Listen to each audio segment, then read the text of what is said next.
Good evening, ladies and gentlemen, and elves in particular. My name is Prain and I play RPG games, and today we're doing something different, although something that was already here on the channel way back. So, Honkai Star Rail, and it's Wednesday, right? Those two aren't connected, it's just a coincidence. But Wednesday will be my streaming day starting July, so I'm trying to test the waters a little bit. And since Honkai Star Rail had just had an update, I figured out that since I'm still playing it, I might as well share it with you and see the story, see the new characters, maybe see the new challenges or whatever content they have introduced, you know? So that's the plan for today, roughly. I'm not sure how it goes because Honkai Star Rail is not the game that I stream. But long story short, I really enjoy it. I think the story is pretty nice, and whenever I concluded the first major arc that was in the game, or like second major arc that was in the game, I was like, yeah, this was a very good story, and I could probably share it with people because I enjoy it. I genuinely like to play it, and I wanted to showcase it. And I was like, no, like let's keep to KOTOR 2 because that was 1 year ago basically.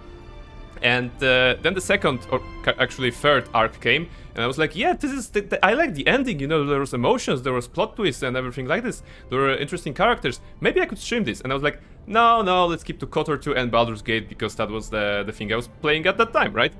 Then the next like update came with more story, with more plot twists, with more fantastic moments and interesting characters. And I was like, damn it, why am I not streaming this finale? Because I like it so much. So I figured out that I'm gonna try to maybe stream some Honkai Star Rail. It's not a game that updates.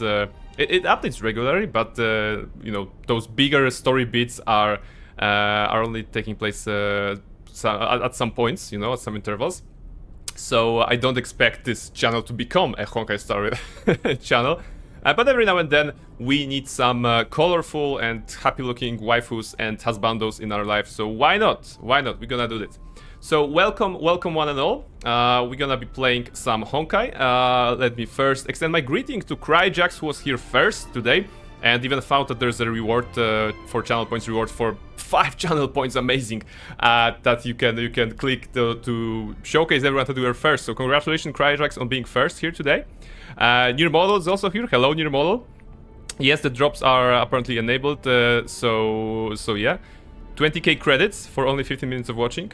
All right. Just to be sure, so that we're sure, the credits in Honkai are not transferable to channel points that you could use tomorrow during the Baldur's Gate 3 Hitman challenge that we'll be doing. So, if you farm those here on stream, you cannot like have more shields on Astarion or more daggers sent towards Gale. So, I'm sorry, that's not how it works. But yes, if we're about this tomorrow, it will be also a stream, Baldur's Gate 3 stream, but it's Hitman Challenge, in which the audience can decide which NPCs I'm gonna kill. And it should be pretty exciting, I've already completed Baldur's Gate twice, including once in honor mode. So I think it can be an interesting take on the game that I have not seen before. So yeah, so tune in tomorrow. But today we're gonna do something. Else. All right, let me just move to the gameplay scene here. You said that you had a pre-roll again. Damn it! Okay, that's not supposed to happen. That's not supposed to happen. I thought that I turned off all the ads that I can. Like, definitely there are no display ads. Definitely there are no like mid-rolls. The only like ad I have is the button here that I can click and apparently run a 1-minute ad or whatever. That I'm only using whenever I'm actually going in a break because like I don't want to ads. I don't want to have those pesky ads on you. This is not my style. Not at the moment, at least. When I'm super famous and there's thousands of people that can watch ads, we're gonna have a party watching ads or something like this. But not anymore. Apparently cheap viewers. No, I don't want cheap viewers. Do you have some like pricey viewers? I would like to acquire some pricey viewers. Some people of worth. I believe that this is the idea here. No, not cheap viewers. Come on, get away here. All right, so that's it. First success of the day, and Cryjax is saying sprays water. Yeah, sprays water on a bot. That always works. Your model asked Tori to join her alliance in Astarion Safe Conquest, and they all think I'm gonna keep my word. Well, yes, I was made aware. That some negotiations have been taking place regarding the safety of Astarion, and I think that maybe he will be safer. But as you're pointing out, maybe that was just a ruse to lull their sense of security, and Astarion as vampire, he may be still a target, right? So we're gonna see. We're gonna see. Joking, of course. I'm gonna keep my word. That's appreciated. That's a true gentleman way. True gentleman way. I appreciate that. I appreciate that, and I applaud that absolutely 100%. A man without his word is nothing, you know. And that's what I always thought. So it's good to be like that. Oh my goodness, where are we? Okay, we are not in a party that should be here. So yeah. So yeah, my friends at work, they were like, "Hey, can we turn your party into all husbandos?" And I was like, "Yeah, okay." But probably I need to move my camera a bit because now you won't know who I'm playing as. So let me just quickly go here.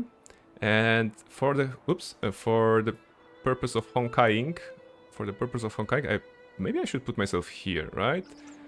Yeah, alright, let's try to put myself here. I'm gonna see how it works in combat. I don't remember which is the best one for that. Maybe even here. I don't know. Yeah, it's gonna be only some quests. I'm gonna hide some quests, but you're gonna see the game maybe. So let's try that. And also let's try to move the camera around so that I'm not looking away from the screen, but towards the middle of the screen. I think I can do that, right? I'm smart. I'm smart. I can click that. So yeah, transformation and flip horizontal. All right. Yeah, I think that it works. I think that it works. Crash Exalt King. By the way, how was your work today, guys? The work was pretty alright. The work was pretty alright. You know, nothing too major. I think it was just a chill day. Did we have? No, we had ice cream yesterday, right? It wasn't today. Yeah, we had ice cream yesterday. Apparently, we have something on the internet. There's something called the like calendar of atypical events or like atypical like holidays. And apparently today is like Garfield Day or whatever, you know, as the cat Garfield Day. So we had a plan to eat lasagna, but it didn't work. It didn't work out in the end. So we're gonna have to move lasagna to some other day. But I had a nice like, you know, devil eye thingy with potatoes and some salad. It was very nice. It was very nice. So food was good. Food was good. We also have like a part of our office is a drawer with sweets. So whenever you want to eat something sweet, you just grab a sweet from there, and you have it. So that was it. And as Nirmola is pointing out, it's super hot outside. It was hard running between shadows. Yes, I mean, let me just check the temperature for you guys here. So we have right now 28 degrees Celsius, which is rather hot. I think the top here today was 32, and I think we're in for some rain in the evening or through the night. You know, we got that government like message that they say, hey, there will be raining heavily, so be careful, or something like this. Which means that tomorrow will be better, but Friday also very hot. All right, yeah. So that's it. Your show's 32 still? Alright. Maybe it's broken. Maybe it cannot go any lower anymore because it's so hot. Alright, so we are in Honkai Star Rail. We are Honkai Star Rail. We're currently not in the place we should be. So first let me just adjust the team a little bit. I know that Nirmodel is a big fan of all the husbandos that you can have in this game. But I would like to have some waifus, you know. I put the enemy strategy, Jing Yuan. I put the That's what you always did best. Yes, I mean, her voice is a little bit sultry. If you're into that, I am into that. That's why I put Jinglu enthusiast as a tag here. But I wanted to be fair, and I put both like waifu lover and husbando enjoyer or something like this. No best choices. No. We're actually changing that near model. Like my default team involves this lady and. Where is she? And what? I lost her. Yeah, okay. Yeah, so this is the typical team I play, right? This is the typical team I'll play with Jingliu, this lady, with Bronya, this lady, with Ruanmei, this lady, and with Luocha, this. Well, he has a long hair, but he's another lady. He's a dude. So yeah. So this is like the typical team I play with. It's balanced. It's like damage dealer, 2 supports, and 1 healer. So yeah, where boot heal? You're breaking my heart. Yeah, see, we talked. Oh, see, that's a coffin. Is there anything inside the coffin? Does it open? This is Luocha. You know, I know that you're into team boot heal these days, but Luocha is also cool. Come on. And yes, when it comes to Boothill is a character that we indeed pulled. For the record, you know, I'm pulling for certain characters every now and then, but I was basically threatened by Near Model and 90 to pull for Boothill. So we now have Boothill. Where's Boothill? Yeah, Boothill is here. Super pretty, but he's not yet leveled up and he doesn't have any equipment. So yes. Well, he is, but ladies are not. Okay, so how about this? I'm gonna play with the ladies because I actually want to clear content, but I'm gonna be moving in the overworld as Luocha, you know, so that we can have both. I think this is good. Do personalized greeting for Near Model. I pay for it. That's not how it works. That's not how it works. She has to pay for it. God damn it, you already paid for it. All right, Near Model, are you familiar with personalized greetings? That I already paid. Okay. Oh no, I have to move actually my camera because now the alerts are here. Alright. You can move as Boothill. No, but what if combat starts? What if combat starts? Wait, I have to move the camera back. I have to put it like back here because alerts are on the left side and chat is on the left side. I forgot about it. So we're going here. We're gonna be hiding the other part of the screen. Screen. Alright, which was the flip horizontal? Yeah, okay. Not this one. Brio, flip horizontal. Yeah, okay. Now the blue thing is going in the right direction.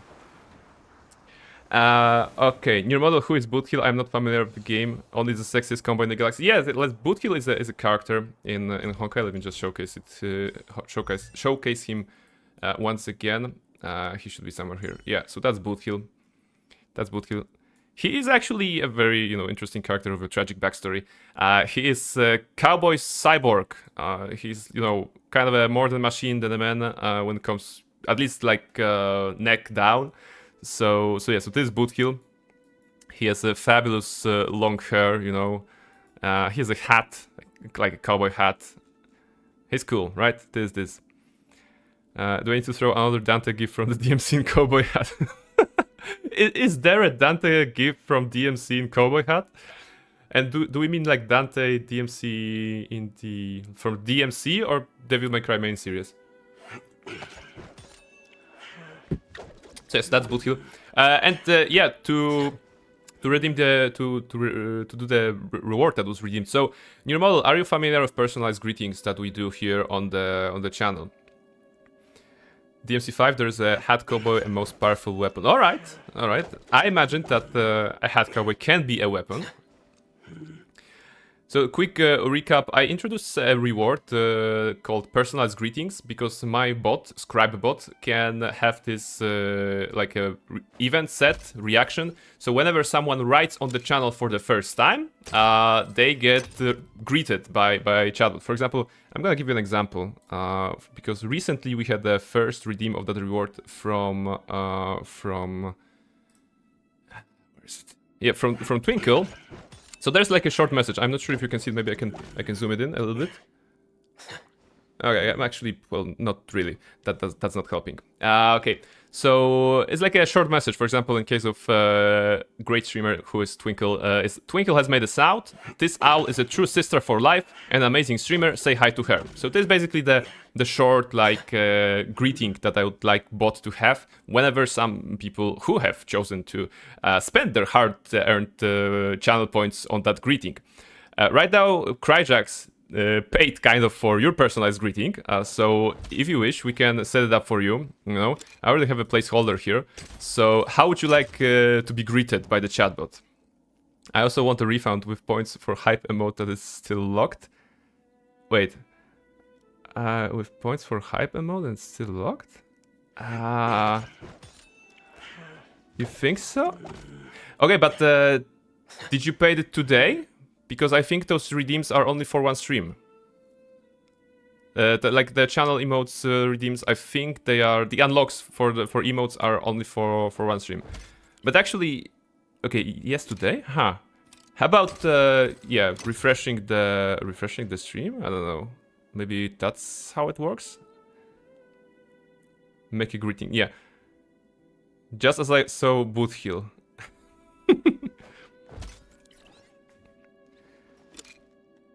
So yeah, new model. Let's one thing at a time. How about we solve the greeting first?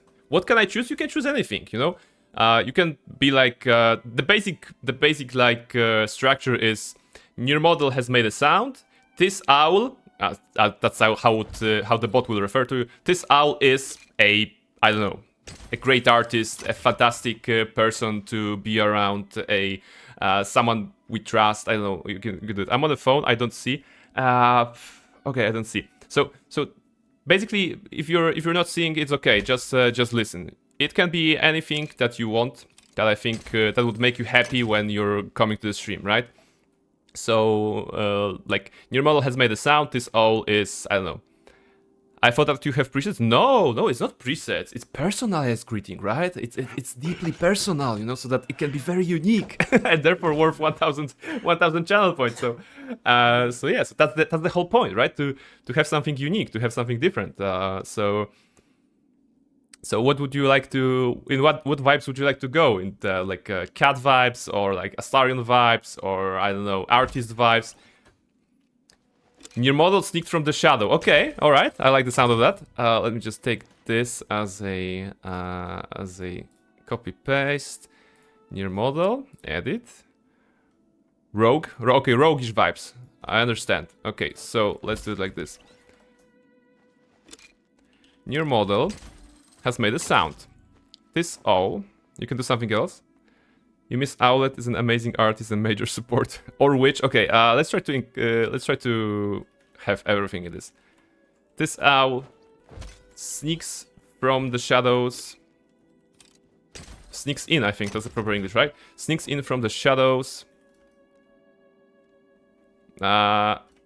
Being the witch artist that she is. Something like this. And, of course, say hi to her. Your model has made a sound. This owl sneaks in from the shadows, being the witch artist that she is. Say hi to her. How about this? In a moment, we'll go for ChatGPT. Yeah, I mean, the problem with ChatGPT is that he will generate us a very long answer, probably. And, at perfect waifu. No, well, probably, right? I like. Okay, your model likes that. So let's submit that once again. Your model has made a sound. This owl sneaks in from the shadows, being the witch artist that she is. Say hi to her. Submit and enabled. Okay, now the command is enabled. So if you want to test it in your model, if you could just go out of the stream, if you want, of course, and go back to the stream and then write something, the bot should recognize that you have rejoined for the first time, and it should show you the message. In the meantime, I'm gonna try to sort out where we are actually. Okay, some exclamations. Yeah, super break damage. So yeah, who is tutorials, right? We don't need tutorials. All right, your model came back and Scribebot greeted you. It worked. All right, are you happy with your greeting, or do you want to change something? What is here? Log into the game. Dispatch assignment. So this is the daily system. It didn't even go. Oh, it didn't even go out. Okay. So it found out that you wrote for the first time after it was implemented. So I guess it works. It's perfect. Thank you very much. All right, I'm very happy. And you know, you should thank Cryjax for redeeming the points for you. Okay. Yeah, those are some dailies, but it's not the dailies that we're gonna be doing today. I mean, probably dailies as well, but the main appeal of today's stream should be the story. The story that is actually, you know, there's an ending of the Penacony story, which was a very interesting arc, in which we went to the Planet of Dreams, kind of. That used to be a prison kind of planet, but then the prisoners revolted, and then you know the family created like a paradise in dreams, kind of like you know, Inception. I don't know, vibes. There was like major Inception vibes throughout this storyline, and I believe today is like the finale of the story, so it should be interesting. And of course, last but not least, we will be. Oh my goodness, there's a lot of new stuff. Okay, what's that? Nether Puppet. Complete the mission Grim Film of Finality and clear difficulty 02 for any phase of Apocalyptic Shadow to unlock the character Shuei. We already have her. 300 stellar jets and 1 self-model. Okay, this is good. This is good. So what Honkai does great, in my opinion, is the amount of rewards they're throwing at you. I think it's very nice. All right, what's that? Apocalyptic Shadow. So this is like I think this is a new game mode with some bosses or something like this. Looks like we can fight Cocolia, we can fight maybe Argenti. All right, so yeah, okay, so it's Memory of Chaos, Pure Fiction. Ah, okay, so it's a new endgame game mode. Okay, so it makes sense. What's that? Oh, it didn't work. Wait, Krajek is saying, tell me the story of Star Rail, because I definitely gonna play it. All right, where to begin? Where to begin? Actually, maybe there is a tool in the game that I can show you. Is that missions or databank? No. Bookshelf, Interstellar Guide. No, wait. There is something that can help us. There was something, missions. There was like, yeah, Fate's Atlas. Alright, story so far. Actually, wow. It's the... No, that's not the story so far. What is that? No, not as Equilibrium, so no. Okay, so basically space, right? And sci-fi vibes in a Japanese RPG gameplay, and of course gacha gameplay. But the story is as follows. There are those things called stellarons. Stellarons are like massive sources of destructive energy that are causing a major problem in the universe. And there is this group called the Astral Express. So people just riding across the magical technological train across the stars and fixing these problems. They are called the Nameless, or the Trailblazers. And they're, finding those stellarons and kind of disabling them, to put it simply. There's also another group, Stellaron Hunters. Stellaron Hunters who apparently are also after stellarons, but for, unknown kind of reasons. And the story begins when Stellaron Hunters are kind of, sneaking into the space station when there is an attack going on, and they actually find the Stellaron that is there. But here's the trick. The Stellaron is actually in the middle of the main character, of the protagonist. So we have a Stellaron inside of us. Once again, Stellaron is this, energy, this destructive like thingy that can basically destroy a planet or whatever. And those Stellaron Hunters, and in particular one of their leaders, Kafka, they kind of create the main character, and then, they just leave her be, or leave him be, because you can choose whether you want to play a male character or female character. It's just as in Genshin Impact, you can choose to play as Aether or Lumin, which are the canon names in Genshin. In here is Kalus and Stel, very fitting for a space setting, right? So once the character is created and once the events of the a tutorial area have passed, the character has a chance to join the Astral Express crew and then basically go for an adventure to try to help people around and maybe fix the Stellaron problem. Also trying to learn about their own identity and how is that they are alive, how is that they are to begin with, and everything like this. And the story first takes us, of course, on the space station that is facing major problems after the attack of the evil guys, one of the many evil guys faction. And then it goes to Yarilo 6, which is a planet encased by ice that is basically separated from the rest of the galaxy. And apparently it's separated, it's encased by ice because the Stellaron, there was a problem with the Stellaron at some time the snowstorm blizzard covered the entire planet. And the Astral Express comes in and helps around, of course, fixes the problems, right? Then they moved into another place, the Xianzhu Lofu, which is a Chinese vibe location, and it's basically like the same idea. So there is a Stellaron in there because the Astral Express conductor Pom Pom knows where to go, where we should go. And we're going into the next adventure. We're trying to fix the problems that they have there. There's usually some drama, a lot of like side quests and everything, exploration, and yeah, like this is it. Yeah, we are the Trailblazer. We are part of the Astral Express crew, and we are trying to solve the problem with the Stellaron across the universe. That's like the the short abridged version. I'm not sure how accurate it is because, as usual in those games, there is a big lore that you can learn, that you can check out. But yeah, I think that's the base. So that's the base, like lore and the story. And of course, aside from that, this is a gacha game. So for example, there's a chance to pool for some characters, for some in-game currency that you can also buy. But let's try not to spend too much on those games, because you can actually spend a lot of much on those games. But it is playable even without spending anything. So this is why I like it. I like to throw a little bit of money at the developers, because I think they deserve it for fantastic voice acting that is involved in this game, for colorful characters, designs, and everything. So yeah, so that's basically my take on this. Let me just go back here. Some kind of command? No. The scribebot command, hoot having a good time. It's like on the interval. It's just a link for Discord. Owls. All right. I revoke my refund claim. Channel points icons are in a different place. Meanwhile, in the row with streamer icons, they're locked. Great UX Twitch. All right.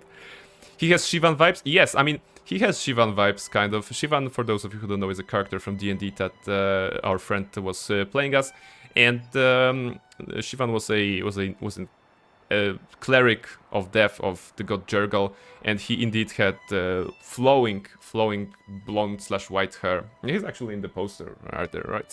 So there's it. So I guess taking the rune from MC will result in death.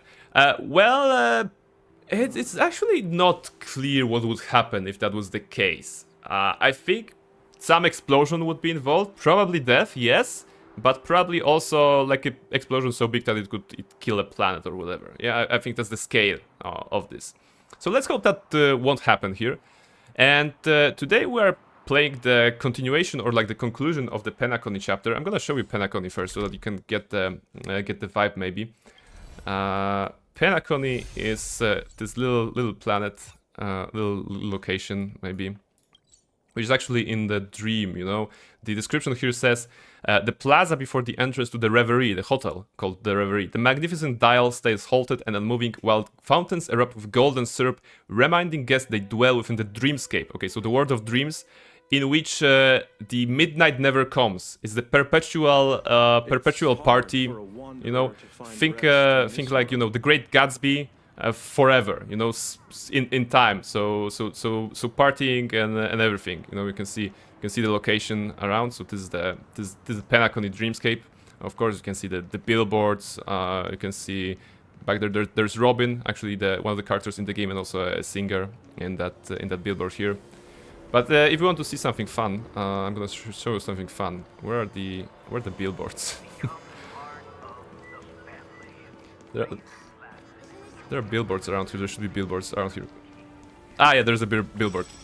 So I love this form of advertising, because the billboards are following you actually, which is hilarious, you know. I often say about comedic elements in games for whatever reason, because I don't feel I'm very good at comedy. But Honkai Star Rail is definitely a comedy game, and it brings so much funny moments. And you can actually, there's an achievement for causing an accident by having a billboard run over by one of those cars. Actually ran me over, so yeah, so that's probably not good. But yeah, since this is a very dreamy dreamscape, you know, and everything is cool, everything is safe. That was the initial vibe of the Penacony chapter here in Honkai Star Rail. And there was a lot of quests, there was a lot of characters and everything. But as it usually turns out, there is a second layer to that. So there are like also more like more dark location, shall we say, that are not as good. You know, they're kind of creepy. I think this is one that can illustrate the tone. Can you hear the music? Just listen to the music for a moment.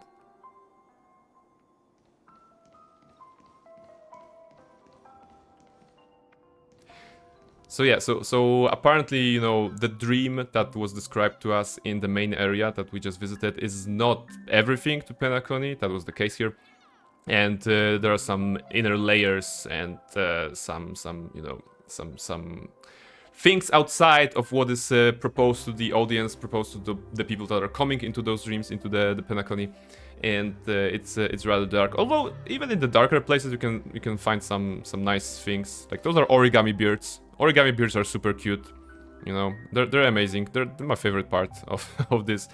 They act as a collectible, kind of like a thing you need to find across the levels. And they made funny sounds. No. No. Yeah. So yeah. So this is something like it brings me pure joy. I don't know. I don't know. I'm not sure. I wonder if it's possible to make actually such an origami bird. You know, maybe on the internet there is like an origami bird from Honkai. If so, I have to try it. You know, I can only do cranes from origami. So yeah, so this is like the introduction, and there was of course a lot of fighting, a lot of plot, you know, a lot of plot twists. But today I think we're gonna go with the continuation of the story, which says here. Okay, what's that? Unconquered. All right, and we have to go here and then go up, right? This is the indication that we are going outside of the dream. Now we are hard for a wanderer to find rest in this world. Now we are technically in the real world, right? And let's see if there's a description of the quest, so we maybe do it. So this is the main quest that we're doing. It's a Trailblaze mission. Farewell Penacony. So like I said, this is the ending of the Penacony arc here. And it says, Unconquered. You wake up in the dream pool and find yourself back at the Real Reverie Hotel. According to March 7th, she's our friend, you really have woken up this time from Anna's dream. The Stellaron was sealed while you were out, and all the major lineages, except for the Oak family, are dealing with the aftermath. So this is the, dudes running this place, Oak family. Or, other families, and the family itself. She also said that the family has invited the crew to the Family Radiance Feldspar as witnesses for an important meeting. High-end cruise ships, luxurious banquets. Now this is what a celebration banquet ought to look like. What else are you waiting for? Get ready to set off. So that's the introduction of the story. And yes, to give a little comment over this one, basically the story so far was that we were fighting a evil big guy, and we won over him. We had a great victory, you know, spectacular victory. But it turned out it was all just a dream, and actually we had to do some more to actually defeat them, to actually seize the Stellaron and stuff like this. And you know. And this is how it continues. That's why it's said that the March 7th said that we have actually awoken. Why not use near models Hasmando in a fight? Because he's underleveled. And he does not have any equipment. I did not have time to actually put any items on him. For example, he's level 40. The max level on the characters is 80 here. So there's a bunch of systems regarding leveling up. It's not like in normal RPG that you find monsters and you get XP. You are actually spending materials that you're farming or collecting, and you're upgrading them that way. So in this case, I'm missing something for boot heal.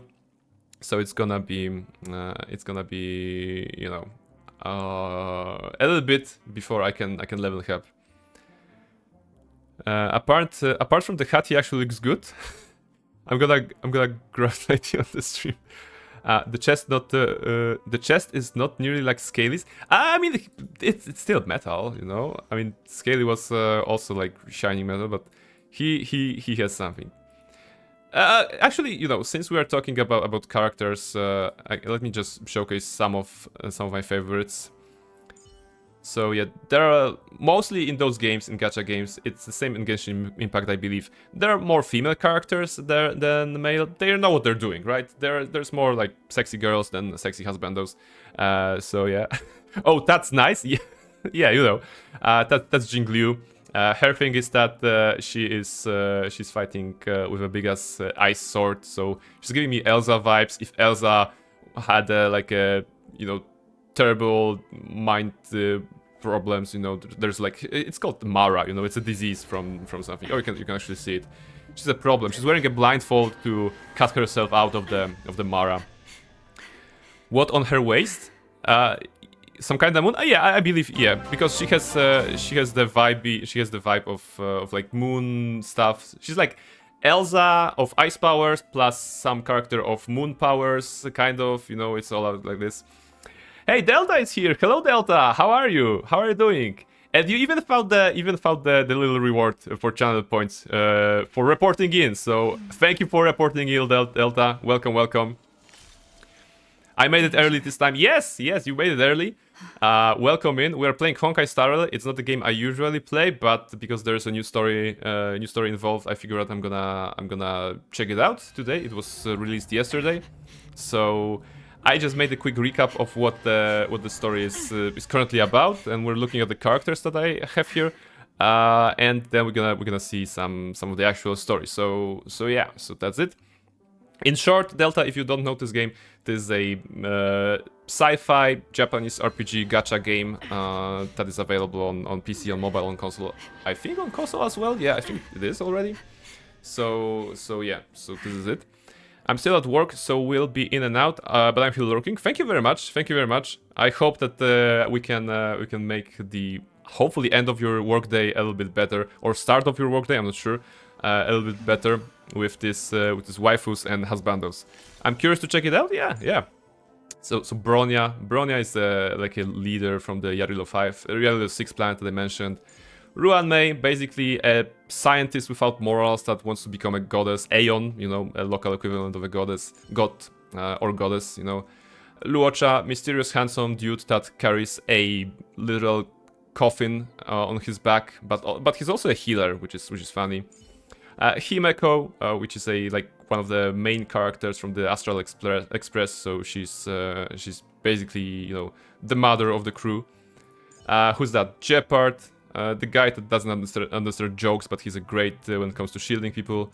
Jingyuan, General Jingyuan, one of the coolest characters. You know, he basically attacks with a lightning spear and a gigantic lightning stand, as if we were talking JoJo. Lightning stand that decimates the enemies. Blade, a guy that wants to die but cannot die. Fushuan, a little lady that is in charge of predicting the future. Kind of. It's a long story, but yeah, that's what she does. Silver Wolf, a cute hacker girl. So you have everything. This is Kalos, is the main character, the Trailblazer. Fushuan, nice. Yeah. She's very pocket size. Basically, if you observe it, there are characters that are have the small body, like those two, or a tall body, right? And yeah, this is the size. And of course, there are sizes on the male characters as well, but they're very similar, right? Maybe only Trailblazers are a little bit unique.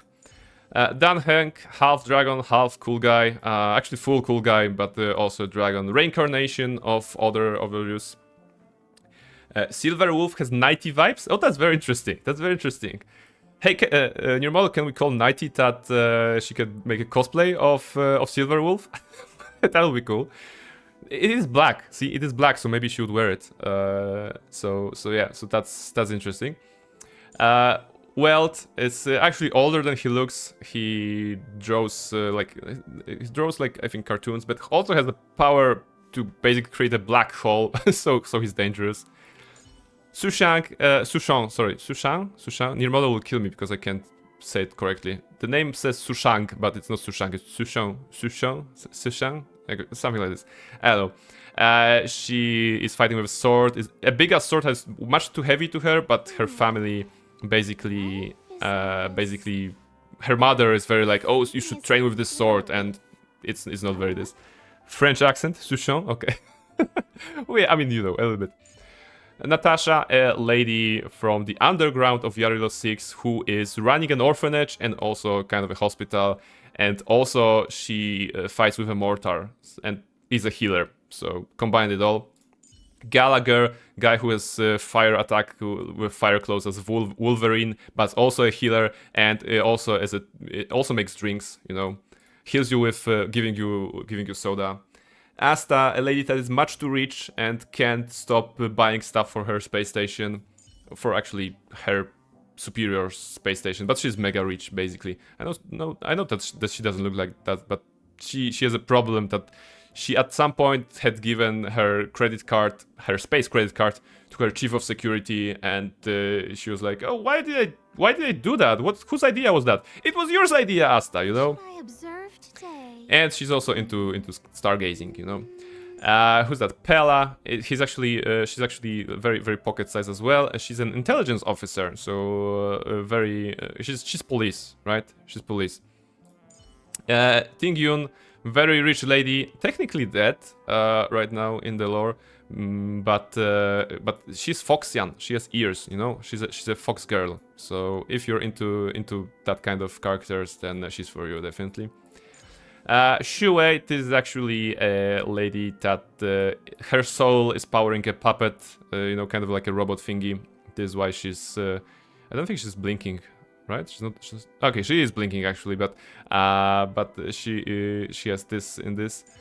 Yukong, oh my goodness, I cried on her personal quest. There was a personal quest. She's a mother who lost a child, but then found the child. You know, there's this. Yeah, those names are there are a lot of names here. Herta, this is also like a very, she thinks she's the smartest in the universe, and she has basically papers to say that. March 7th, lady that was found by the Astral Express, encased in ice, floating through the cosmos. She doesn't have any memories of her previous life, and that's it. So she took the name March 7th. Which was the day that she was discovered. She makes selfies and she makes photos, you know, to commemorate her journey. This is actually very very interesting in her character because she's like, I don't have any past memories, so I'm hyper focused on making new memories and on making sure I remember every moment that I'm having here.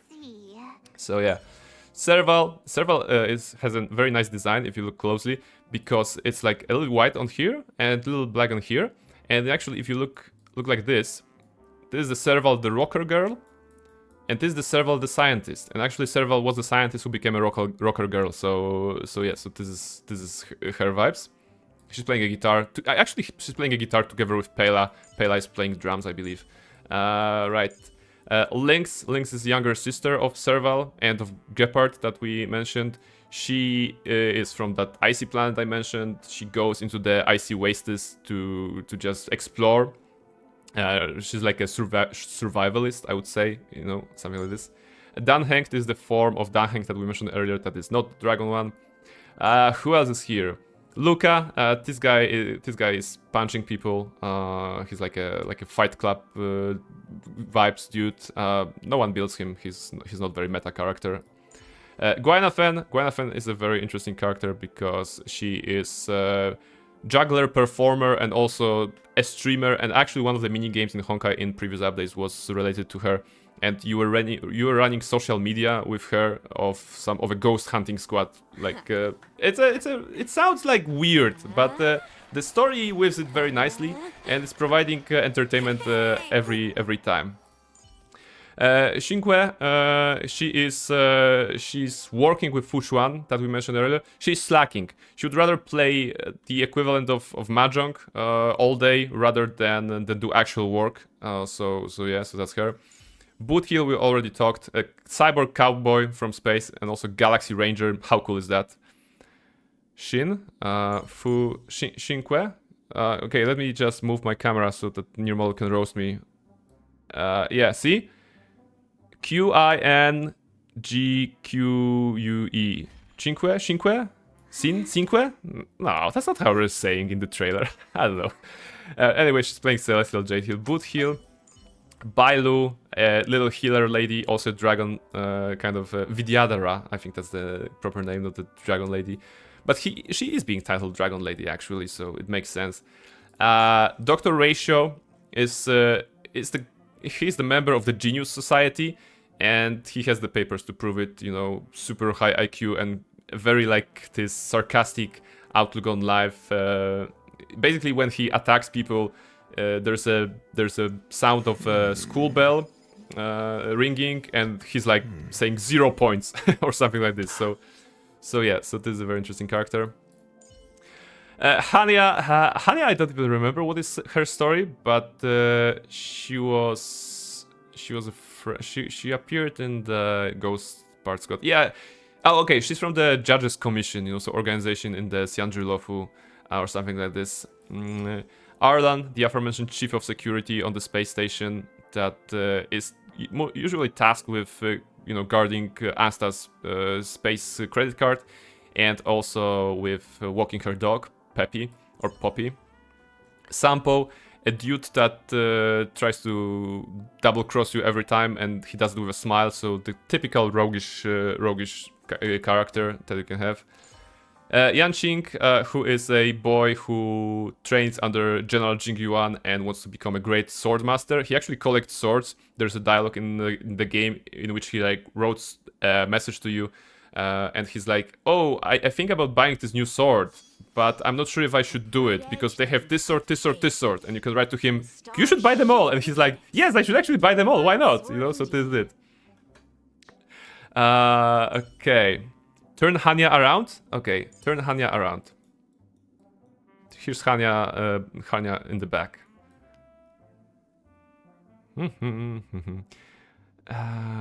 Which one is Herta? I was telling Nighty about cosplay. I didn't pay attention. Herta.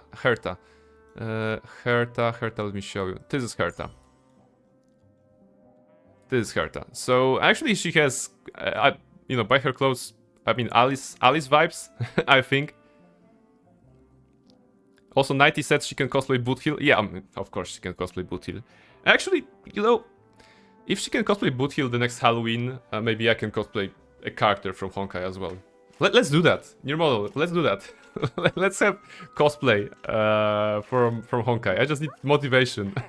And, you know, someone needs to point me in the direction in which I can spend money at so that I can get a Honkai cosplay, because I can make a cosplay myself, definitely. Okay, what's that? Actually, maybe I could do Dr. Ratio. No, I would have to shave. Okay. Let's see. There's Hook. Hook is a little girl whose full title is Hook. No, Hook. Pitch Black Hook the Great, something like this, you know. And she's running a children gang on the ice planet I mentioned, and she's constantly causing trouble for Natasha, the healer. But she has a good heart. She's running the malls. That's the name of the character. I even have a similar wig. Oh yeah, okay, that's good. And that's Misha. That's Misha, actually one of the characters that was met in the Penacony. He is a bellboy at the hotel, but there is more to him. He has a story. He's not just the bellboy, but you will have to play the story too, to understand. Okay, so those are the characters. We got over the characters a little bit.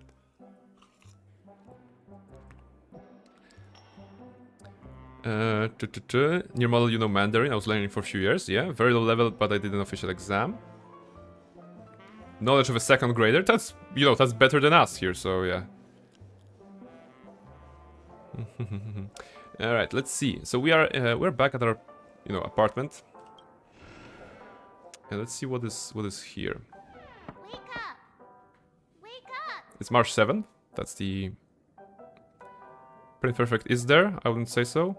Wait, what did I miss? So what about resemblance, or there's none? Was there a question? Sorry, if so, then could you repeat that? Not in the appearance. Ah, okay. So no, I was thinking that because she had kind of like a dress that would be closer. But no, for Alice, I don't think there's more. Herta is definitely not a vampire, although she's not a vampire. No, maybe that wasn't very correct. I thought that maybe the clothing that Herta wears, because it's a little bit like old styly, would match Alice, but apparently I was in the wrong. So yeah. All right, March 7th to wake up. Hey, wake up! The sun's frying your butt. Mm-hmm. Are you okay? Can you hear me? I didn't hear a peep from your room, and it really freaked me out. I'm gonna put it like this so that we can have the natural flow of the story.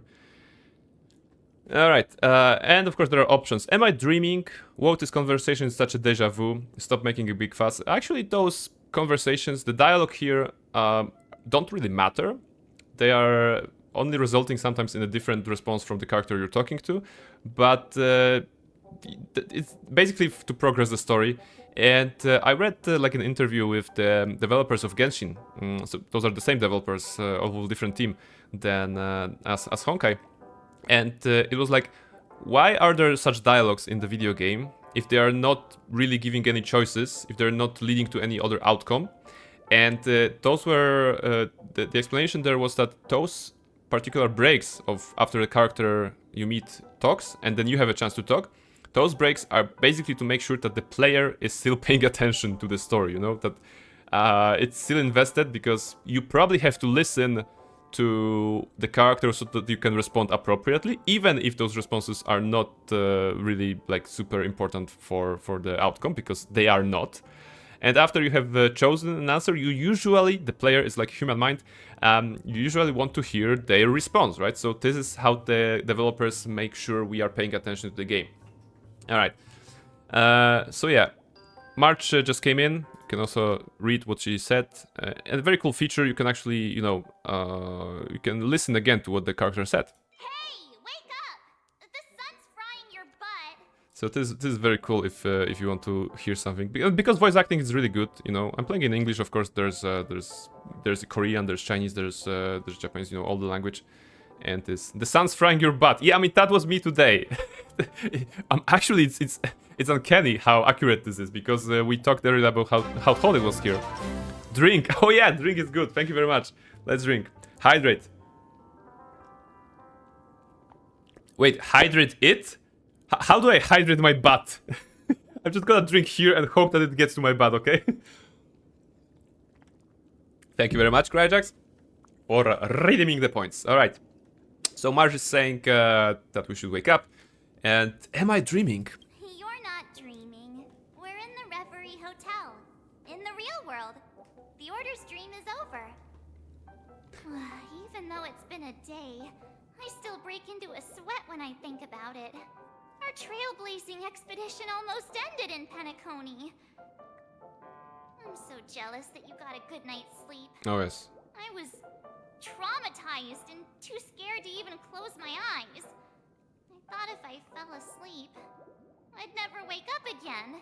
Yes, waking up and falling asleep was, of course, the major part of the storyline here, because, you know, why don't we wake up, or why do we fall asleep because we are afraid of waking up or something like this? You know, those vibes. Your problems, I only give solutions. Well, it's okay, it's okay. I'm gonna solve it somehow. You know, I think just drinking normally is the thing to do. All right. So Marge is saying that she didn't have a nice sleep, and of course the dialogues here, the dialogues are gold, because you can troll the characters that you meet. You can be a total trash person to them, and like do it. Why ask about something important like what happened to the Stellaron if you can say you'll have dark circles under your eyes? A natural beauty like me never has dark circles. All right, she's confident. I like it. The Stellaron was sealed while you were sleeping. The ordinary people in Penacony have no idea what happened. They just feel like something's missing from their memories. Alright. The family's official statement was like, the Charmony Festival was attacked by an unidentified Stellaron and came to a halt. After all, they can't just reveal the truth about the Order. Mm-hmm. Now, all the major lineages, except for the Oak family, are dealing with the aftermath. The family has invited the crew to the Radiant Feldspar as witnesses Radiant for an important Feldspar. meeting. Sounds like a new location, because I don't remember it. Everyone's waiting for you, so hurry up and pack. We're leaving as soon as you're ready. Alright. So yeah, March 7th, a natural beauty, definitely. She is actually getting a new version of herself in the... Well, not next update, but some updates along the line, I believe. Like right here, March 7th is a preservation character tied to ice element, fighting with a bow, kind of, and in the future she'll be fighting with two blades, so a little bit different. It's like we talked about Danheng. You know, Danheng is a character that you have, and then he got his like kind of an upgraded form in form of Danheng Imbibitor Lunae, the dragon-like dude, which of course ties to the story. So I believe March's stuff, it will be tied to the story as well. Alright, talk to March 7 and get ready to set off. So yeah, for those of you who didn't know, so getting into the dreamscape in this hotel was all about going into this like a bath of weird bubbles and everything like this, and just immersing yourself in that and just dreaming, you know. So yeah, okay, March, let's go. After all this craziness, nothing is better than staying safe in reality. That's true. We can actually ask some supplementary questions. So, what is the Radiant Feldspar? It's a massive airship. Okay. And it's awesome. I heard it's never shown to the public. Only VIP guests of the family get to board it and enjoy the breathtaking views of Penacony. Okay, so we gonna go there. The Iris family sent us a bunch of souvenirs. Fruit baskets, plus this fancy button model. After you're back on your feet, Okay. enjoy them all.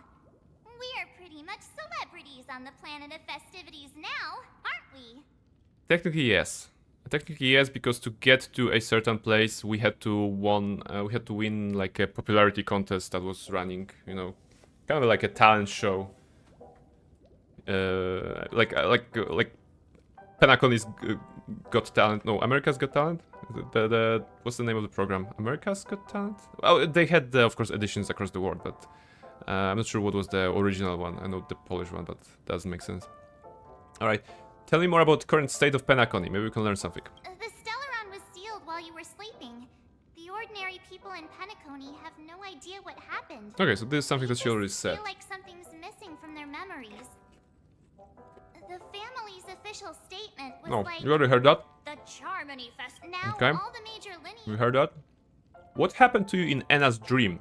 Why the sudden interest in that? Well, I was dragged into the sweet dream. I felt a cold tentacle diving into my memories. Why did you have to use the But word tentacle? Something else was there. So the tentacle suddenly disappeared. All right. And then I dreamed about stuffing my face with delicious food and going on a shopping spree.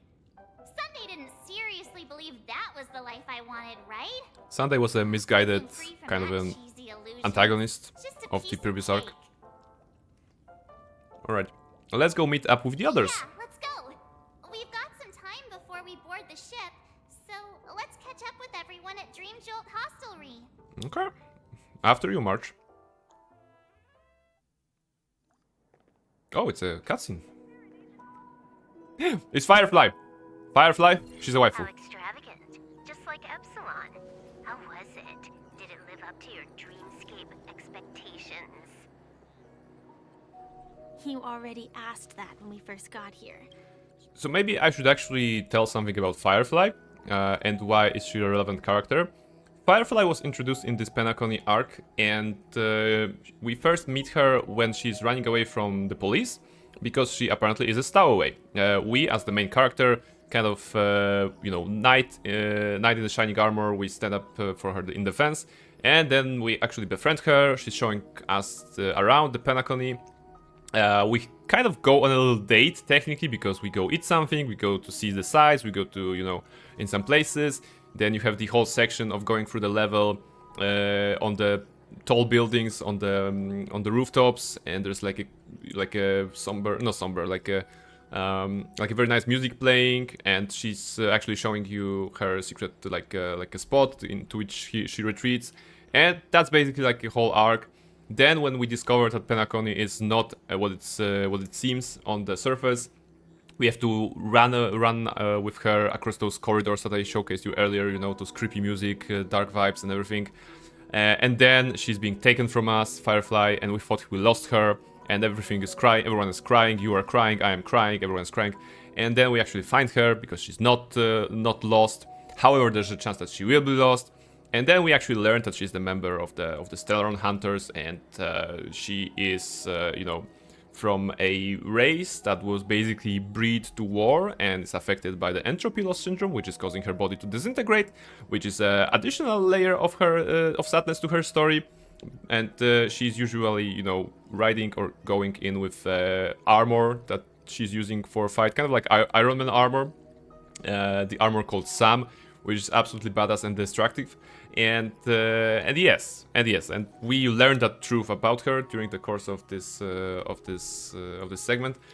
And she's a total waifu, of course, because of how she was presented to us in the game. I mentioned that we found her as a stowaway or whatever, and we had a little date, right? So that's why Firefly is important, and she was actually added as a playable character in this very update.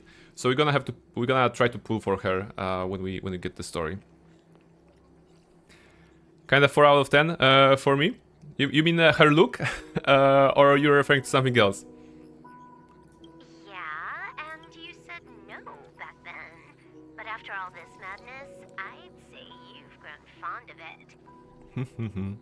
Just a heads up, you're still on the Bloodhound family's wanted list, so keep a low profile. Overall, all right. Voice not bad. And this time, it's Firefly in the picture, not Sam. That's gotta be a whole new experience for you, right? Indeed. In Kafka's words, that's also a missing part of my life. Voice not bad, but that's it. Yeah, okay. It'd be quite inconvenient if I can't move. Silverwolf cutie. She is a cutie. Could you help me out, Silverwolf? I knew you'd say that. Don't worry. I've hacked all the systems and left no trace. She's a hacker girl. You know, what else do you want? Don't do anything that may draw attention, and don't talk with guards. They might recognize you. Keep these 2 points in mind, and you can go wherever you want, unbothered. Thank you. No problem, Miss Samuel. Miss Samuel. Okay. Well, as Sam, the armor that I mentioned, that's kind of Now that we're her done name here in Penacony, as well. what will you do in your free time? I hear the Genius Society is here. How about we go stir up some excitement? Well, you know, my script isn't over yet.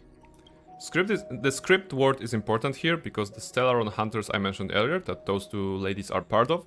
The script is a scenario written by Elio, a character that we have never met yet. And this Elio apparently knows about what kind of events should come to pass so that the world is safe and doesn't explode. And the Stellaron Hunters are actually following the script that Elio writes to them, and he's like, go to this planet and there will be this thing and you should do this, otherwise world is doomed, right? And they're following the script and making sure that the story of the universe is on the right track. Apparently, you know, that's what we kind of know here. I didn't bring you back to hear an answer like that. Don't worry. The script says that I'll experience 3 deaths, but also receive an unforgettable reward on the planet of festivities. Yes. How will I know if I don't try? All possibilities exist until the outcome actually happens, right? You may not realize it, but you have a bad habit. Whenever you seem to be asking a question, you've already made up your mind, and no words will dissuade you. Anyway, Kafka asked me to pass on this message. If you see anything fabulous in Penacony, get one for me too. Just swipe my card, you know the pin. Just swipe my card, you know the pin. Alright, the Stellaron Hunters are a very family-like vibes. I guess she means a dress, coat, sunglasses, or something else. You know better about fashion than I do. Sure, I'll keep an eye out. There's tons of options at OT Mall.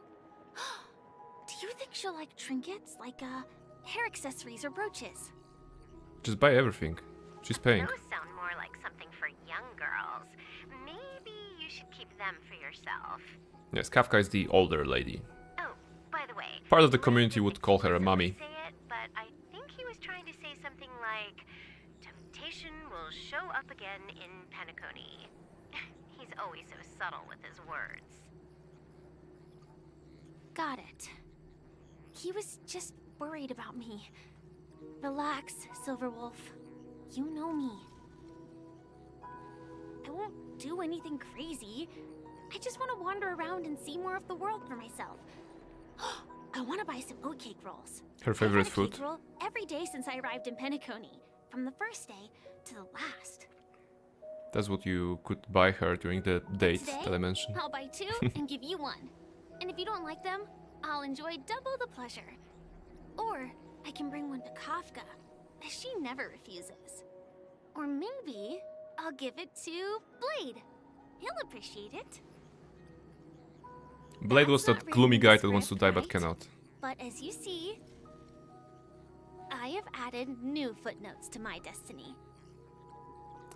Alright, what is important in this conversation? Oh my goodness, we're switching. Oh, we're switching. Okay. Sometimes the story switches the character's view. I didn't expect that. The ambassadors are still inside making preparations, but the big boss hasn't arrived yet.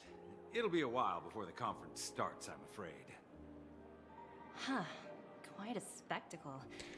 The family really knows how to make things look impressive.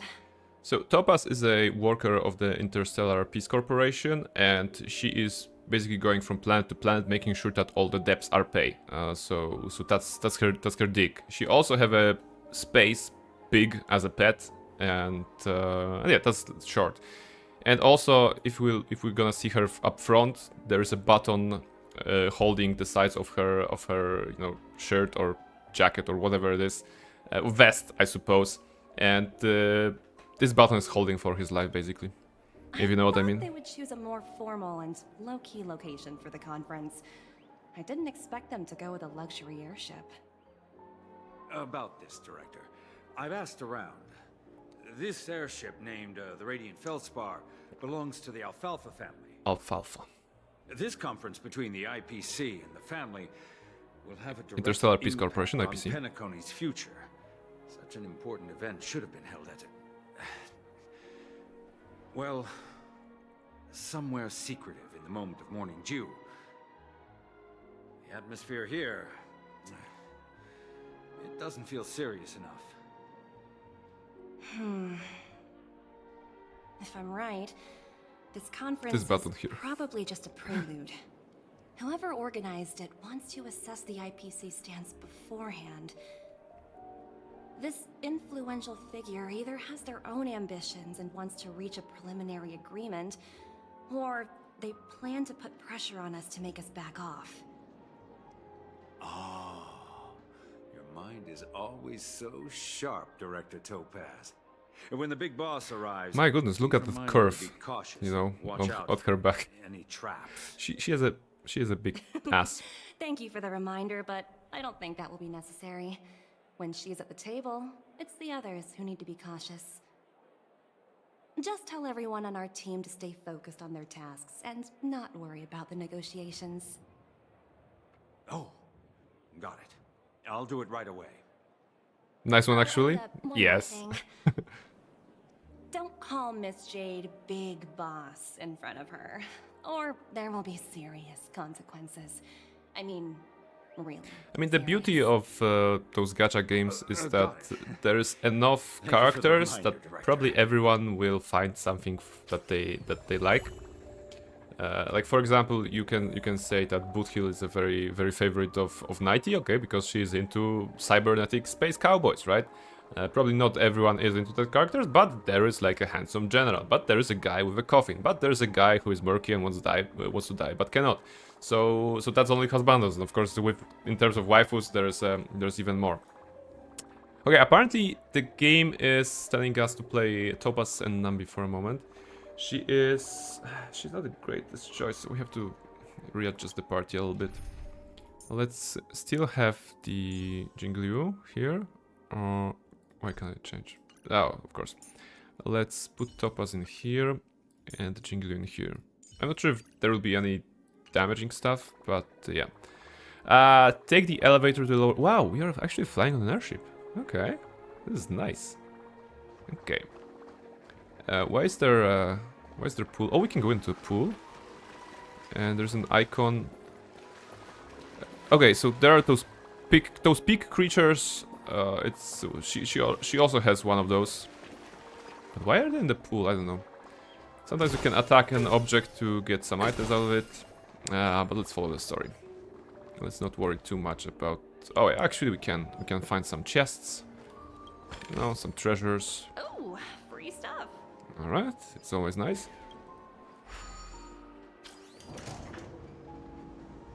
None of the important figures have arrived. Oh, this is the trotter. The creature's name Looks is like the conference won't be Nambi. starting for The a type is while. trotter, so they're like a kind of Such a like bustling place. pigs. I think I'll take a You little know, walk around. space, black hole, void pigs. Sure thing.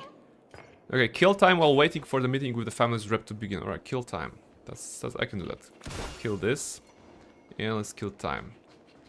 Sometimes the game is changing the perspective so that usually you would go with your main character, the Trailblazer, but to tell the whole story of the area, it's moving to another character. It's something like KOTOR 2 does, right? Sometimes you have part of the story told from a different perspective before you go back to your main character, which we, you know, experienced on Monday during the M478 playthrough of KOTOR. Oh my goodness, that was such a pain, but we're gonna do it nicely. Okay, apparently Nambi is running, so Nambi has a thing that he can find those chests, I believe. So if you just follow him, you can find something. Thank you, Nambi. But I still need to go down and check out how to kill time. All right, what are you? Greetings, madame. What can I do for you? Hello. Could you tell me more about the Radiant Feldspar? All right, some I lore dump. assume you are the ambassador of the IPC Strategic Investment Department. Oh yes, I am. It's my honor to assist you. The Radiant Feldspar is owned by Mr. Odie Alfalfa, head of the Alfalfa family.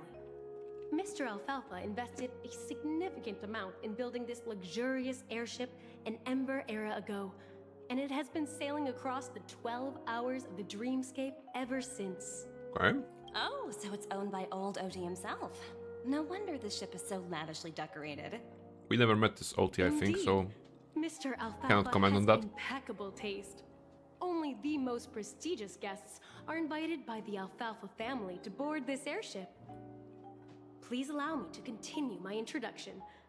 The Radiant Feldspar had been cruising over the Sea of Dreams in Penacony for an entire Ember era. So for a long time. But its voyage was temporarily halted due to the recent reverberation. Yeah, the problems that we had. Reverberation? Such a formal way of putting it. You're really downplaying the whole thing. I apologize. Please continue. Following the previous reverberation in the Sweet Dream, the Radiant Feldspar had to suspend its voyage temporarily. Makes sense. Thankfully, the factors that disrupted the dreamscape have been resolved. By us in previous However, arc. due to, well, certain special reasons, the Charmony Festival, originally scheduled at the Penacony Grand Theater, had to be temporarily postponed. So, Mr. Alfalfa suggested relocating the Charmony Festival to the Radiant Feldspar, Okay. taking this opportunity to announce the resumption of the airship's voyage. Ah, well, that would meet the family's needs and also create momentum for Mr. Alfalfa himself. Smart. Quite fitting for a legendary tycoon like him. Thank you for explaining matters to me. Goodbye. Thank you very much. So we learned something, some lore. Nothing too. Wait, do you feel something, Nambi? Nambi's feeling something. Also, when those segments of changing the perspective are happening, you are given a chance to play the character even if you don't actually own the character, which is well, kind of a genius move because it allows you to see other characters before you like invest in them, try to pull them, and try to get them, right? Krajak is saying, got to go meet my wife from work, mate, so lurking a bit. Yeah. All the best to her. Please go to her and absolutely prioritize her over the stream. No worries, we're gonna just be here. So many. I'm gonna be here for like 2 hours, How many even more. centuries would it take to press them all? Huh. Didn't expect Those buttons are a to actually problem. recycle them all. Because I think there's something bad. Huh? What are these?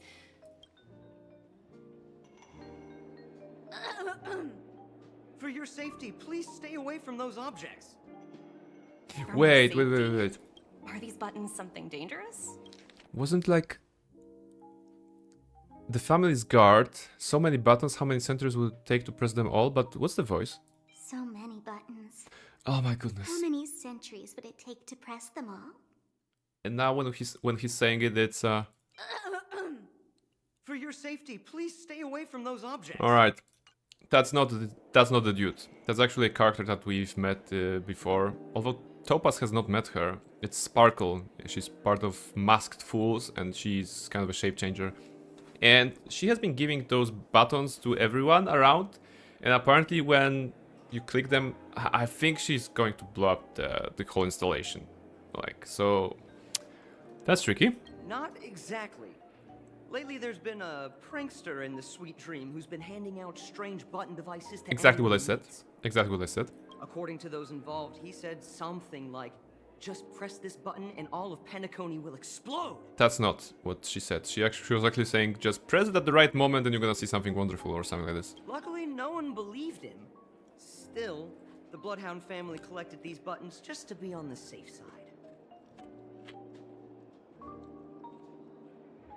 Hasn't anyone actually tried pressing it? What will happen if you press it? Hasn't anyone actually tried? Probably too dangerous, right? Well, perhaps you don't know much about Penacony? All the guests here have one thing in common. They're terrified of death. Anyway, the family will deal with these things. Please, kindly keep your distance. Alright. I don't trust you, but okay. Let's say we don't know that yet. That's Sparkle. That's 100% Sparkle. Nambi, you want to eat? Oh, are you hungry, Numby? Ah. Food in the dream. Shouldn't taste bad, right? Toss a potato fry sundae to Nambi. Toss an oat cake roll to Nambi. Toss a float disc burger to Nambi. Yeah, maybe burger to a pig is not smart.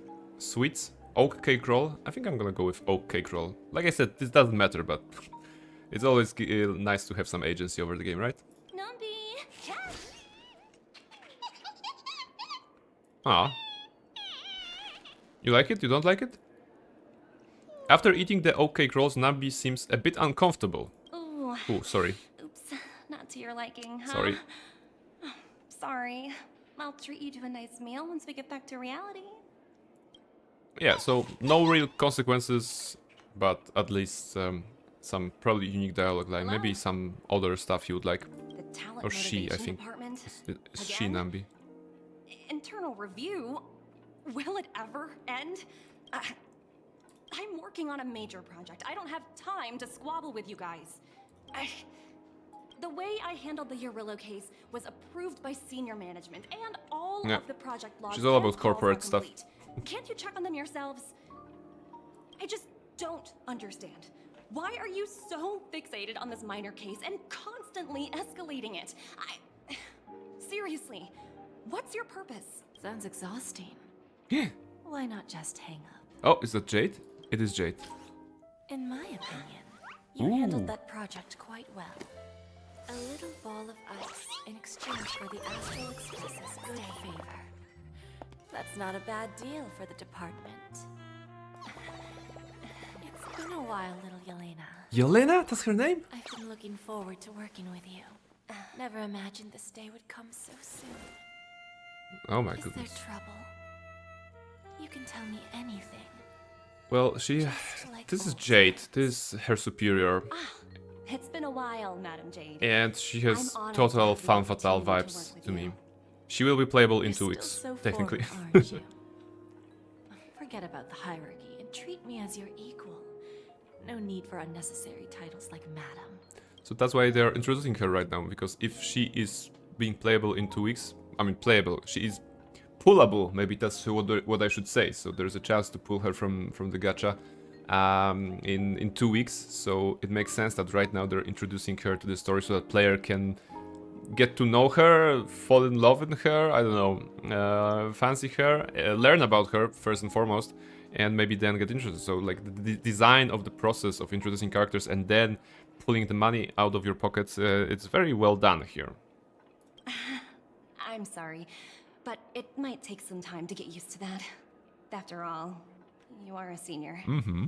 Well, now that we're both members of the 10 Stone Hearts, I need you to be at your best. especially since the upcoming negotiations leave no room for error. As sharp as you are, I'm sure you've figured out the true purpose of this conference. I believe old Oti has taken it upon himself to test our limits before the official negotiations between the IPC and Penacony. She's a big cat. I like this. That's true, and it works in our favor. Do you know why? If we can reach some sort of agreement with old Oti beforehand, and gauge our opponent's boundaries, our future negotiations will go much more smoothly. That's the obvious benefit. Okay. Exactly. And the hidden benefit is that as the head of the Alfalfa family, his actions suggest that the 5 lineages might not be as united as the Odes of Harmony would suggest. Yes, there's a problem of who should run Penacony, basically. And IPC, the Interstellar Peace Corporation, is trying to make a play for it. And that's why those guys are here, I believe. As long as the influence of Harmony hasn't completely permeated their core, personal desires will always have their way. Thankfully, influential figures in Penacony haven't entirely suppressed their own desires. It's similar to the power struggles within the IPC. The supposed all-for-one philosophy shared by the 5 lineages. It's just a slogan now that the Dream Master has gone. After the downfall of the Yoke family, old Oti's faction became the dominant force in Penacony. Even if we consider only the succession order, he's the longest serving and most senior among all the family heads. Yes. That's exactly why we need to handle the conference following an agreed-upon strategy. It's like playing a game of chess. Oh, I like chess. Where every move needs to be carefully thought out. Absolutely. The 3 steps of negotiation. Listen, test, and strike. That's what you Listen, taught me. test, and strike. 3 steps of negotiation. Listen, test, and strike. I have to remember that the next time I'm negotiating in a client in my own work. Listen, test, and strike. I definitely like the listen part. I don't believe that we listen enough. Pretty clear. Although, you seem to have changed the order in the Yarilo case. That was based on my personal experience. That's true. She started with strike, kind of. I apologize for interrupting your conversation, but the family head is ready to meet the ambassadors from the Strategic Investment Department. That's them. Time to get to work. Let's prepare ourselves and meet that esteemed supporting actor. Remember, our goal is to create an opportunity for the IPC to enter Penacony. Aventurine has already made a small opening, and you and I, we're going to tear it wide open. Alright. All about Eve. That's the name of the quest here. Go with Jade and meet with the family's rep. Okay.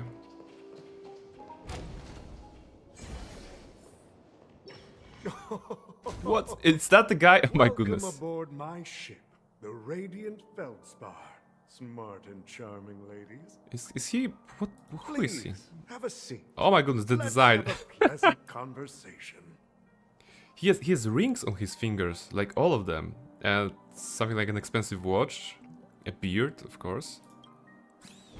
Interesting. Interesting design. Okay, I cannot run. The game is only allowing me to move slowly here. Makes sense. Welcome aboard, my dear ladies. Forgive me for any lack of attentiveness that might have led to a lengthy wait outside. No problem at all, Mr. Alfalfa. It's my honor to meet you in person. You may not be aware, but the book Odi Alfalfa, the biography, is a must-read for all strategic investment department employees. Okay, good strat sucking up to the to your After all, to their person, to your client. You are the legendary figure who single-handedly built the Penacony economy. Oh yes, butter him up and fry him on I their other side expected as well. no less from the 10 Stonehearts from the Strategic Investment Department. You're definitely skilled in the art of conversation. All right, the guy knows what's what. I appreciate that. I always enjoy talking to smart people because we don't have to beat around the bush. We can just get straight to the point instead.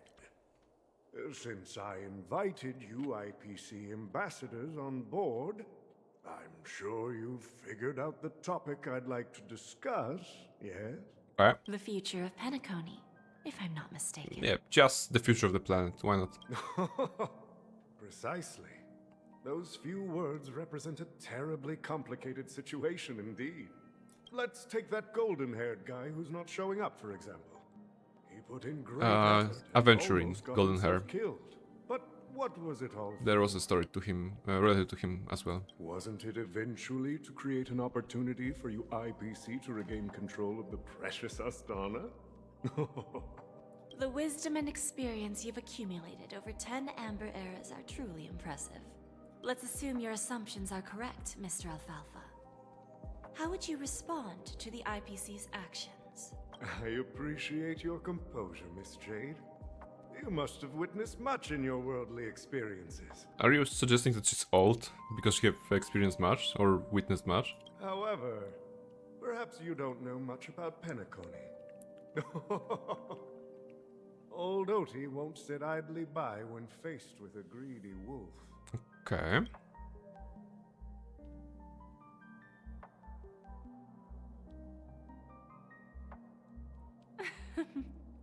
Please, go ahead.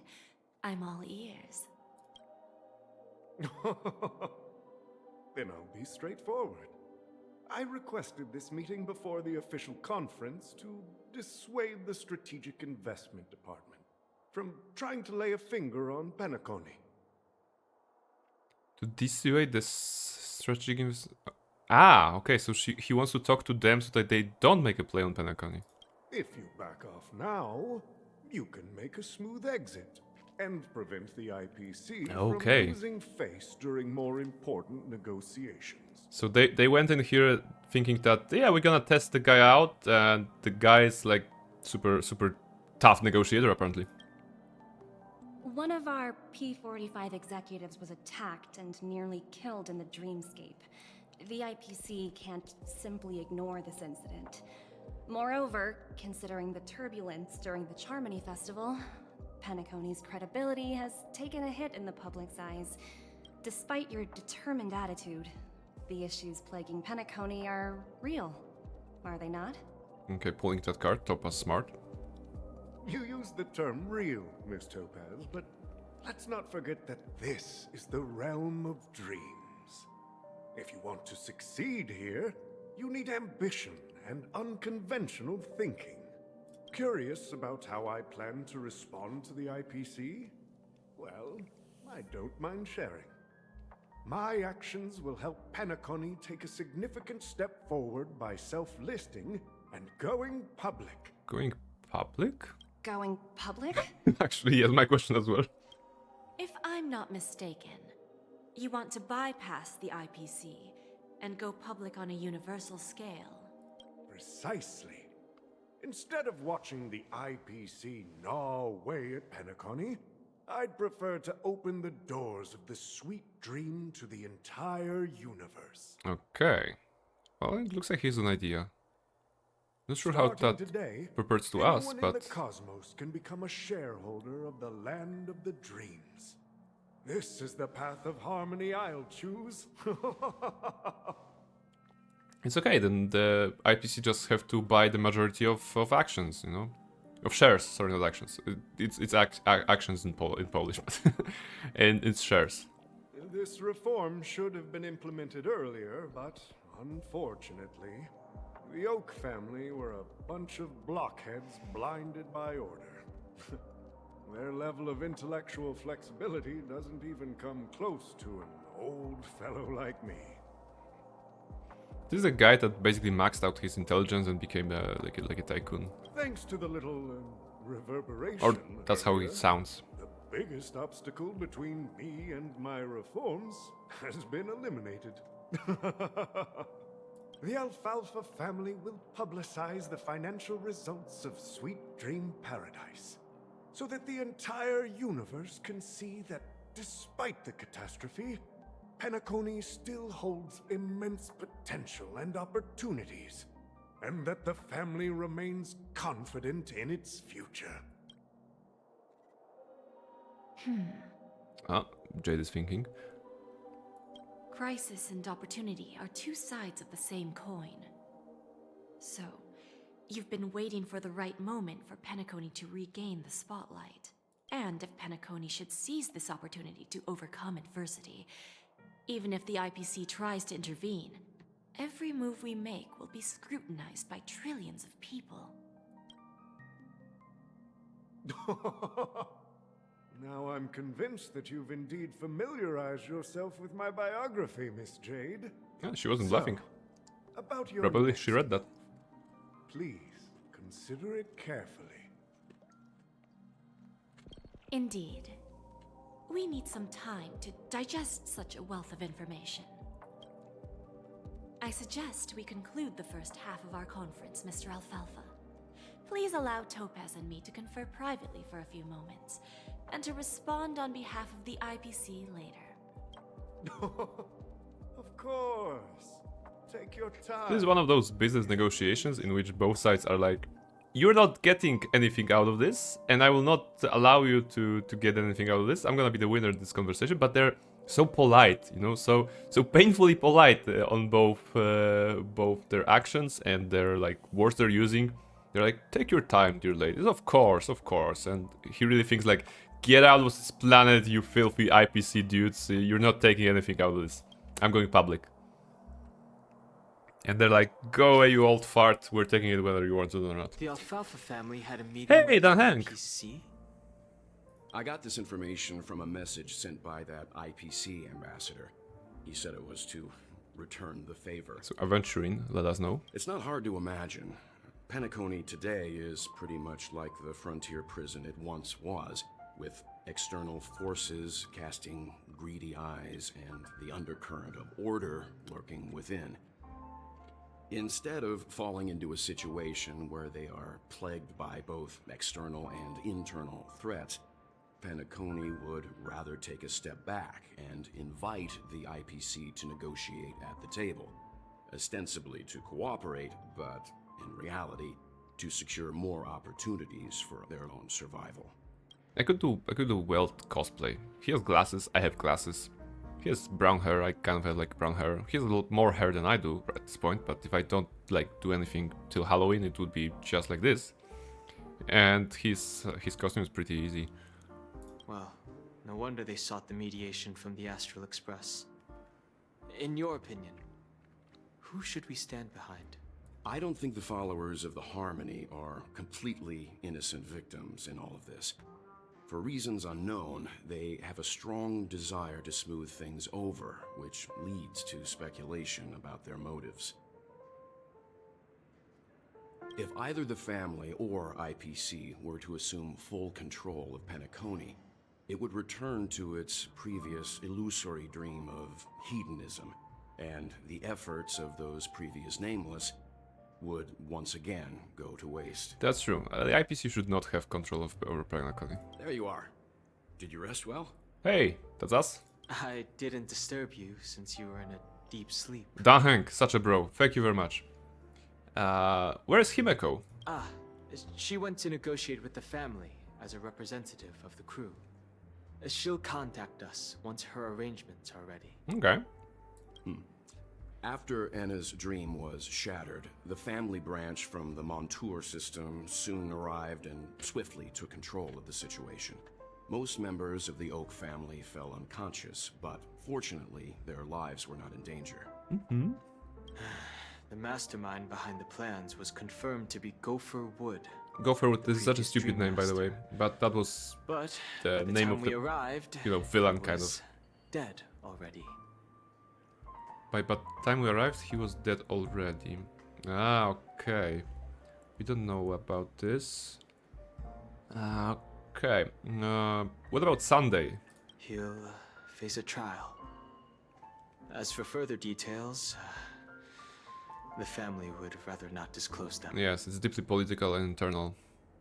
Makes sense.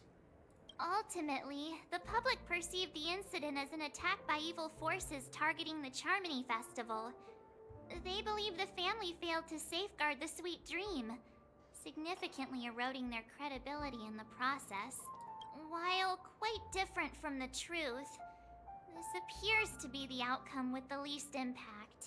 After all, you don't know who's awake and who's pretending Oh, to look be at this, Siobhan is asleep. here. Well, they'll open their eyes in the face of danger. Once the danger subsides, they'll embrace the sweet drink. Is the character we Here's a met previously. toast, with 3 glasses of glory of the She is trailblaze a to all. bartender, kind of, as you can see. She has a wonderful design. Hello again. Yeah, it's good to see you all again.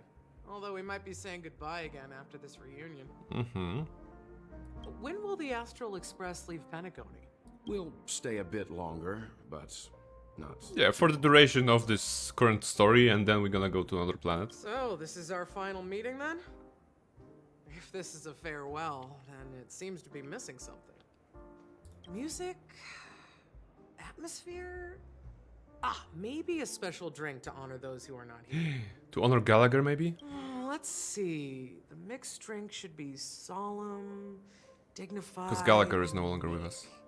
As He was we'll use kind of it a to pay memory, respect to those and fallen once the heroes. dreamscape collapsed, kind of, he was no longer necessary. To the nameless, resting in peace. And to Gallagher. And to Gallagher. Okay. Talk to Seban and prepare a drink. Optional chat with your fellow members of the crew. Of course we're gonna chat. Okay, Dan Hang, what's up? It's rare for all passengers to leave the Express together during a trailblazing expedition. Where's tea? Run out of tea. But for Penacony, Let's go with water. seems most appropriate.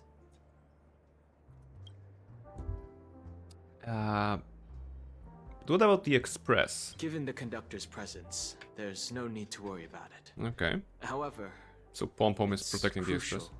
that we soon return to inform Pom Pom about the Nameless. Yes, the Pom Pom actually sent us to Penacony. He told us, like, hey, can you find other members of the crew that were traveling the Astral Express ages ago? And we're like, okay, we're gonna try. And actually, we did find something. So this will be a, the closure of the arc, I suppose, with Pom Pom. What happened to you in Anna's dream? My dream. The Express stopped at many places, and passengers came and went. However, the 5 of us were always present, and the journey seemed never ending. Is that what you want, Dan Hank, to never end the journey? Perhaps this could be a deep-seated desire inside me. And upon realizing this, I knew it wasn't real. Aww. Is the Order incident in Penacony a unique case? No related records exist in the databank, but I have a theory. The hidden dangers of the Order have always been within the Harmony. And this issue existed within the family from the very beginning. However, now that more powers in the universe are aware of this secret, the situation in the cosmos will become more complicated. Okay. That's all Like for I now. said, Thank you very much, Dan We'll Hank. go and see. Once we've packed everything, we should head to our next destination. Alright. Who else is there? So there's Welt. There's March. March, any comment? Guess what? Something weird just happened when I was on my way over here. Someone gave me a strange gift. Please don't say it's a button. So I unwrapped it and found out it was a button. God damn it. With a message on the back. Just press this button and all of Penacony will explode. This sounds terrifying. Alright. So, did you press it? Of course not. Who would press something like that? I love her face, her deadpan face here when she's saying this. By the time I turned around, the person had already vanished. So I handed it over to a nearby hound. Policeman. I heard there were many similar reports before the Charmony Festival started. I'm really worried about the future of Penacony. Well, hopefully nothing will explode. Alright. Welt, do you have anything?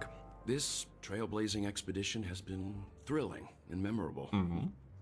Hopefully we've all gained insights about ideals, paranoia, clarity, and dreams from the experiences we've had. That's a nice summary of what was happening. What happened to you in Anna's dream? Yeah, Dan Hank said that he wanted to travel Wait, did we have a chance to ask March about that? Sorry, The conclusion sir, of a journey but can often be sorrowful. I have to go back to March. All we can do is to try to make sure it ends on a happy note. Aw, that's true. Can we ask what March was dreaming about? In Anna's dream? Okay, we can't actually, alright. Because Dan Hang said about traveling like a never-ending journey with all 5 of us. Is there anything else you'd like to ask? Yes, what was in your dream? Well, it was somewhat surprising. In that dream, I returned to my homeworld and reunited with my long-lost friends.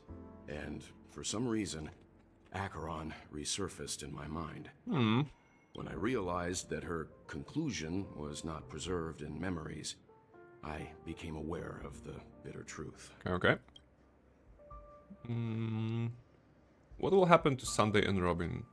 One bird longs for the earth and the other longs for the sky.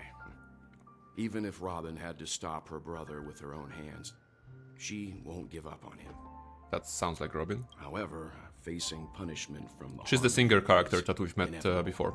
He will face a trial. I mean, not met, but saw on the billboard. And in the story, we actually do meet her. Family would rather not disclose them. Even play her for a little time. The Alright, conclusion of a journey that's all from Welt. Let's go, talk to Seoban and prepare a drink. Ready to mix your drink? Absolutely. What happened to Gallagher? Okay, we know what happened to Gallagher, but what's her comment on that? I'm not sure. I haven't seen him since our last meeting at the lounge. Come to think of it, he always did come and go quietly.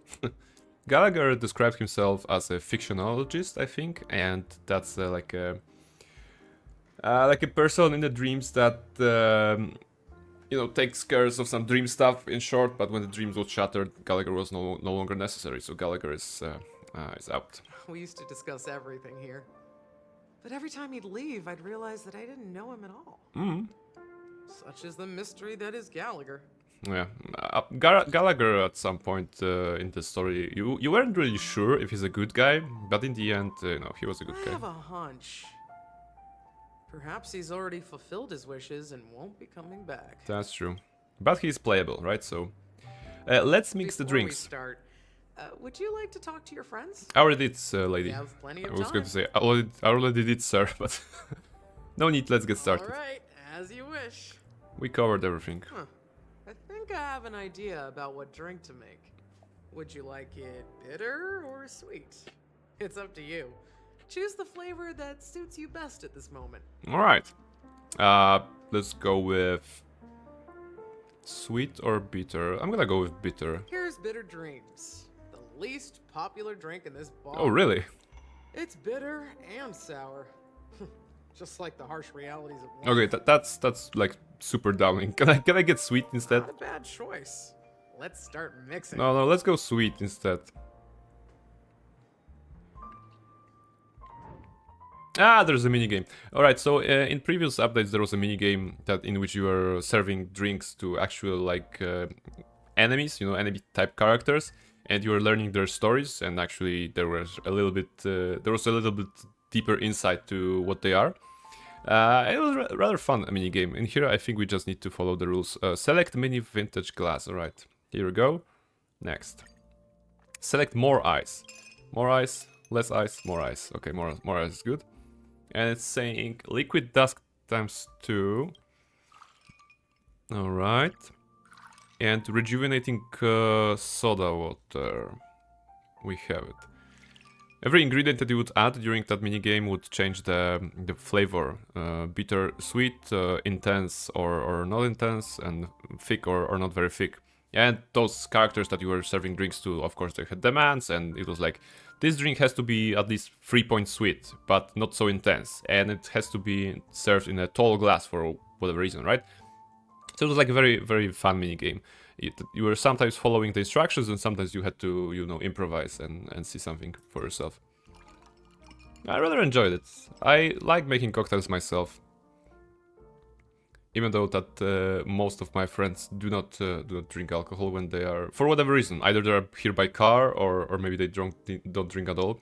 So I don't really have a chance to make drinks for my friends.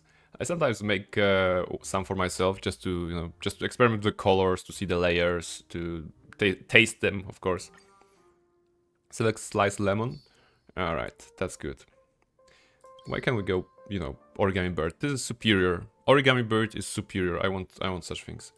Okay, sliced lemon. Let's go complete. Bitter dreams. Death is a bitter truth, but what you did will be remembered by history. Oh my goodness, this is sad but inspiring. I hope that history will remember. All right, click to close. Words always fall short. If you want to bring closure to past events at this lounge, there's no better way than mixing a drink. That's fair. Blend all your I'm memories and emotions together and stir them well. Through the filter of time, what remains in the glass is something to savor. Well, it's done. Here's to the nameless resting in peace. And to my friend, Gallagher. Death is a bitter truth. But what you did will be remembered by history. Absolutely. We're not accepted by the outside world, so we've gathered here. That was the theme of this Dream Jolt Hostelry, this bar location. The enemies that you were serving drinks to were also not accepted. And it turned out they aren't really enemies, so... It actually, everything that here they're saying makes sense. And one day, our souls will return to the same place. Cheers. Cheers.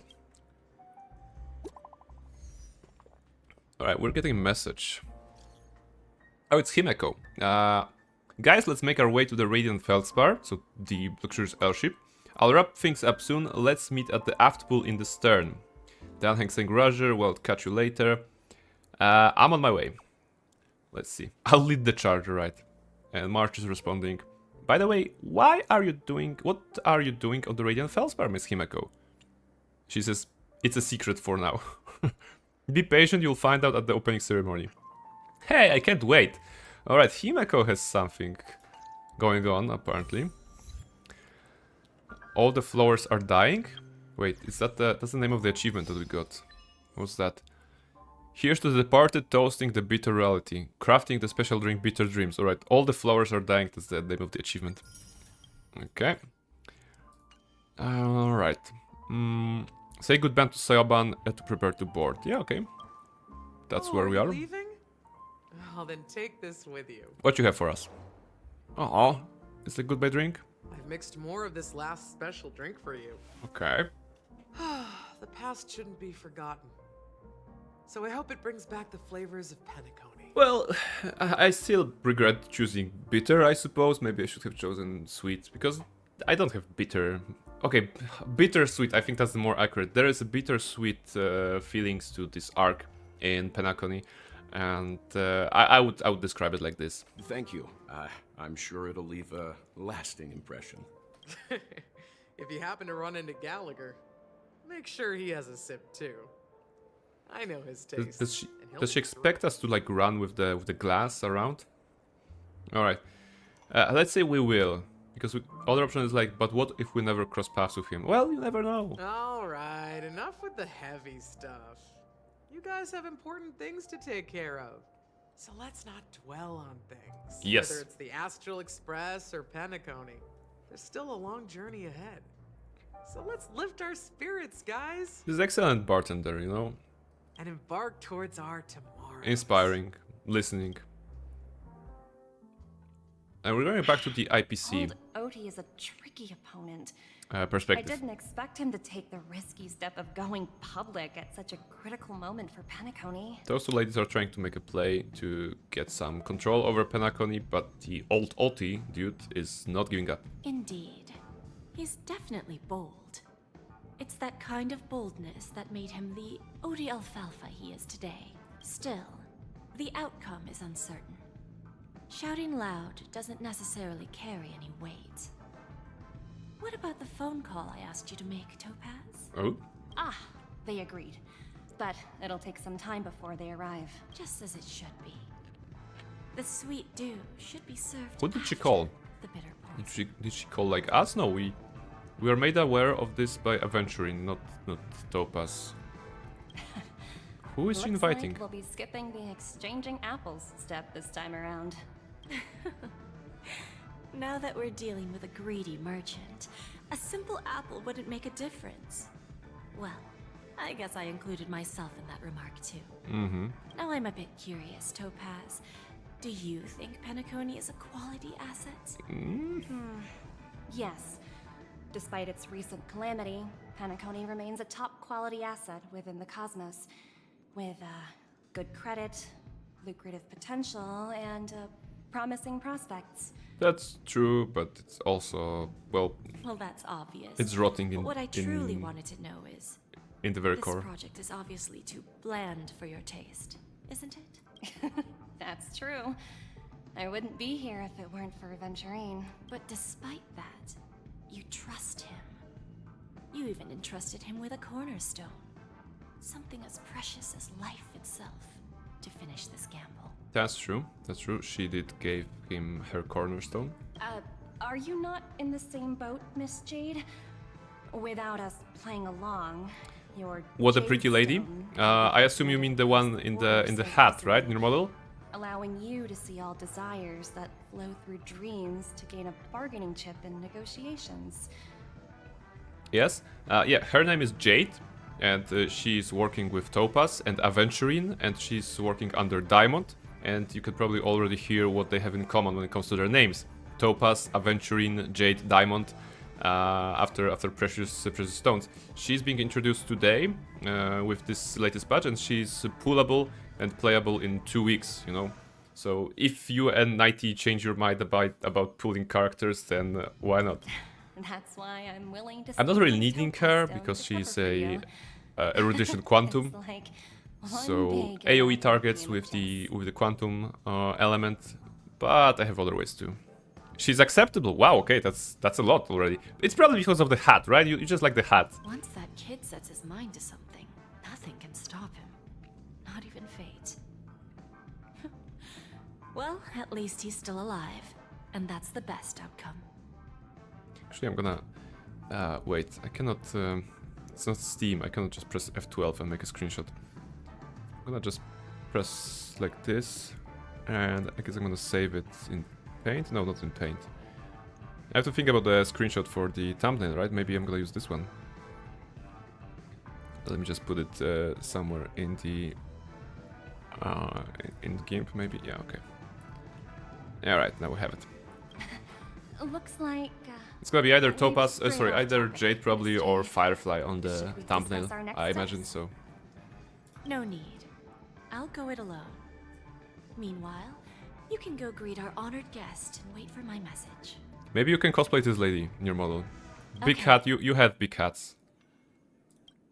Is that Robin? We're actually playing as She's her. also here Oh my on the goodness. Radiant Feldspar.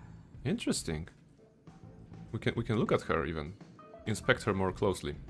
There's of course a little bit of boob physics because this is an Asian game, you know, so why not?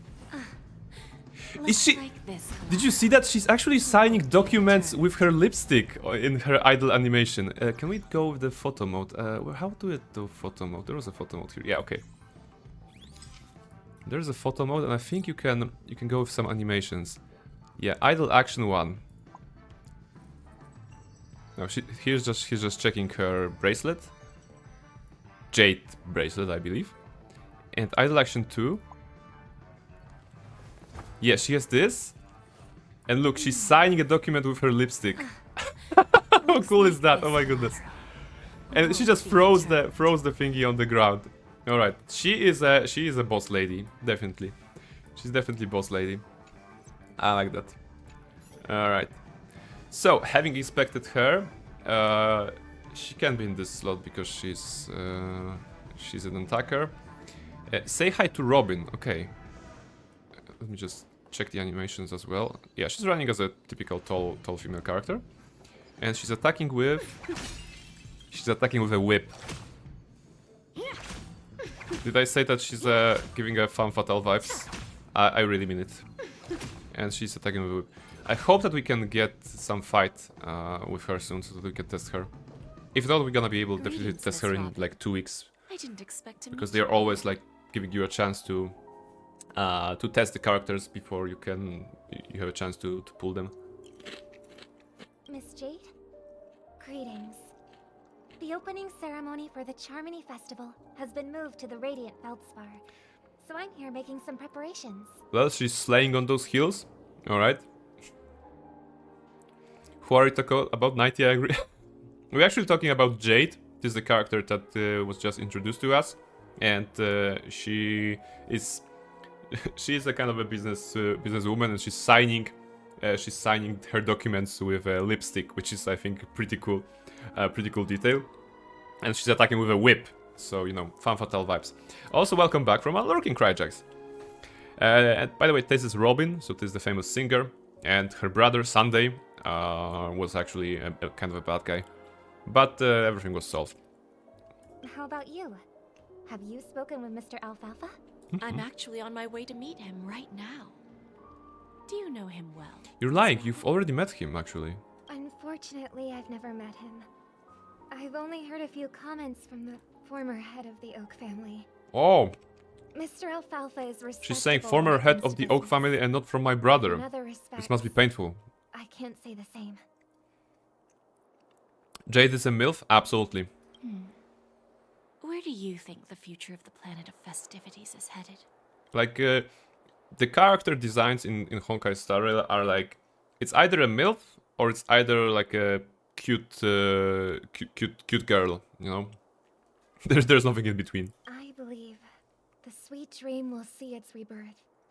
Just like the Radiant Feldspar resumed its voyage, the Harmony needs a new direction. Only by bidding farewell to the past, Oak Father can we preserves. actually sail into the future. There is no Halcyon type character in here. There are no permanent I would allies say. or everlasting enemies. So let's both take what we need from this deal. Naturally. I'm looking forward to your performance. See you at the festival. Yeah, she was supposed to sing at the Charmony Festival, but of course the Charmony Festival was interrupted by the evil guys. See you later, Miss Jade.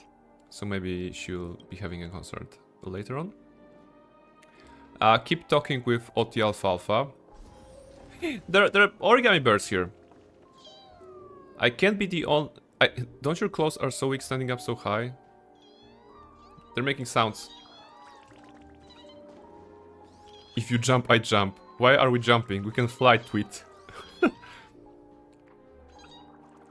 You're not so romantic. What's so romantic? I don't get it, tweet. Those two birds are talking to each other. Is there a follow-up? Not really. Okay. They're making sounds. Alright. Can we talk to it? You hear a faint sound emanating from somewhere resembling the chirping of a bird or a figment from your subconscious. You glance downwards, as you expect nothing is there. Ah, of course. After all, real birds do not exist within the dreamscape. Only the main character, the Trailblazer, could see those origami birds. Actually, other characters could not, or something like this. So Jade here isn't actually seeing them. Where do I go? Do I go up or down? I think up. Yeah. Sounds like a chest in here, yeah. Let's open that. Investigate. No, go here. Another chest. Ah, okay, that's the room with the old guy. Hardly worth the bother. Is that all? Okay, chest. New Penacony Dreams. I assume this is like an achievement for opening chests or something like this. Open treasures 300 times in Penacony. 300 times? Well, that was a long arc with multiple locations and many chests. Makes sense. Alright, start the second half of negotiations. Oh, I wanted to fight. Can I just, you know, attack him with my whip? Apparently not. Alright. Thank you for your patience, Mr. Alfalfa. Let's continue our discussion. Maybe some attackers will come and we're gonna have to fight, right? But where is Miss Topaz? Topaz has something else to take care of. You'll be seeing her later. Talks can still continue between the two of us. Yes, technically she has a higher rank. Is it just me, miss?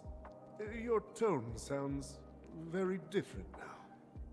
Wait a moment. It is not Jade. If he is remarking that her tone sounds different, then real Topaz and Jade are somewhere else, and this is actually Sparkle pretending to be Jade.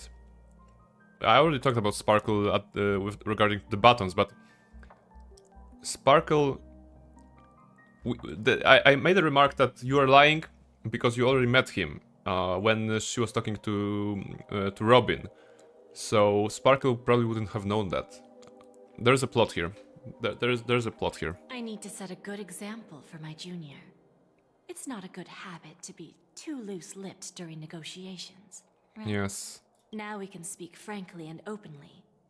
Do you believe what I said, Odie? She wouldn't say Oti. You're not the only merchant who has seen the changes in the cosmic market over the past 10 Amber Eras. Interesting. Now that's interesting. Good. It's good to be straightforward. Openness and transparency are my things. So, tell me, what's your next move? Unfortunately, I'd like to speak the harsh truth before laying out my plan. Okay. Let's cut to the chase. First, your plan won't work.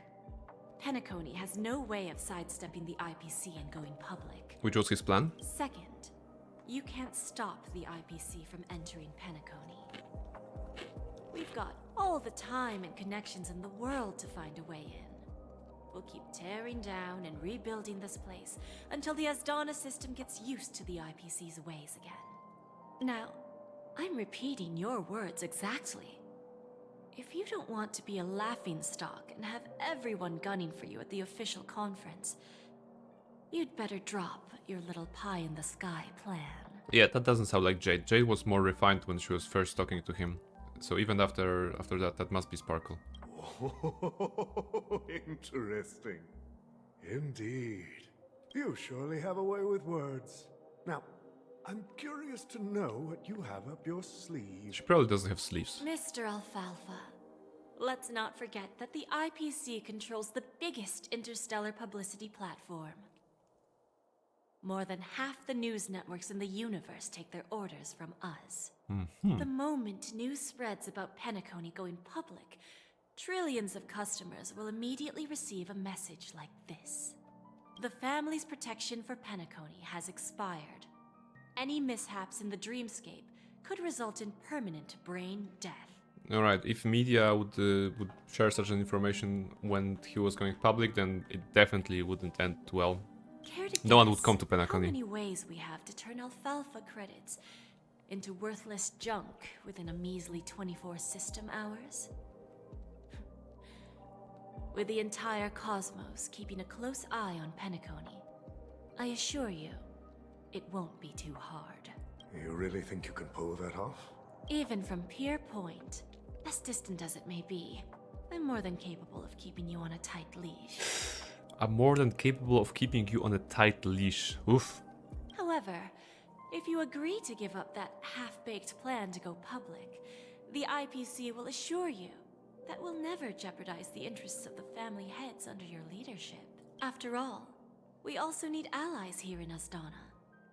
The IPC can assist Penacony with financing, starting by acquiring 30% equity shares. There's the space missing here. With our financial support, After the dash. stabilizing and rebuilding Penacony will be a piece of cake. 30% equity, you say? Who can guarantee you won't want more in the future? Oh. That's the brilliant The scene part of it changed all. for a more The answer cutscene is like. simple. No one. There are no guarantees. It all hinges on self-awareness and mutual respect. However, the board of directors will consider the interests of the family heads to some extent. You're a smart merchant, old Odie. Isn't the whole purpose of this elaborate game to showcase your business acumen and seek more benefits for the family? It benefits us if we both take a step back. And if that's not enough for you, I'm pretty sure that another goal of making Penacony go public is to expand the influence of the Planet of Festivities and attract more customers. I understand your concern, and I have a solution for that, too. Fine. Now I see your Don't trust her, come on. I mean, I don't like you, but don't trust her. Family, I don't think I have any reason to refuse your offer. She's playing you. However, as their chosen one, I still need one final answer. Go ahead. I'm listening. When I was a child, I heard Come the on, don't talk about adults your recite childhood. the tale of the ancient Ember Just let me whip someone with that whip of about hers. the ascension of Shipe, the Harmony, and the downfall of Enna, the Order. The Order and the Preservation used to be close in ancient times. So, why does the IPC, as a follower of the Amber Lord, seek collaboration with the family instead of aligning with the Order? Because the Order were crazy guys that destroyed the Charmony Festival, kind of. The answer is simpler than you think. It's all about credits. Hmm. Everyone's favorite thing and the universally recognized currency among the stars. Everyone's favorite thing. The IPC Well, everyone has the loves power money, right? So to it makes sense. perpetually ensure their value. With each new world integrated into the credit system, the IPC adds another building block to its cause. Eventually, all exchanges, capital, and businesses will operate within a unified monetary system. Yeah, and yet we still don't have euro in Poland. By then, all planetary developments will be recorded in accounts with well-defined values and the ability for exchange and circulation. And the heart of How everything tricky it must be. will be If one planet cannot have a universal currency, how about the whole galaxy having a universal currency? It's very interesting that, you know, in Star Wars or like Star Trek, credits or something like this, that universal currency exists on such a scale. There may be other currencies as well, of course, like for specialized goods, but having at least one widely recognized currency is very interesting. Our intention is to establish enduring preservation, so I'm sure you can understand. This universe doesn't need two types of order. Well said. Now you've convinced me. All right. All right. Tell me your solution. Let's see if we're thinking the same thing. Then let's continue our conversation. Please, Topaz, invite Sweet Dew to join us at the table. Sweet Dew?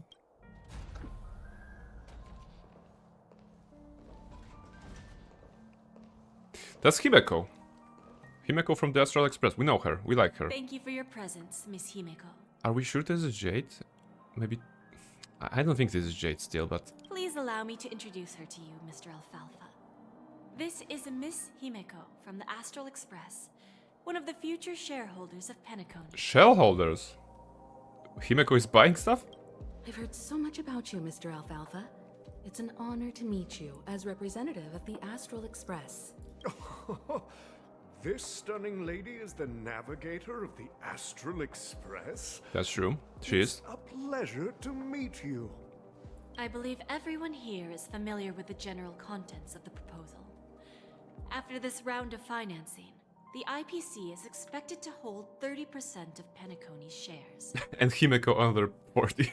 Then, the IPC will transfer 5% of that stake to 5%? the Astral Express and recommend Miss Himeko as an independent director. What? To honor the sacrifices and contributions made by the former Nameless to the land of the dreams.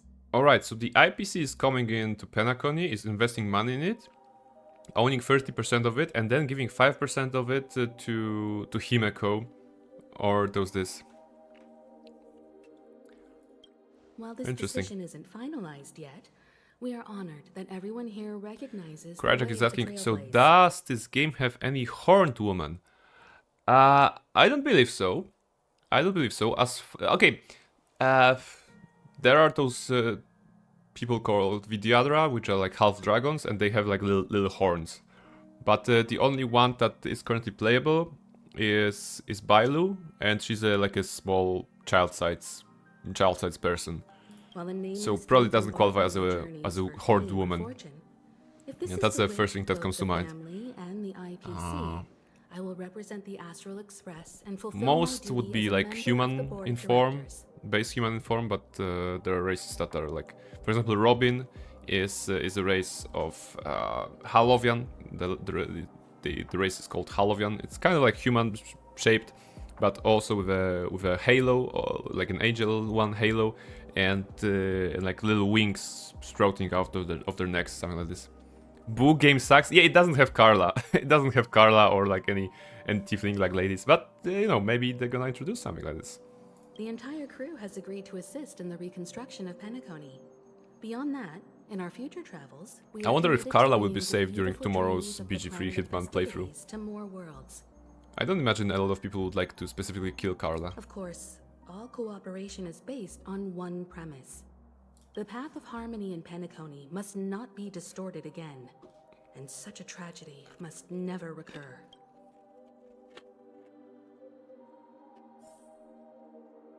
No one would like to hurt Carla? Okay. Also, I have all the drops for this. Ah, from this one. I'm not sure how it works. You probably have to have like Twitch Prime or whatever to unlock those drops, or maybe it's just like the code already that you get. What's here? There's Topaz and a chest.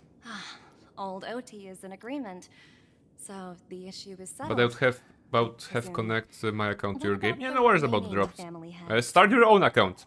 It's a great game. It's a fantastic game. See, there's Topaz. She has a Topaz, and there's Jade. She's amazing as well. Okay. They will soon realize the situation. When old Odie answered the last question, he represented more. So maybe than this just is the Jade. Alfalfa family. Maybe it's not Sparkle in disguise. When should we schedule the formal negotiations? I'll handle the arrangements. It's all up to you. I'll step back and let you handle the negotiations and takeover. Oh. I won't be involved. Alright. That's putting a lot of trust in your younger colleague here, Jade. But if that was Sparkle, and Sparkle was, I don't know, imprisoned Jade, then that will give her a way to swiftly get out of the action. But Miss Jade, this is... Aventurine initiated this case, and you were his project partner.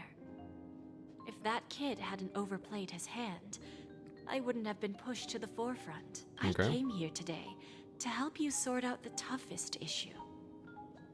I trust you'll be able to wrap things up quite nicely, little Yelena. Yelena. I still can't get over the name that she has. Yelena.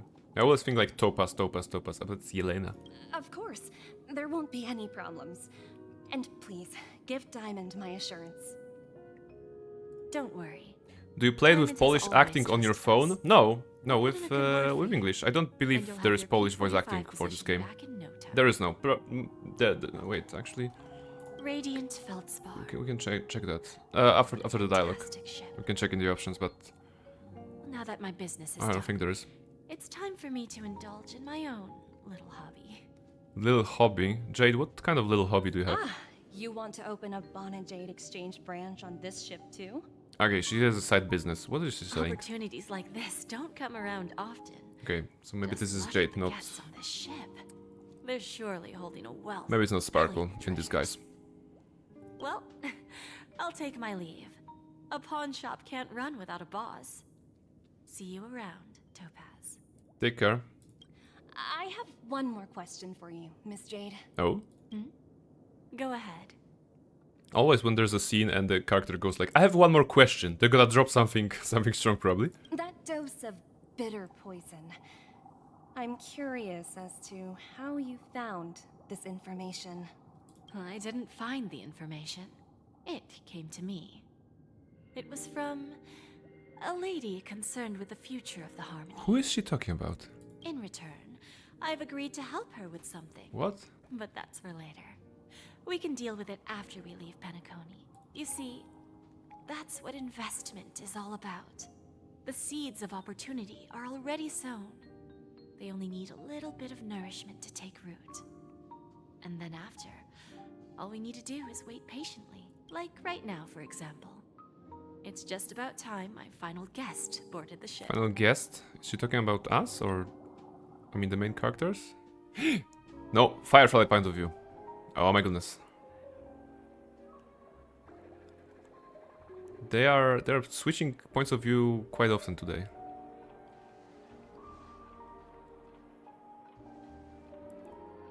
Looks like there's it's a banquet going on. There's a table. Sneaking in was way easier than I thought. And there's Firefly. The family's security is as lax as ever. So, this is the Radiant Feldspar. So luxurious. Alright. A pawn shop that grants wishes. Is there really a place like that on the ship? Is that your dead girlfriend?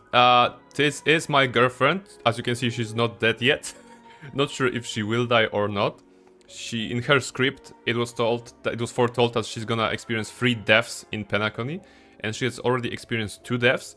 So she's expecting some additional death, the final one. It's not clear if that's the final like death and no more of her, or if it's some kind of like a transformation, new beginning. Because apparently she's also gonna get some immeasurable wealth or like something of immeasurable value out of this adventure. But yes, this is Firefly. I'll find out for myself if This is the first time we can actually control her. And I was going to check the options for language, if they have something. Yeah, okay, so when it comes to text, they have Portuguese, Deutsch, Francais, Bahasa Indonesia, I don't know those languages, Russian probably, English, Korean, I guess one of them it must be a Korean, Chinese, something like this. She looks very Genshin. Yeah, makes sense. And when it comes to voices, it's Chinese, English, Japanese, and Korean. Actually, you'd have to download the voice packs. Interesting. Alright. So yeah, I'm playing with English as default. Alright. She has a sword. She attacks with a sword. Alright, I mean, at least in this form. Alright. Japanese nice. I love Japanese. Yeah, I mean, certain games probably work better when they are played in Japanese. Well, JRPGs, I would say, like maybe Yakuza, maybe Persona, all of those games. But both Yakuza and Persona have very good English dubbing, so I'm kind of used to playing JRPGs with English dubbing. And it also helps me like focus more on the story, right? Because I can maybe read something, but I can hear the English, so my brain processes that. unlike Japanese, I don't know. Oh, the wind is almost blowing her skirt up. All right. She has a picture. She's fixing her hair. Aww. Photo mode. Let's see how the idle animations are. Screens for collection. Let me just check the idle animations. That's what I'm interested in. What does she have? Oh, this is the device that helps her transform to Sam, the powerful robot, which she has. And the second one is... it's the one here. Oh my goodness, she's so cute! I can't even. I'm allowing myself to make those sounds because I work with Nighty and Near Model, and especially Nighty is a person that makes a lot of sounds when she's getting excited about characters like this. So I'm kind of working on that. Face the camera. There was also like expressions. Let's see how good her expression. Relaxed, grumpy, gentle, shy. Oh, a little blush here. Surprised and confused, which is more like a deadpan. Okay, I love it.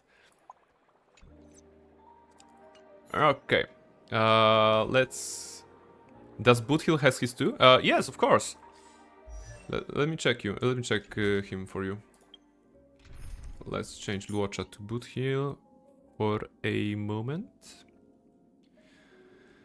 Where is he? Where is Boothill? Here. Boot heal and photo mode.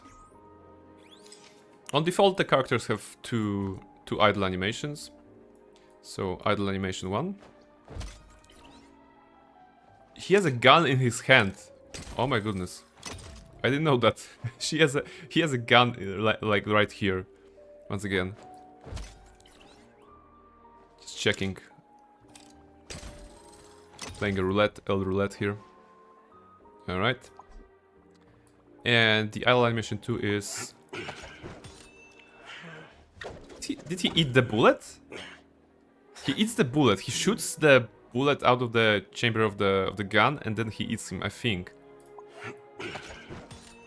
Yes, he does. He eats... Okay. Okay, he eats the bullet. Makes sense. He's so cool, best cowboy. Let's see the emotions on his face. Relax. Grumpy. A little scowl hill. Gentle. It's actually a big smile. Interesting. Shy. Shy is like... well, he is more like confused or uneasy than shy, but okay. Surprised. Eyes open. And yeah, okay, and we can clearly see the target that is his eye. And confused is he's like, yeah, I don't know about this. I don't know about this. Gentle fits perfectly. Yes, you know, he's smiling as a like swashbuckling cowboy. And I like the hat. You know, the hat has actually, I just noticed this. The hat has like two what is this? Like two bullets. Two shells of a bullet, I suppose, on it. So yeah, so that's Boot Hill. Okay, let's turn back to Locha. We still haven't seen any combat today. Let's see if we even will, but probably we will, right? Alright. So Firefly, ask about locations of the Bona Jade exchange. Apparently... So apparently Jade has set up a... Oh, people are sleeping here. Oh, that's so cool. We can listen on them. Nothing better than sleeping on a full tummy. I had a hard time sleeping when I was at home. My condition has improved since I came here. I get drowsy as soon as my head hits the pillows. I don't feel like going to that Wednesday ceremony. Let me nap a little longer. Snore, snore. That was me today. I don't feel like going to work today. Let me snap a little longer. Aw, look. There are those pigs here. The trotters. There's even one up there. Okay. He's shaking. He doesn't know how to get up. How to get down, I mean. Alright. So Jade has opened a pawn shop about, you know, fulfilling dreams or whatever. Bona Jade Exchange. And Firefly has got wind of it and now she wants to go there. Is that in here? No, I think it's here, right?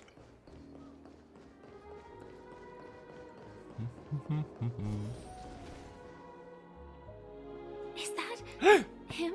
Is that him? Is that our main character? Vanished in the blink of an eye. So the Astral Express is here too.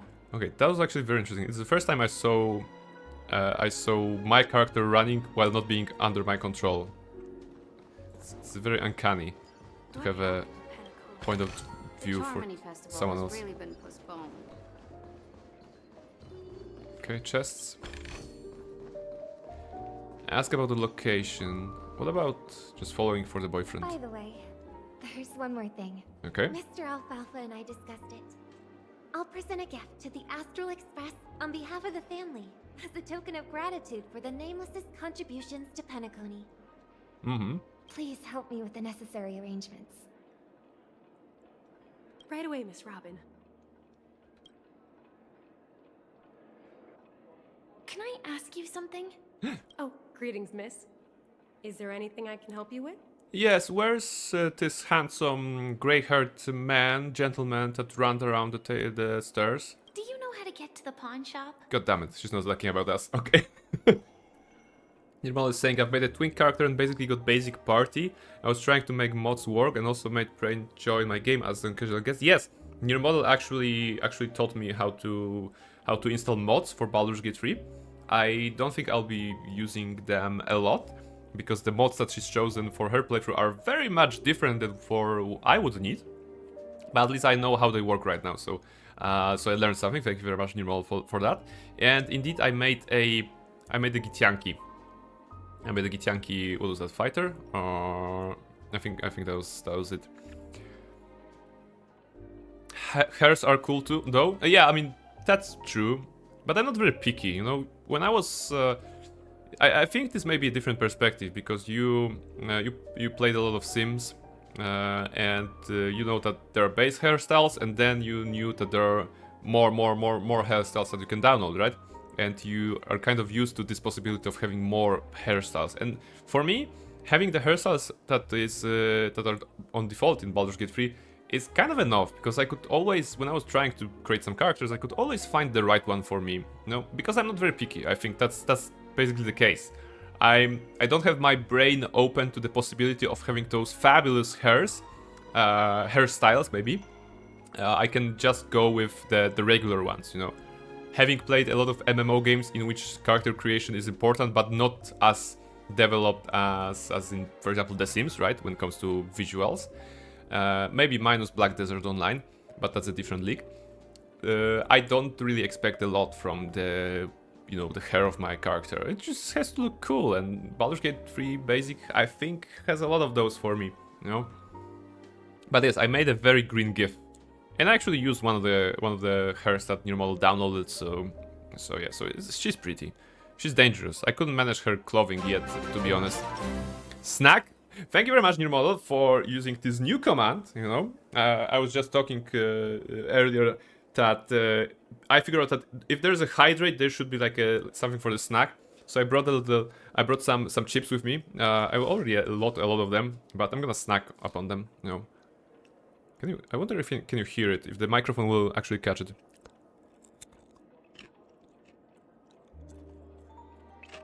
Did the microphone caught it? Did the microphone caught the sound of me crunching on the chips?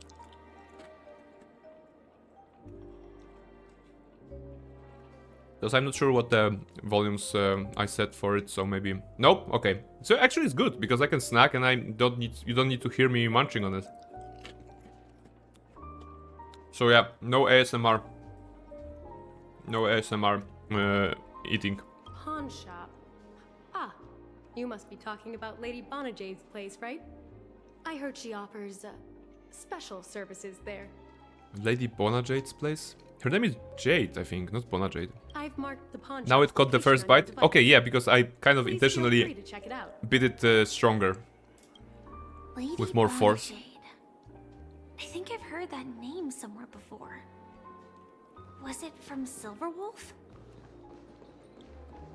Come to think of it, The quest is showing us to go there. She disappeared after mentioning that she was going to meet with the Genius Society. I wonder how things turned out for her. Telescope? But never let your guard down. The telescope over here feels a bit redundant. Is there even a need to gaze upon the sky when you are surrounded by it? You don't understand, so you decided to use the telescope? The scenery through the telescope is vast, so vast that it evokes some delusions in you. Floating among the clouds for too long would physically make one in the clouds, which isn't necessarily a good thing. After admiring it for too long, you start feeling dizzy. Maybe a change of an angle, or just stop looking altogether. You decide to look to the left. After fiddling with it for a moment, the telescope lens is aimed at an object and auto-zooms. Everything looks so small from this angle. Even the buildings of Penacony's 12 hours, those are like the dreamscapes to which you can go, you could go theoretically, look like chess pieces. This view gets all your senses all abuzz for some reason. Look to the right. The scenery through the telescope is vast, so vast, yeah, okay, that we already heard that. More to the right. The telescopic lens focal length reaches its maximum after continuously zooming in and out. You squint and look at the ship's empennage, suddenly realizing that it is a truly eye-catching even high up in the sky. It's a pity that it's a plain design. Can you paint something on it? A crew member might know about this, and there's a option whistle coolly. Continue whistling. Ah, there's a origami bird. You heard the sound of wing flapping. Does Firefly see them? Introverted Birds is saying, "Are you calling for me? Oh, do you know me?" No, she's not seeing them. I think I hear something. And the bird says, "Ah, it turns out I was mistaken. Tweet, are you singing? I thought that was my companions calling for me." There, if there's nothing else, I'll be off. Tweet, tweet, tweet. You don't have to keep talking to me. I don't know what to say. I should be heading back. Goodbye. Tweet. And he tweets. Invisible cities. Right, so that's it. I only went upstairs here because there was a indication of Kalus going up, and I was wondering if we can find Kalus or look for him. For the boyfriend. The perfect boyfriend material. But I don't think that will be the case, right? Oh, we're actually going in the right direction. So let's go in the wrong direction for a moment. Yeah. The game is just teasing us. Delaying the meeting between Firefly and Kalus. if I win. Or not. That's Kalus, and he's up here.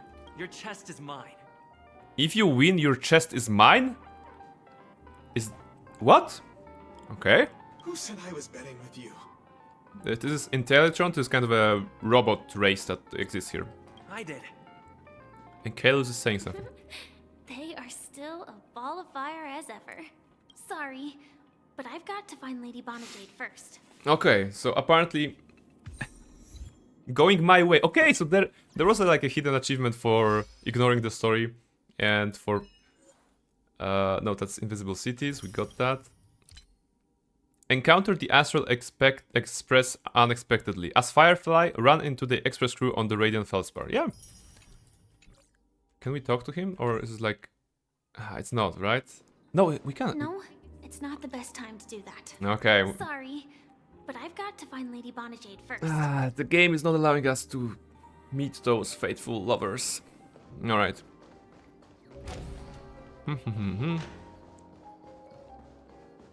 Okay, nice. Hope you enjoyed Dark Age playthrough. Nope, now it got the first bite. I probably won't play it for some time, since Elden Ring DLC is coming tomorrow. Will you start a new or continue your first run? Oh, that's a good question, actually. I will be continuing my original run. I put too much effort and hours and levels and items into my first character, so that I would start another one. I don't mind being like... probably my character will be much stronger than an average character, because I was farming a lot. So... but I don't mind that, you know. I'm not expecting from the DLC to kick my ass and be super hard or whatever. I want to just experience it. And if it means that I'm gonna be going smoothly through the bosses, I enjoyed it. I liked it. Alright. Welcome to Bonajade Exchange, Radiant Feldspar branch. Hello. How should I address you, dear lady? Just call me Samuel. Samuel! Oh, she introduces herself as Samuel. Oh my goodness. Miss Samuel. Samuel. Nice name. So what do you need, Miss Samuel? And what are you willing to give up in return? I want to keep on living. And for that, I'm willing to give up everything I have. God damn it. Oh my goodness. So we discussed that Firefly is about to experience the third death or whatever. And she is so keen on living, and she said, I want to keep on living, and for that I'm willing to give up everything I have. Wow. Alright, that's... everything you have. That's deep, and not a very good business, like, start, but... That's right. Everything. She must be truly in love with Kalus. Miss Samuel, I think you'd best turn around. It seems you're not quite familiar with the term pawn. What do you mean? I mean it literally. I sense your burning desire to live, but unfortunately, you don't have anything of equal value to offer. Oh, come on. Okay. A pawn shop that grants wishes. I see. It's just a marketing gimmick. Well, that's quite a harsh accusation. I understand you may not fully comprehend what I mean, but don't worry. Nirmolo says it'll continue. I was about to start a new run. If I was about to start a new run, it would take me too long to get to the DLC. You still should... I'm not sure, Nirmolo, if you have played the game in recent days. You probably should, like, launch the game to get used to the controls again or something like this. When I launched it a couple of days ago, I guess, I was like... I was feeling super rusty when I was playing with the controller, and I was like, oh, okay, how do I do that? How do I do that? How do I attack? Oh my goodness. So yeah. Maybe that's gonna be the main issue for me, probably going back into the controls. Because I'm not super familiar. I mean, I was familiar, but it's like riding a bike. You don't forget it, but you're out of practice, right? Go and talk to these people. They're all customers of my pawn shop. See for yourself. Especially after the BG3, no one waits for your turn. Yes, like, even if you pause the game, we talked about it today. Even if you pause the game in Elden Ring, they will still whack you, right? So there is no pausing the game there. Once you've done that, come back to me.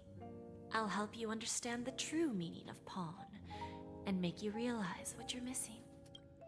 That Lady Bonajade feels more like a money lender rather than the owner of a pawn shop. Okay.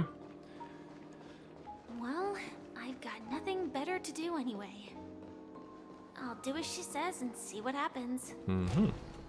So Firefly wants to live. It's big, it's important for her. It makes sense. Check on the customers. Kalus is no longer here. Where is Kalus? Alright, Stacy.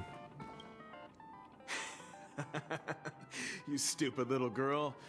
Coming back to lose more Look, money, the background here is owls.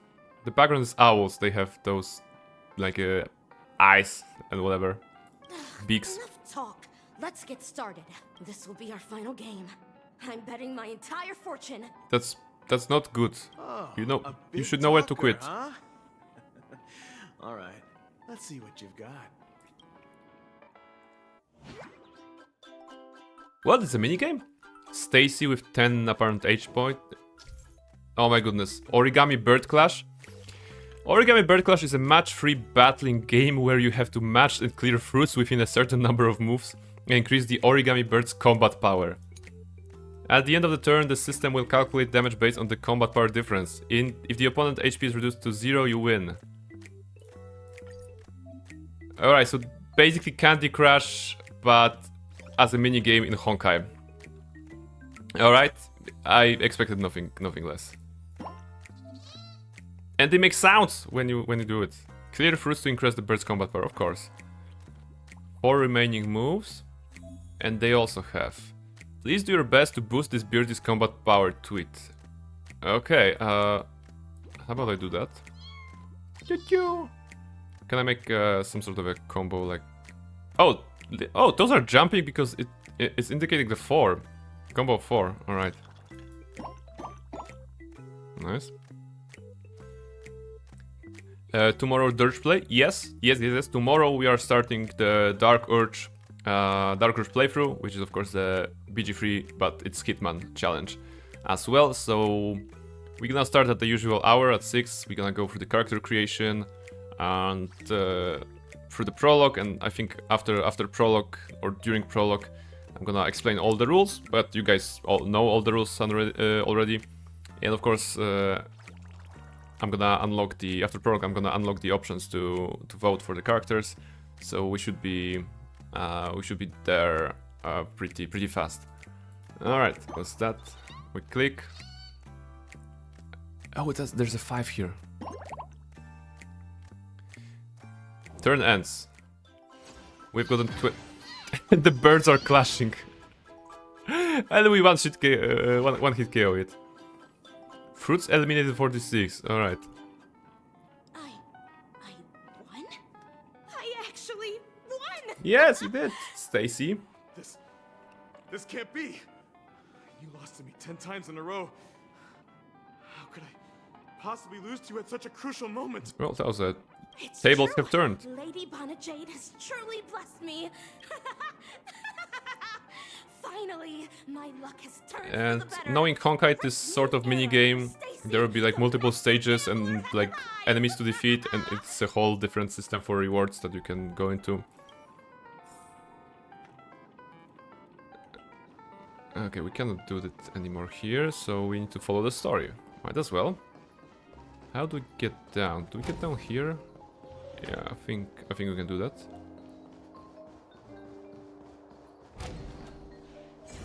Open up.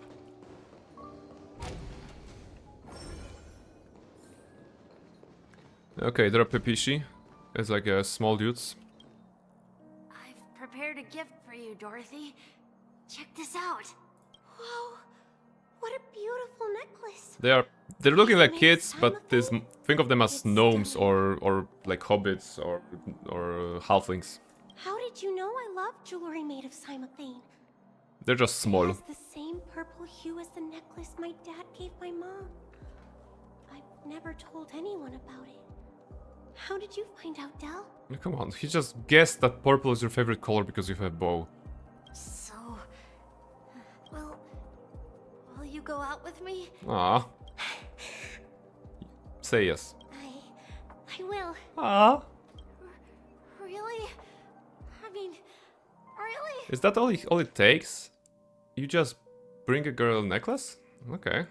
I never said yes before because I thought you had no idea what I liked. But this gift made me realize you were actually paying attention all along, trying to learn everything about me. So yes, I will. Wishing you the best. Wonderful. My wish has actually come true. I wonder what he had to give up for that. So, shall we go? His soul, probably. Hey, I want to go out with this girl, but I'm giving my soul. Yeah, let's go. Let's go. Alright.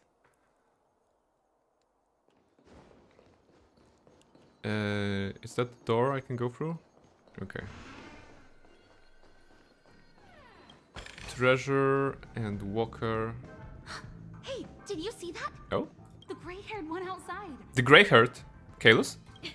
Don't look around, just focus on your drink. Seriously, they look like a total lunatic. Is that him? Alright, so Kalus is up on the front of the ship, doing a basically Titanic scene with origami birds. Marge is probably worried sick. This is so Kalus. Or Stell, you know. The characters... Your main character is kind of like a trash raccoon. He's always trying to see if there's anything in the trash. The whole first planet is like a big meme when it comes to checking out trash cans. Can I talk to them? Chirp, chirp. Kalus is saying chirp chirp? What? Chirp, chirp. Origami bird. Hey, little birdie. Please note that neither Firefly nor March can see the origami birds. Come on. Calm down already. Everyone's staring at you. No, it's not the best time to do that. Oh my goodness. Sorry. I'll catch up with you later. Ah, the game is not allowing us to make romance. Let's talk to the Intellatron. Yeah, you heard right. I've got him. I've got him? What? He's been hiding at the moment of soul in Penacony, using a fake identity. And he even posed as a professor at Paperfold Academy. Okay. I made a deal with the family. We'll leave the extradition-related paperwork to you. What is that about? How'd I find him? Well, let's just say I had some help from an influential figure. Don't ask for the details. 22 years. Yeah. 22 years of chasing this guy all over the cosmos. You know, never thought it'd end up like this. I'm gonna hang up for now, partner. I need to raise a glass to myself. Yeah, absolutely do. Walker hangs up the phone and drops of fuel seeped out from his deep metal construct eye sockets. Those were the tears of an Intellatron. Okay, so Their wishes actually did come true. you're happy that you found your target, if you're a bounty hunter or whatever. But I just don't understand. How did she do it? And what does pawn really mean? I should go back and ask. Chat with Lady Bonajade about your discoveries. Okay. Firefly wants to live. Not live forever, just live longer than she's supposed to, because she is suffering the entropy loss syndrome, which causes her body to degenerate. So you're back, Miss Samuel. Mm-hmm. Yeah. I found those people. And it seems their wishes did come true after visiting the Bonajade Exchange. But I'm not sure what you want me to see. They all seem to be living fulfilled lives. Not so fast. This step was just to show you that the Bonajade Exchange is genuine. That I had the power to grant their wishes. What? And now... I think she was dealing with money, not with wishes, but... Dell was from a wealthy family. He was head over heels for Dorothy, and wanted to win her heart. So he made a deal with me. He put up his entire fortune. Entire fortune. In exchange for a gift that would impress Dorothy. Alright, I mean... It was a piece of cake for Who am me, I to judge? thanks to my IPC connections. However, Dell will soon find himself evicted from the dreamscape because he can't afford his room. Whether he can bounce back from poverty, well, that depends on him. Let's just hope that necklace will keep their relationship from crumbling. Gotta get personalized greeting tomorrow? Yes, absolutely. The more the merrier. Then there's Stacy, a lady with a gambling addiction. She wanted some serious luck, but she had nothing to offer. So I took something else instead. I took away all her close relationships. I took away all her close relationships? From the moment she stepped out of the Bonajade Exchange, every casino in the cosmos would remember her name. But her parents and siblings would sever ties with her, and it would be impossible for Stacy to make any real friends. Here's preview. Warhammer 40k and DMC fan, legendary vampire hater, and a Herald of Brains shaved beard. Do you have anything to add? I think it's perfect. I think it's perfect, mate. You know, it encompasses everything, right? There's a vampire hater part, which is pretty obvious and quite teasing to those from the audience who may love vampires. DMC fan, very true. You mentioned that is a favorite game of yours. Warhammer 40k as well, and of course, I mean, Herald of a shaved beard. Herald of a shaved beard. Herald implies that something will happen, right? Can we guarantee that a shaved beard will happen? No. But do I appreciate you believing in that? Yes. You're really saying it lacks Star Wars. Maybe something, you know, you play Old Republic, right? So maybe something in there. You just put like a galaxy there. But you can't deny it won't happen. Of course I can't deny, right? Basically, for the most part of my life, I only believed in two states of my beard, which is like full clean shaven or full hobo, right? So those are the two states I was going between. I would shave it all and then go for a couple of weeks to go full hobo and then just shave it all again. So it was like up and down.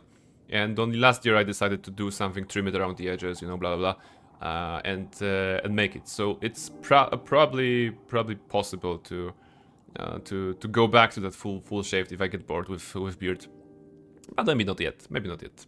I still think She will accrue a it's vast like due to her good I like it. I like it for now. But she'll never be able to use it for the people who Sith truly Lord merit Kryjax? her. Yes, that probably fits.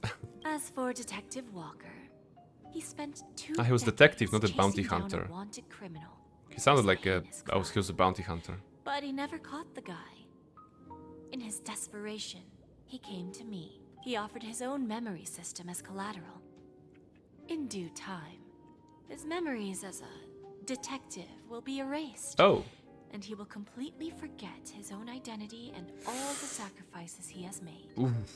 Interesting, don't you think? I fulfill people's desires You are evil. and grant them favors. And soon they come back to me with even greater desires. You are evil, absolutely. When people see others' desires get fulfilled, they develop their own desires.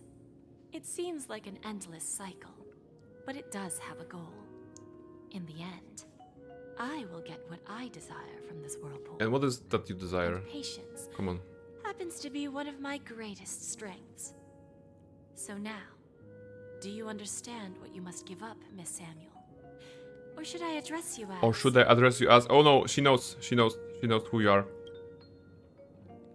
AR 26710. Shit, she knows. A remnant of Glamoth's Iron Cavalry. I mentioned about Fire when I was introducing Firefly to you guys that she has been a genetically breed soldier born only to fight, and that's it. Maybe like this owl is from Galaxy Far Far Away. It just made a sound. Yeah, it's doable. I think it's doable. Kinda pre-message. I think it's doable. Let's just discuss it tomorrow if you said that. But I think it's hitting all the right vibes, right? Alright. How does she know? I'm not surprised. You are much calmer than I expected. Entropy loss syndrome. That's the illness that Firefly has? Misfortune, isn't it? The higher-ups in Glamoth implemented such a failsafe within the genes of their warriors. Just to make sure the Republic's most powerful weapons wouldn't fall into the wrong hands. That's true. As for the price, those Iron Cavalries weren't exactly seen as regular, independent humans, so there wasn't really a price to be paid. Okay. However, That's true. you are different. You're now a Stellaron hunter, a living being. She knows named everything about us. Firefly. I don't like this. Naturally, you want to continue your existence. But with the firmament front gone, the people who know the secret and can cure the disease are nowhere to be found. Are you suggesting that the IPC has a remedy? Well, there might be a silver lining. Come on. That's all I can say. Come on, it's about her survival. I see. It's no wonder you said I can't provide anything of equal value. Because nothing I own holds any meaning. And now she goes like, oh, but there's one thing I want from you, and it's like your boyfriend. So, you're going to ask me to personally restrain my partners to ensure my own survival? Yes? No? Unfortunately, that's not quite the Damn it. case. Okay, so it's not about Stellaron hunters. Partners. A nice way to put it. Now I'm even more curious about the Stellaron hunters. Each of you has your own identity and a special bond with each other. It's strong and intimate, and yet it allows for independence. That's true. They're like family, a dysfunction family, but they love each other. The Stellaron hunters. Kafka, Blade, Firefly, and Silver Wolf. Just as the 10 Stonehearts follow Diamond, you follow your own leader. I wonder what they are like, and if all Stellaron hunters are like you. Do you just want to meet them? Like a meeting with Stellaron hunters? Traveling on the path of finality, but struggling against your destiny. Attempting to move in the opposite direction. Sometimes the game is changing the color of the font to like different than the usual white one. Usually indicating it's something profound or important, and usually as it happens it's also something deeply philosophical that you don't really understand, but maybe after the events of the story you will. So yeah. I really hope that one day, all of you will come and visit my pawn shop. I'll be waiting patiently for that day. Okay, maybe they're setting up some event in the future. Can I see this as an invitation? From Diamond to the Stellaron hunters while keeping the IPC in the dark? Consider it more of a personal offer from myself. Alright, so she's trying to build her reputation even aside from Diamond and the strategic investment department. It doesn't represent the IPC. Yeah, she's doing business. The Stellaron hunters have interacted with the IPC, but not the 10 Stonehearts.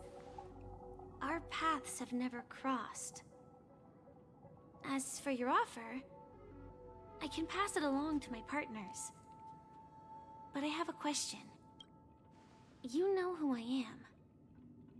And you must know that my partner is keeping an eye on this room. If she wanted to, she could let the entirety of Purepoint know about it within a few mere seconds. That's true. Silver Wolf can hack anything. What drives you to take such a risk and extend this invitation on behalf of Diamond, even if it could lead to your downfall? Considering that Topaz, Aventurine, and Jade are playable, then Diamond probably will be playable in the future, so they must be setting up something for that time.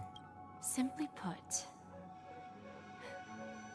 you and I are the same. However, and unlike you Stellaron explains nothing. or the Astral Express, we band together merely to obtain what we want. Yeah, because Stellaron Hunters and Astral Express have the like idea behind them, I suppose, and they're only about getting results. Each of us has our own past and destined ends, and on this journey, we have been invited by Diamond to join him. Destined ends, like destined death in Elden Ring. This journey could be either brief or long, as each of us carries a void in our hearts that can only be filled from the outside. So, Diamond made us a promise to divide the power of the Emanator of Preservation into 10 pieces and give each of us a cornerstone to fill that void. That's true. Mortal flesh is fragile, yet my heart is unyielding like the monolith. For without this resolve, Who is the depicted way of here, though? preservation would fade into oblivion. Is this Topaz? That will be Topaz, right? Aventurine? Does Aventurine have like this kind of jewelry on his earrings? I mean, not sure.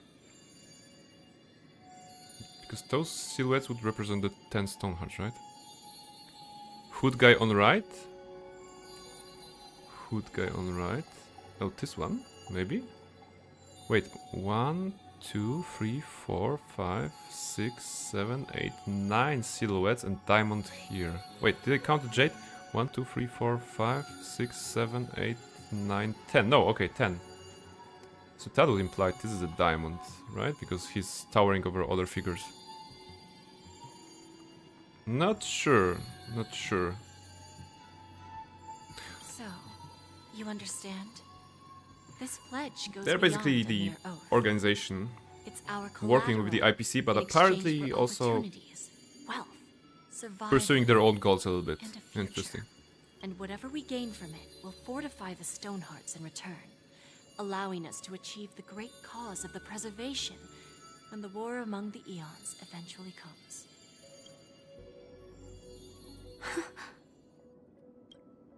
I understand. I don't. Take your time, child. You don't need to give me an immediate answer.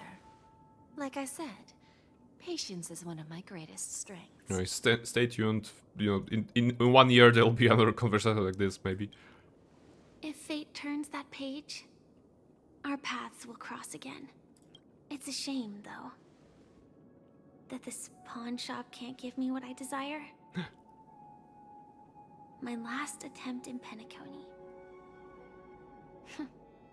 Well, it ends with hope. Come on, Firefly, you're not going to die. I hope. Lady Bonajade? I've come to deliver the collaterals promised. The collateral was all his like memories. Oh, that's sad. He won the thingy, but Turns out the meeting to decide the future of Penacony goddammit, went much Jade smoother is than expected. Jade is terrifying. Little debate. Oh, the Charmony Festival's opening ceremony is starting soon. I should head down and take a look. This airship has quite a few treasures. A bountiful harvest. Okay. We indeed had some. Wait, chat with guests as an optional goal, and find a seat and wait for the opening of the Charmony Festival. I don't think chat with guests. There's Boothill! There's Boothill near model. Are you awake? There's Boothill here, and he's apparently talking to a hologram of Aventurine, and Aventurine does have the earring that I was talking earlier.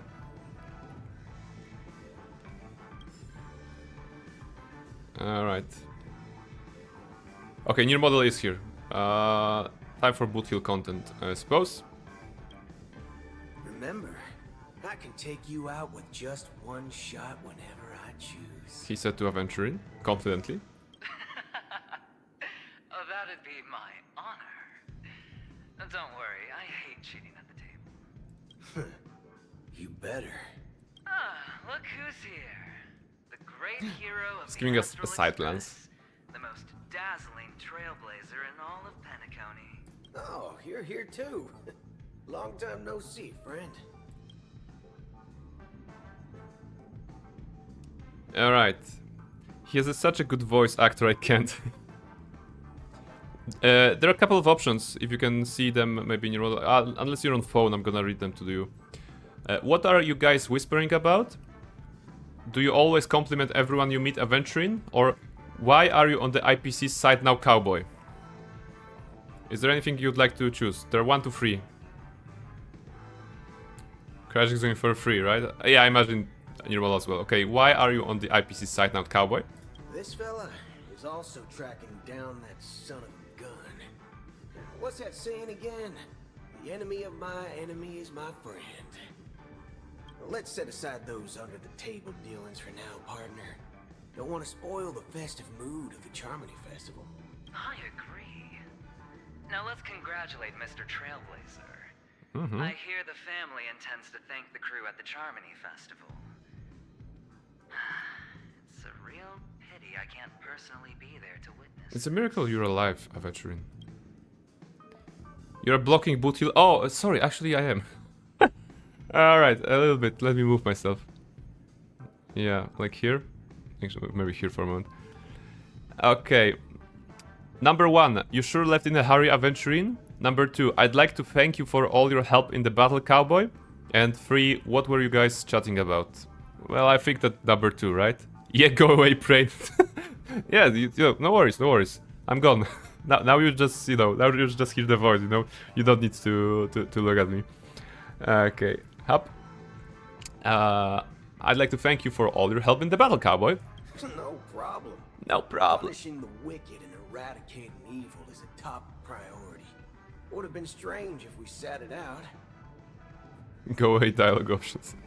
Making an entrance like that, us Galaxy Rangers are making a comeback.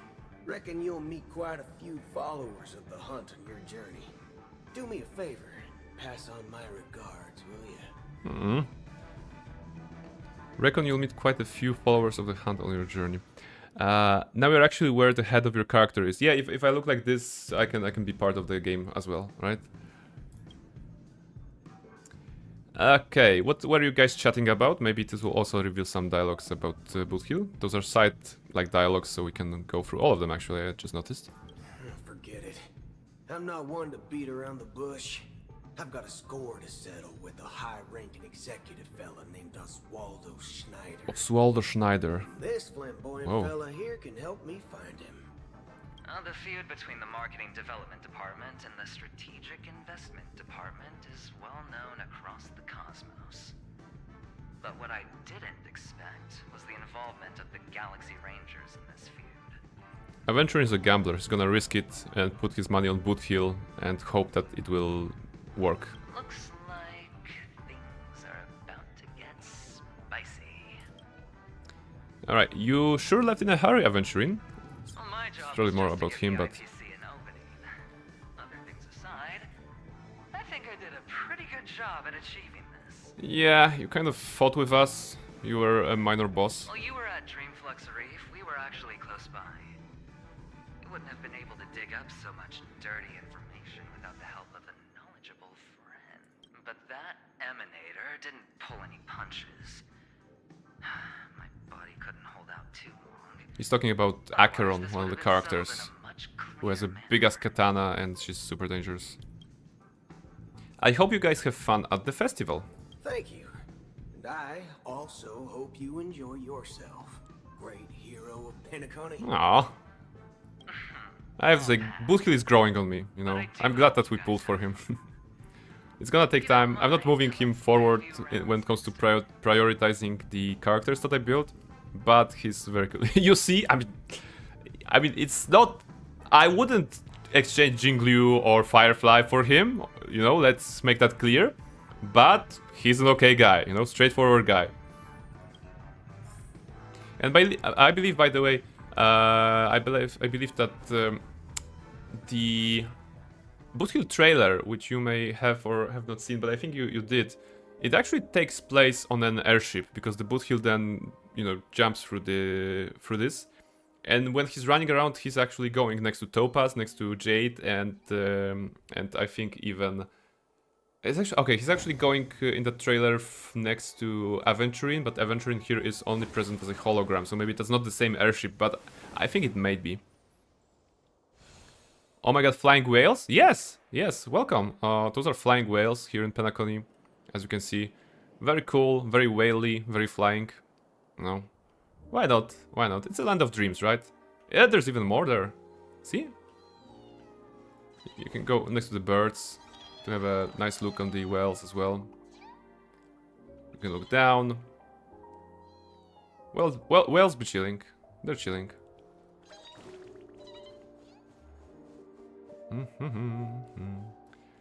Alright, who's next? Oh, Dr. Ratio! They're putting everyone here on the festival. This is another one of the characters that we mentioned earlier. Let's see what kind of smartass remark he has. Ah, yes. I remember you. Your performance at Herta's space station was adequate. Yeah, we saved the day, and he's like, you're adequate. No wonder that gambler likes you so much. The gambler, Aventurin. Apparently, Aventurin and Dr. Ratio are being shipped by fans, you know, as a couple. There are options. I didn't know you were here too. Do you know Aventurin, or can I please get your autograph to Dr. Ratio? Actually, let's ask for an autograph. It should be really funny.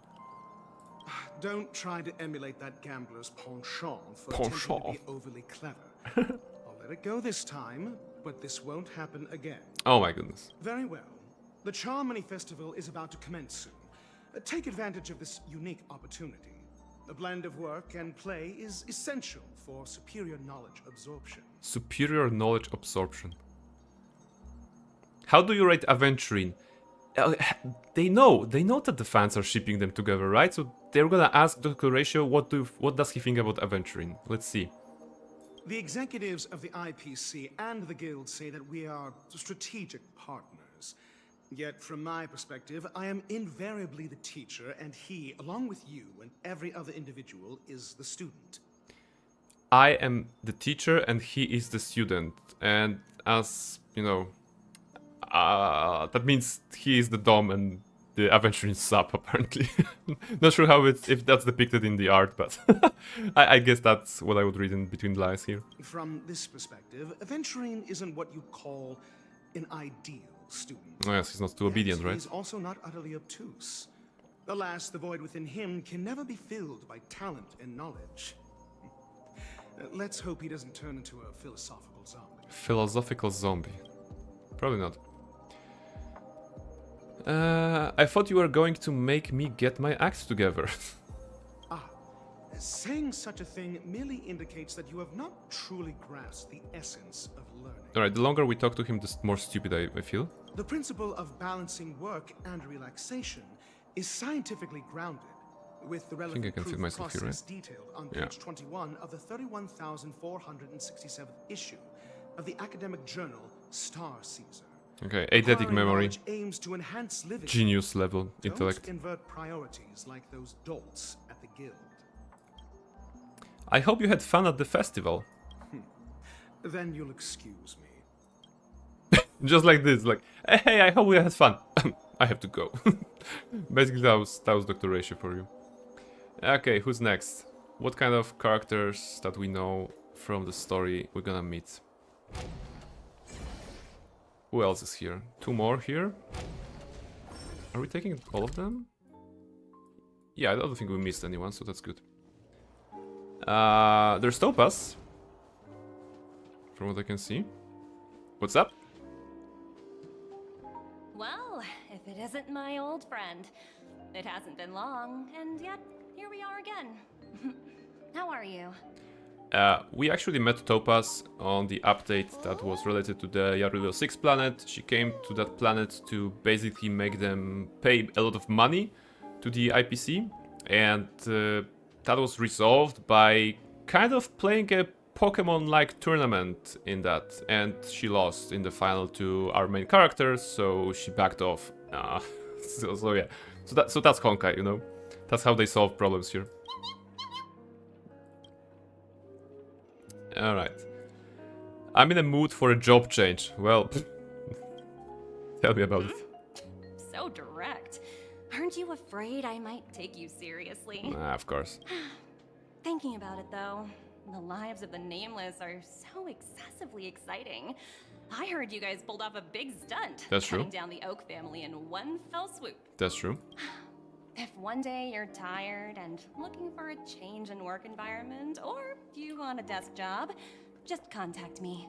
No, personally I already have a desk job, so that's not the thing. Look how bustling this ship is.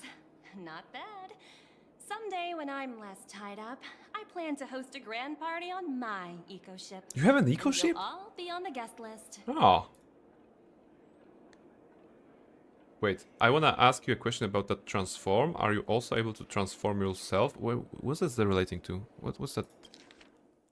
No, that's transform. Okay. Are you also able to transform yourself? Transform?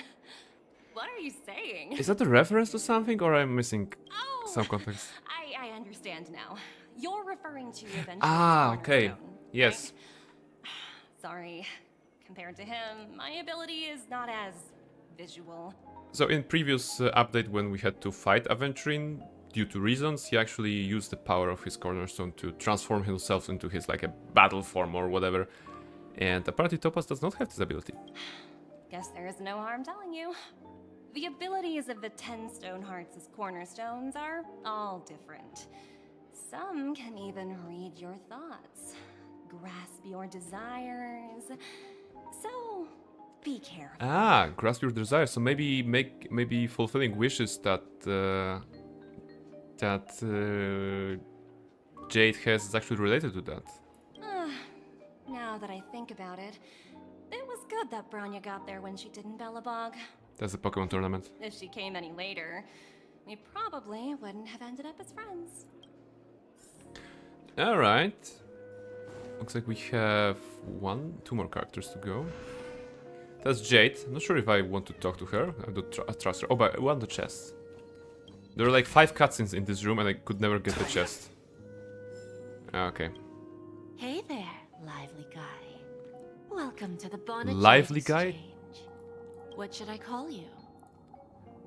My name is Kalus. My name is March 7th. My name is Sunday. Yeah, you can troll people, but she's gonna know, right? She's gonna know that we're Kalus anyway, so let's try to play it safe. It doesn't change anything.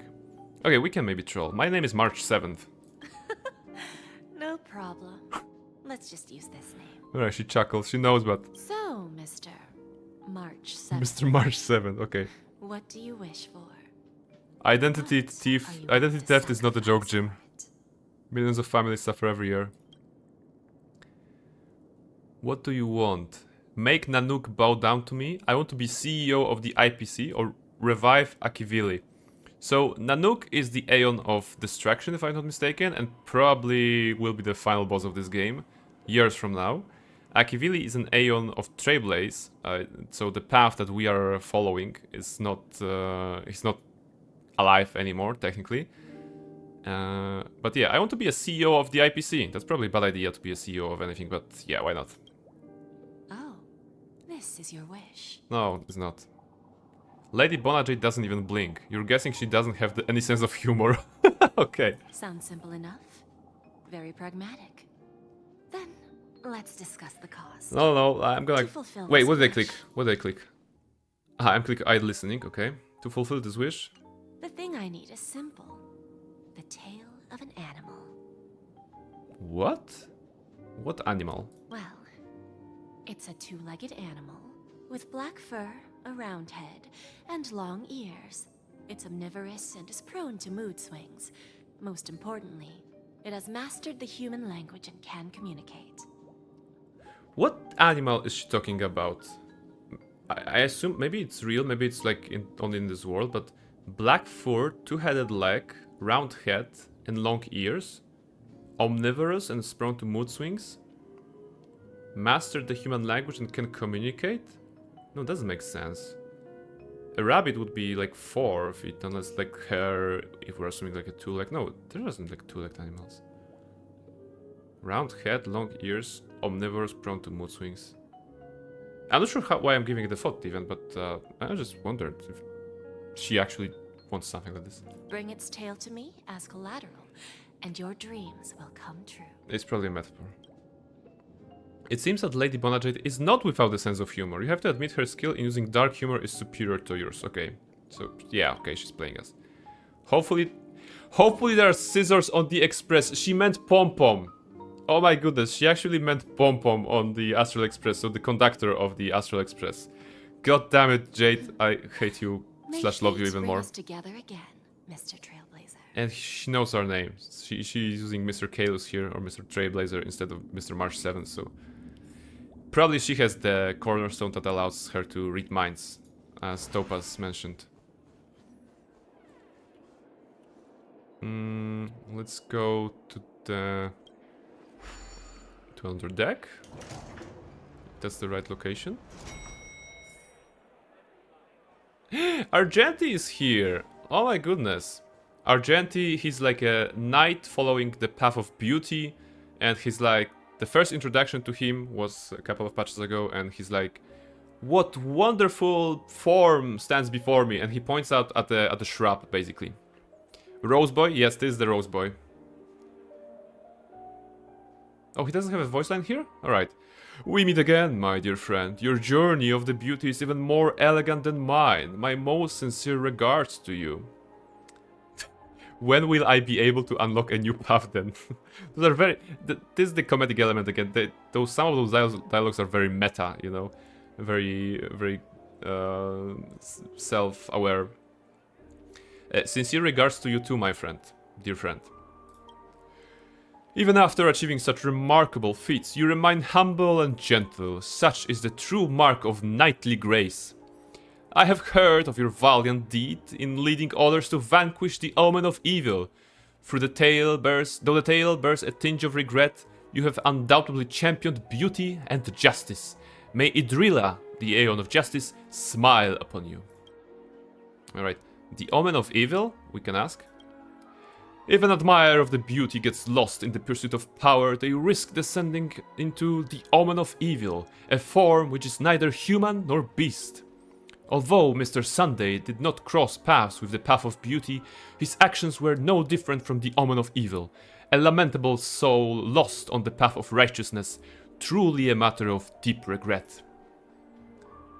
Why were you not there during the final battle? I'm ashamed to admit, Anna's dream was too realistic. I couldn't bear to bid farewell to a fallen friend who had long turned into a beast. I lingered in that illusionary dream for far too long. Ah, his voice and smile were too vivid. I didn't pass the trial of beauty this time, spending much time in self-reflection over my own hesitation. Yet I wish for Idrila to remain my beacon, a banner for me to strengthen my determination for the beauty. I hope you had fun at the festival. Thank you, and may the beauty always be with you. And also with you. Argenti will be pullable in 2 weeks, because this week's banner, this banner is Firefly and Ruan Mei, and in 2 weeks it's gonna change. Actually, in 20 days. In 20 days it's gonna change to Argenti and Jade.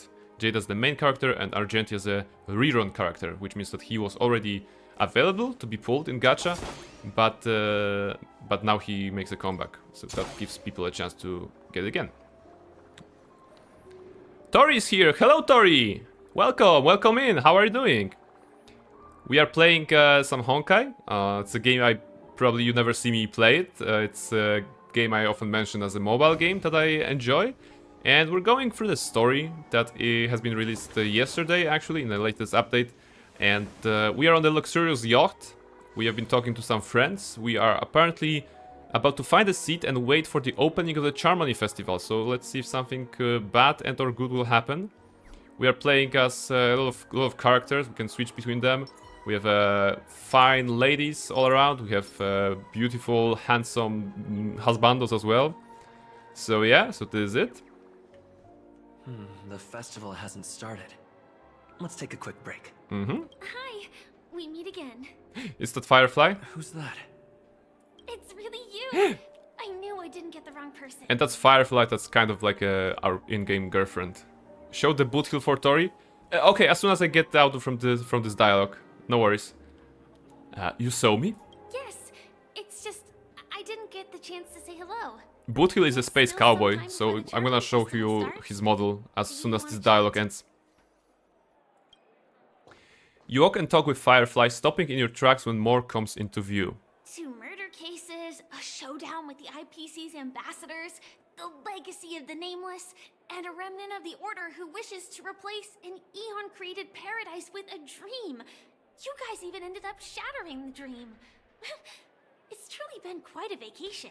She's saying here in the doc, it's truly been quite a vacation, and when the Penacony arc was about to get released, the devs of the game said something like, oh, this Penacony is a very happy, lighthearted, like a vacation arc. And then it turned out there was like a grim mystery and murder mystery in that, and people were like, why did you tell us it's a vacation? Why did you lie to us that it's happy and like chilling and everything? And it caused quite a stir, but like a positive buzz around the game in the community.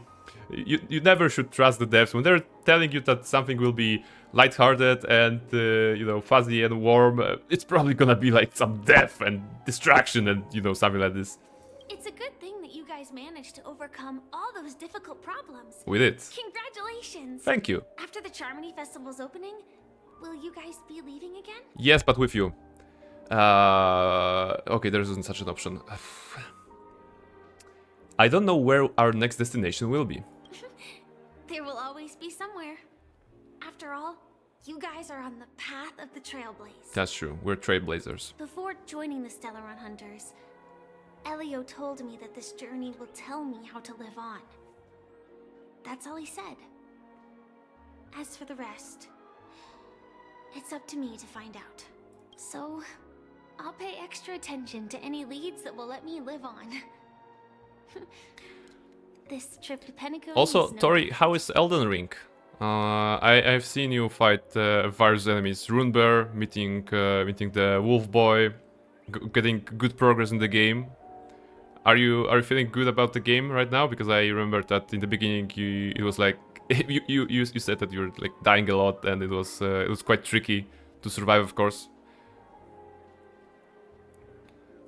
No wonder you were interested in investigating the Watchmaker. No, looks like you didn't get what you wanted this time. Yes. Initially, I thought the answer might lie with the riddle of the Watchmaker. I was looking in the wrong place, but I did reap some rewards. Elden Ring is awesome. I love it now. Yeah, okay, great.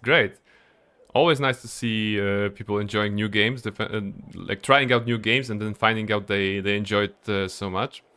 Elden Ring is a fantastic game. I myself bought the DLC I think yesterday, and I'm looking forward to playing it on I think Friday, the earliest I'm gonna have time. Do you know Miss Jade from the IPC's Strategic Investment Department? Bonajade Exchange belongs to her. Mm-hmm. She told me her price, but... Did you take the deal or don't take the deal? Those IPC people may have alternative motives. Yeah, they definitely have, but let's ask her. Did you take the deal? No. But what she wanted wasn't my answer either. I'm gonna get a new heartbeat monitor soon. I can't wait. Oh, you're gonna hook it up to the overlay and just display the heartbeat or something like this? Of course, I want to live on. But what fate owes me, I want it paid back, not passed on. No one else should be involved because this is a grudge between me and fate. Speaking of which, actually, I feel that I still owe you a formal apology for Aww. that matter with the performer of the Iris family.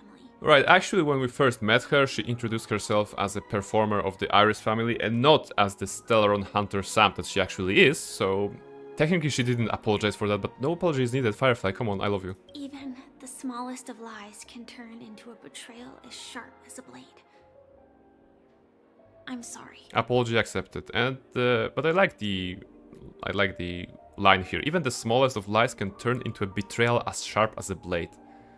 I never felt hurt by this. No problem if you already apologized.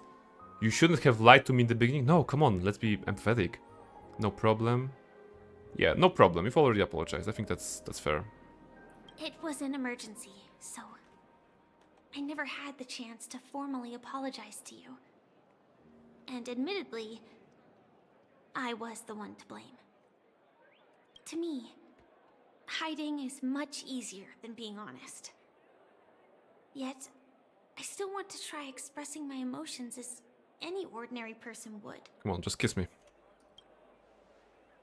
It's that girl! Get moving!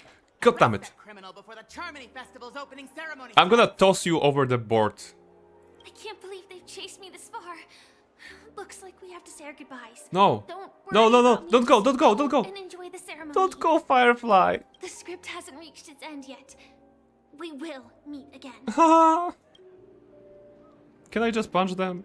And I hope she's okay. But if it's only those two hounds again, she'll probably be fine. absolutely, she'll decimate them. I'll send a message later to check in on her.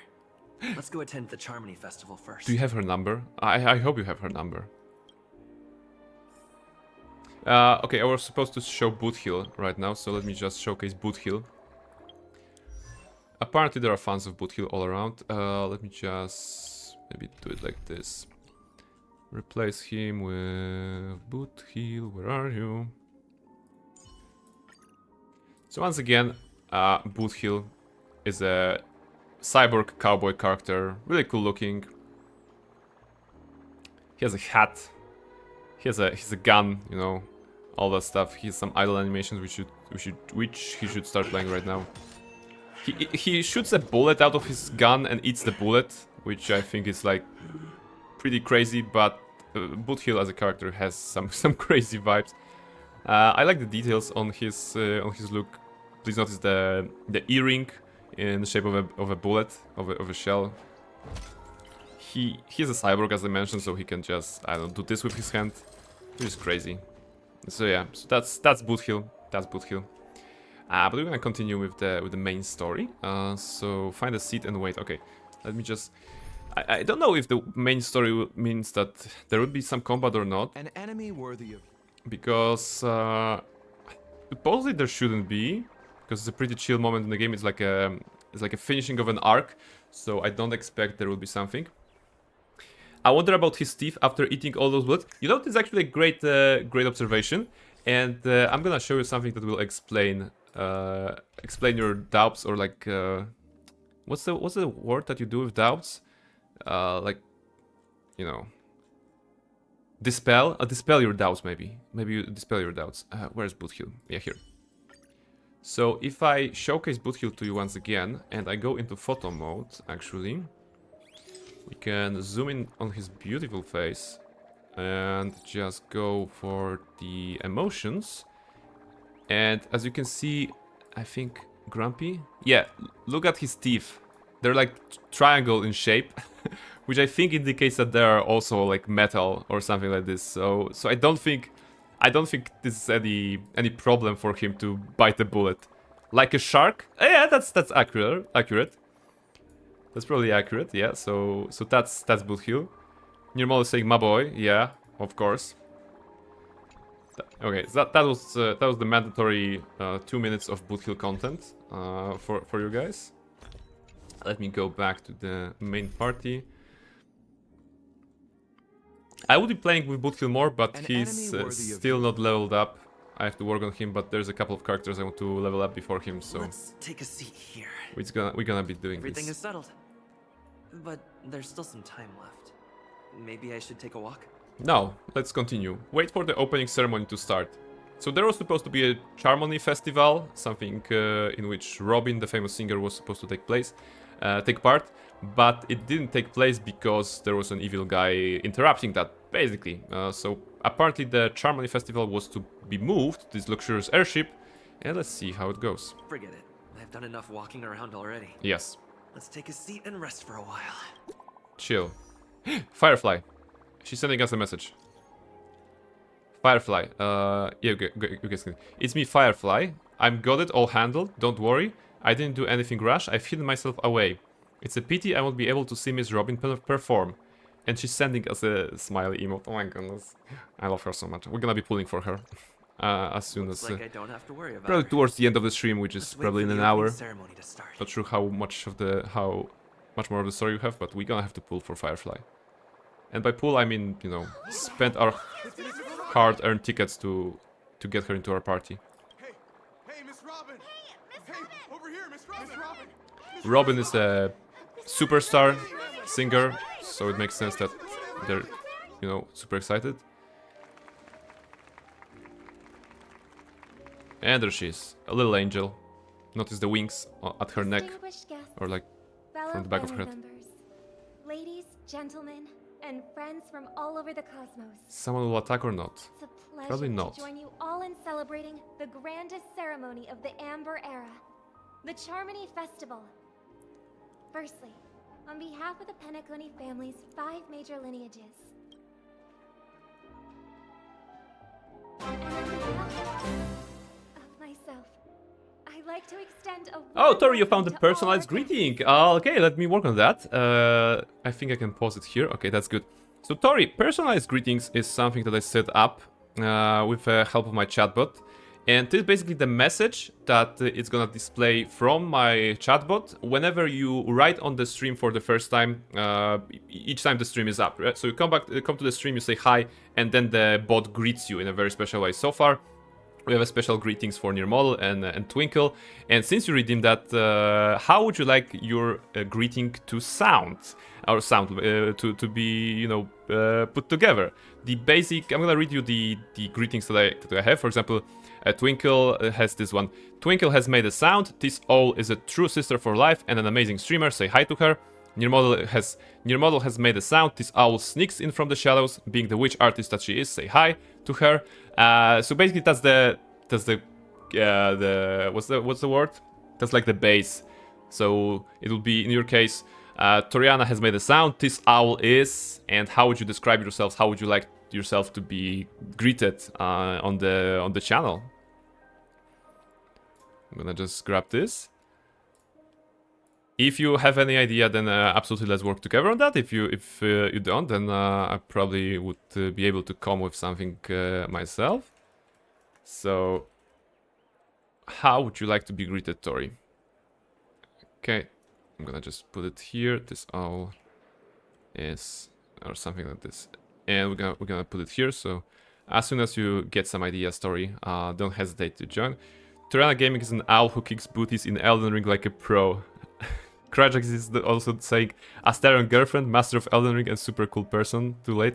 Yeah, okay. So let's go with the Elden Ring. So Tori has made a sound. This owl comes from the lands between. Yeah, because that's the setting of Elden Ring. Correct me if I'm wrong, but it's lands between, right? This owl comes from the lands between and kicks booties in Elden Ring as a pro. Should we also add some Astarion in that?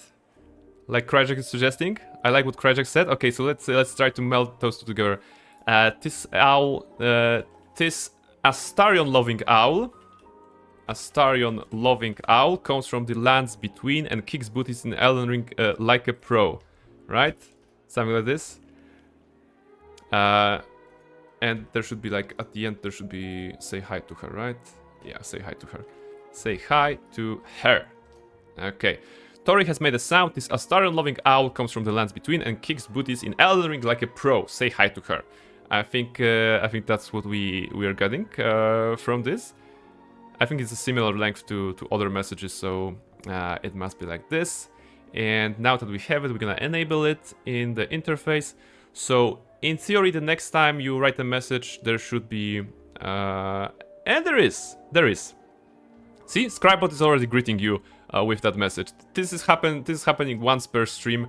When you come in and say something on the chat, my Scribebot will absolutely greet you.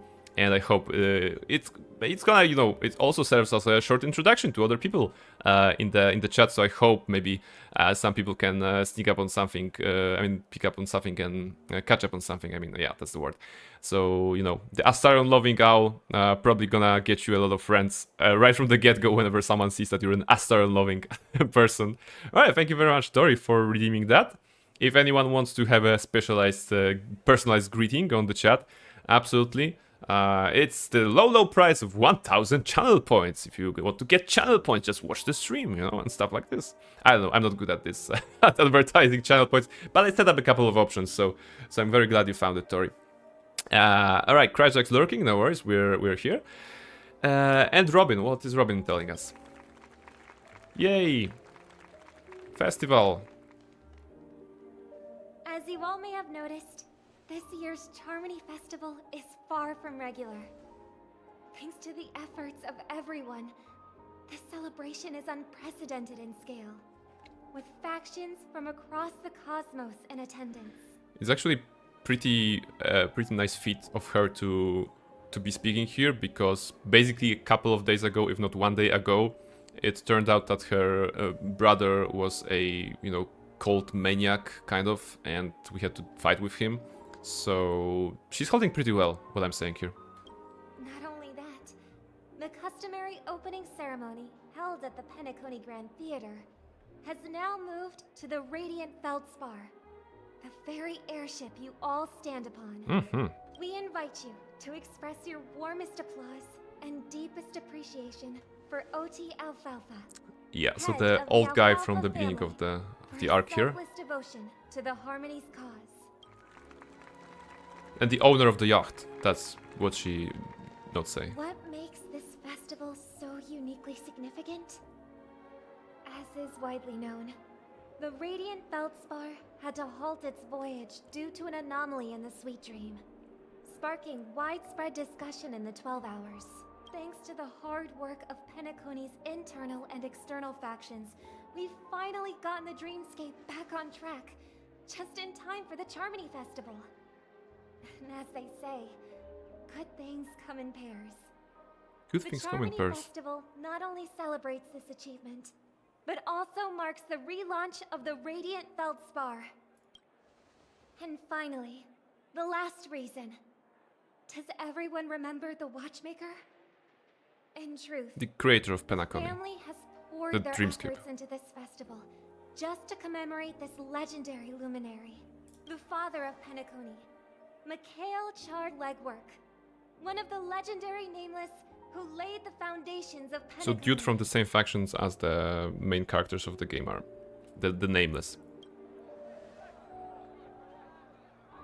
In the most bewildering times of the planet of festivities, it was he who descended from the sky with his companions, who taught us through trailblazing where freedom lies.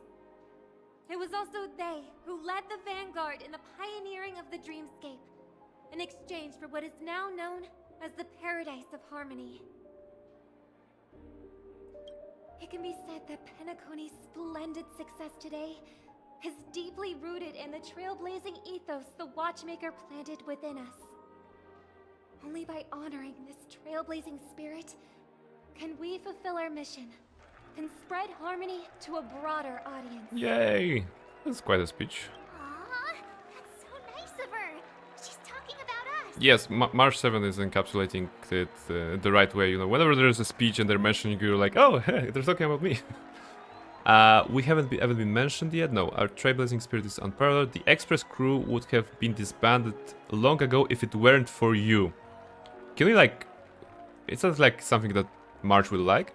The Express crew would have been disbanded long ago if it weren't for you, we can say to March. It, like I said, the dialogues here don't bear consequences, but why not? Obviously. Wait, why does that seem so ominous?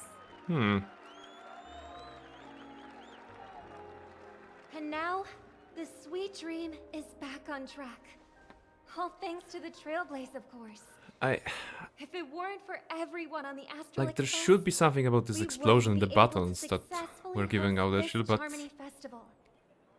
Like, so far, they're building the story here in a very cool and, like, calm, chill way. As a follow-up to the great fights that we had in last arc. But I can't shake the feeling that something will just explode in just a second. I'm not sure. Offer a token of appreciation to the Cheap nameless. viewers? I already talked to some bots today, and I was asking that if they have any pricey viewers. But apparently they don't. And I was not interested in buying cheap viewers. Ban. Alright. We will transfer ownership of the Radiant Feldspar What's the point to of the cheap Astral viewers? Express. A meager appreciation that we hope you will accept with grace. But hey, that's the second bot today, so... The stream is bringing attention. The stream is getting attention. I like this.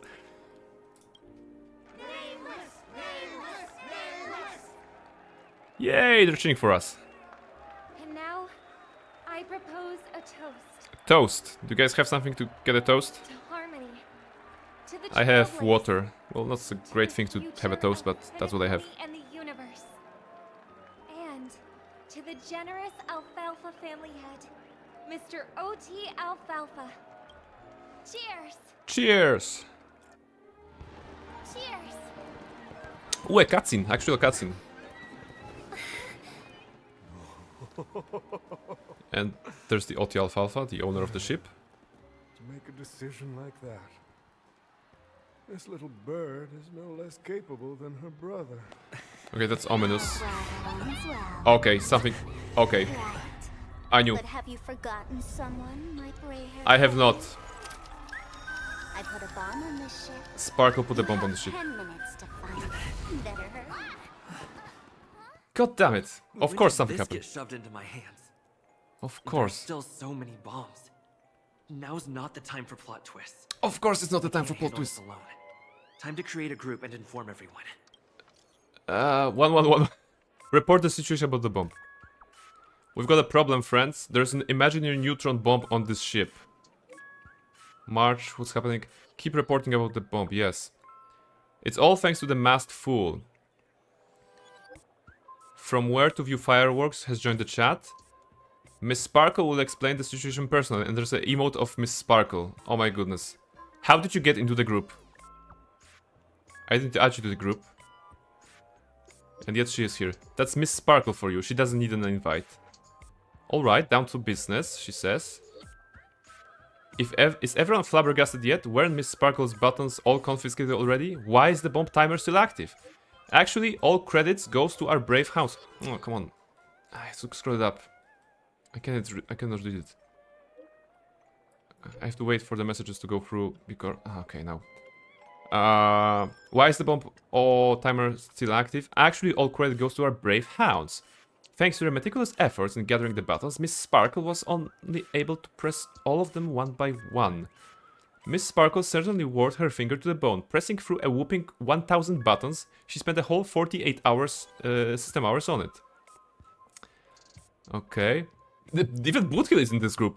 What the fridge is wrong with you? And Argentis, do not be crass, my silver cowboy. What they are doing on this group? Okay, I guess Kalos just put everyone on the group here. Hey, Nighty is here. Hello, Nighty. Welcome, welcome. Where is Boothill? Boothill is currently in a group. We made a presentation of Boothill today, twice already actually. Welcome in, Nighty. Silver Cowboy, I ship them. Boothill and Argenti, you mean? Or Boothill and anyone? Because that would be your style, I believe. Quick recap, we are on a luxurious airship, and now we have just learned there's a bomb on the airship, so it might be a problem. So we're created a group to basically call everyone of our friends, which includes Boothill and Argenti, and yeah. Boothill and Argenti, okay, yeah, it's a good pairing. I suppose it's a good pairing, you know. Boothill and Argenti, you know, Veritas Ratio and Aventurine, makes sense, right? Alright, so, that sure is hard work. All the other things you could have done with this level of patience. Your appreciation is received. Of course, it was still down to Miss Sparkle's luck. I don't know why, but there were a total of 16,537 esteemed dream... Oh, come on. Okay, that's bad because you cannot stop the chat anyway, anytime you want. You have to wait for the messages to go through. Maybe I should be doing like this. I'm gonna wait for the messages to go through and then scroll up and read them all to you guys. Come on. I want to scroll up. Please notice that the music changed as well. From this, you know, luxurious leisure cruise ship to a more whimsical... Some whistling in the background. Alright, so Sparkle says, I don't know why, but there were a total of 16,537 esteemed dream chasers who volunteered to help Mistress Sparkle bear her burden. Girls who like to smile are always the ones with decent luck. Anyways, the bomb Miss Sparkle plays on the cruise ship is hidden among 999 dolls. You bright-eyed people will surely find where the real bomb is hidden. Good luck. How many? Don't panic, we'll deal with this together, Himiko says. Robin, so the singer, everyone, please don't make any commotion to cause unnecessary panic. I will arrange for the family members to prep for evac, but we'll still have to rely on you all to find and defuse the bomb. The Oak family has always relied on the strength of order to guarantee everyone's that death never occurs in dreams. But the blessing of order are now lost. Its consequences may be unimaginable detrimental. I agree. If anyone finds anything, please update the group promptly. The beauty is duty-bound. The IPC will lend our aid too. Don't worry, everyone. Wanna bet who will survive this? And Dr. Ratio is like K. Okay. Alright. And Bootkill at the end is like, let's go! Okay. Alright, that's funny chat. Knight is saying, too many ships to be made on. I'm just a small little pirate trying to be on all the ships. Makes sense, makes sense. Even Danheng. Yes, Danheng is definitely with us today. Now in Jingyuan. No, Jingyuan is far away. He's on Xianzhu Lofu, so he's not coming in. Dr. Ratio answers like me at work. Yeah, K. You know, Dr. Ratio is probably one of the most smart people in the galaxy. You know, he's from the Intelligentsia Guild. He's super smart and well, kind of an ass, which does not fit your description, Nighty. But if you're feeling close bond with Dr. Ratio, then that's a good choice, you know. Boothill's enthusiasm is too cute. Yeah, I mean as well. Boothill's is here. All set. Let's start following the plan. All right, let's start following the plan. We need to find the bombs. Use the function button below to check the treasure map. Okay, so this is basically the ship, and those 5 flowers is... What is the description? Miss Sparkle thoughtfully marked the locations of 5 of the 999 imaginary neutron bombs for you. She's just too kind. Where are the rest of them, you ask? Just take a few strolls around on this luxury airship. Okay. Okay, so... wait, we are at the back of the ship, right? So there should be one on the right here. Yeah, like... No, that's collect, but that's not a bomb. Wait, it's right in front of me. There's a doll here. And it's like doing beep beep. And the doll is talking to us. God damn it, Sparkle. Bombs are playable characters now. Okay. Actually, there are options. All are trolly. Like, first one is, you're not very good at character design, are you? Bombs are playable characters now, or great gray-haired little one. So, am I great or little? Yeah, so this is it. Where Boothill? I would say Boothill is more like you in answering. Okay, stop being annoying. No, you're not annoying. Come on. Also, Cowboy Simp. Hell yeah, yeah. Cowboy Simps all around. Alright, bombs are playable characters now? Bomb Demon, okay. Satisfied? If not, you'll just have to make do. Alright, now that you've found me, it's my turn to complete my mission. Next, I'll count down from 5, and then explode. No, don't explode, come on. No. No, no, no, no, no. No, that's cheating. What did they choose? Where's 3? Oh yeah, where's 3?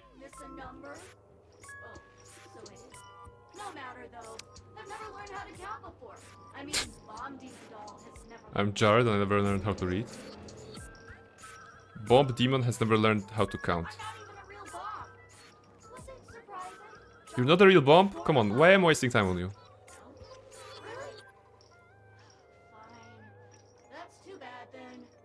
Well, she said she put 999 bombs on the ship, right? Or something like this? No.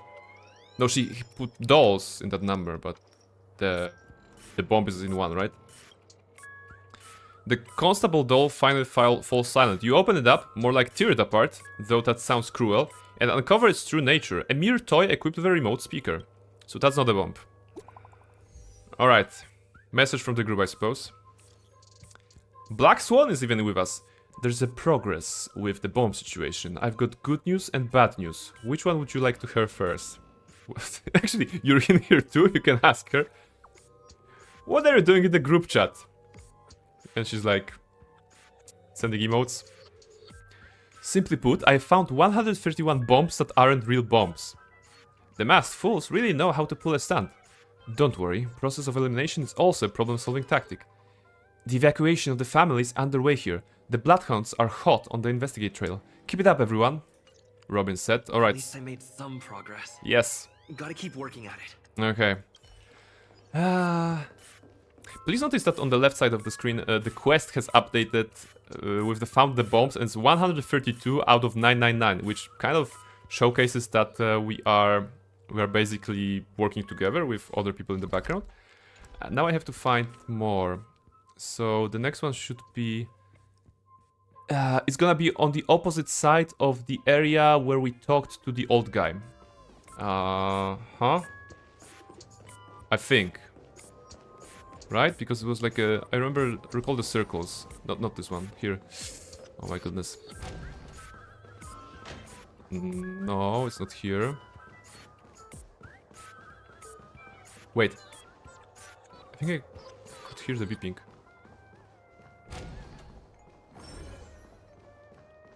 Maybe that was just my imagination. No. There's something here. There's a doll. Okay, another one. This firmer doll is a Sparkle lookalike. According to the book Compilation of Sparkle Vocabulary in Modern and Contemporary Times, what? The term firmer was first coined in 2005 AE on the Sparkle planet in the Sparkle star system. Its original meaning is fluffy. Nowadays, the inhabitants of the Sparkle planet often use firmer, specifically to refer to plush dolls. What? In other words, firmer doll transfers to fluffy doll. It may sound peculiar, but considering its Sparkle origin, it actually makes a lot of sense. The firmer doll is staring right at you. We're talking about blackmailing, about Scratch. I'll get Scratch if you want to show. I can't, meeting with an old friend. I wonder how many will Boothill find. Boothill probably will find the last one, right? Because he's a hero. I wonder if they have doll like that for purchase. I'm not sure. I'm gonna go to Gamescom this year, and there will probably be like a Horrorverse place. So I'm gonna see if they have some merch from Honkai Star Rail. I should add some Honkai Star Rail merch to my bag there, right? There's Star Wars, there's D&D, but there's no Honkai. Okay, can I?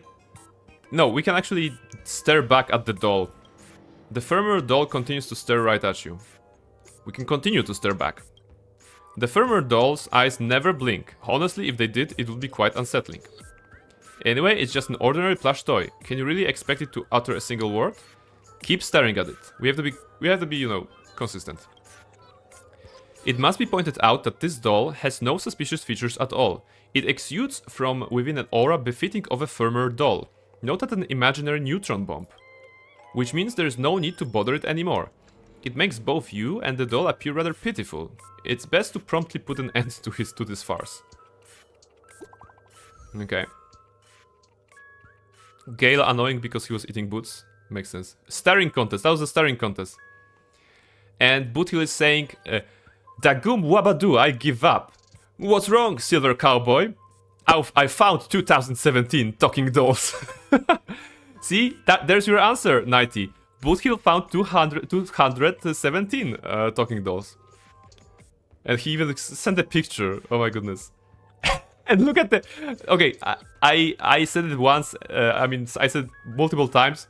But this is a comedy game.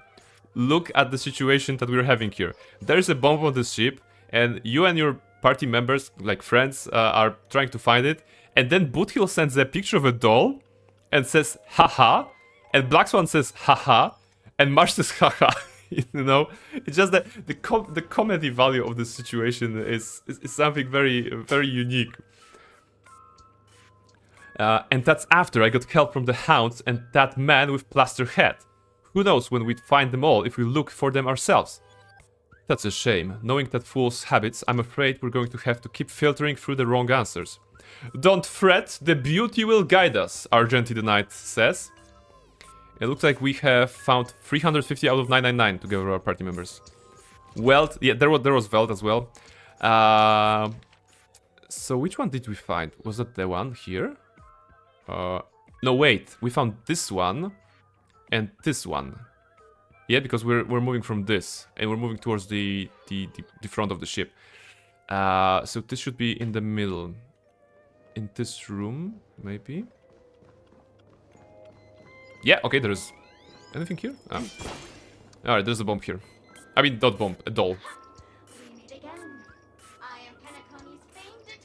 And this doll is claiming to be the detective, alright.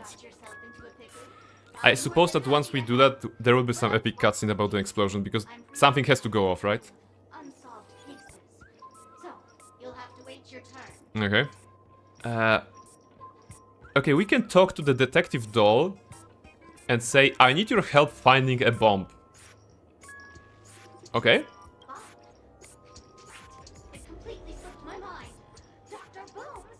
specializes in explosives. Yeah, so Sparkle, by the way, is a character from Honkai, actually playable, and she's part of the Masked Fools, is a faction in the game, following the path of Elation. And basically their deal is that they want to have fun, / they want to see the world burn, like from the Joker, you know, from the Batman description of the Joker. They want to see the world burn. So yeah, and they're very chaotic, and kind of a like Harley Quinn vibes, I suppose. I need your help, mister. You've had quite a few run-ins with Dr. Boom. And with the recent bomb situation, you're bound to find evidence that proves Dr. Boom is the killer. Okay. The first case is the Soulglad factory arson case. We found a hammer. No, I don't have time to solve like murder cases. Of course, it was red herring. The second case is the Blue Hour auction robbery.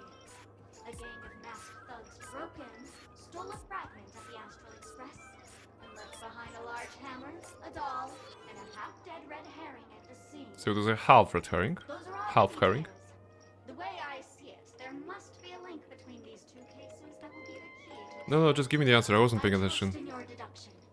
Which piece of evidence do you think is the All right. There aren't wrong answers, but there's the hammer, the doll, the red herring, the bomb, or option 5. It's you. You were at both crime scenes. Actually, let me just read it again. We found a hammer, and on the second there was a large hammer. There was a doll, also a doll. There wasn't a red herring in this first one. It showed it's a red herring. No. And half a liter of an unidentified fluid at the scene. Okay, so the fluid was actually red herring that get vaporized? I don't know. So there was a red herring, doll, hammer, and hammer, doll, red herring, and bomb. Was there a bomb? There was nothing about the bomb in this. Okay, so let's go with the last one. It's you. You were at both crime scenes. It's probably the troll option, but let's go with it. Ah, correct. Okay. Sometimes the correct one is the last one, not the first one, right?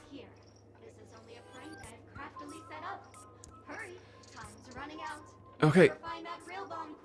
Did she really crafted 990 dolls, each with, like, equipped with some voice lines? I mean, you know, in universe, I'm not asking for the gameplay side, but did Sparkle really orchestrated that in a way so there are 999 dolls and everyone is a different one because they have like a trivia for those who are searching for the bomb? Sparkle's voice faded. If so, then kudos. I mean, appreciation. Leaving behind the doll's body buzzing with white noise. It seems this pitiful doll was transformed into a megaphone by Sparkle. Or maybe she's just trolling us like this. Okay, new message from our party. Let's see who found the next bombs. Argenti says, "My friends, I bring saddening news." Tell us about it. "This trial of beauty is especially dangerous. I found 145 adorable dolls, but thought they were the fool's bomb. Is this really not a trial of elation or something? No matter what, please be patient, everyone. I have a feeling that as long as our virtuous patient can persuade Idrilla with sincere conviction, even the most difficult problems will be resolved." She said dramatically, as he does. Mr. Argenti is right. Everyone, don't let your guards down. Okay. So far, Boothill wins? Yeah. 145 from Argenti. I'm not gonna be surprised if, like, Dr. Ratio will be like, I found 500 because I'm so smart. We found 3. So, wait, we found only 3 and they found, like, hundreds? We really suck at this, don't we? As a main character. And actually we have a map, you know, with them being marked here. And we still cannot find them faster. But you will find the bomb one, I'm sure. Yeah, probably. Like, the design dictates that it's the main character that has the most like influence on the events. So I imagine that's the case. Okay, so there's a 4th one. Director doll. Director.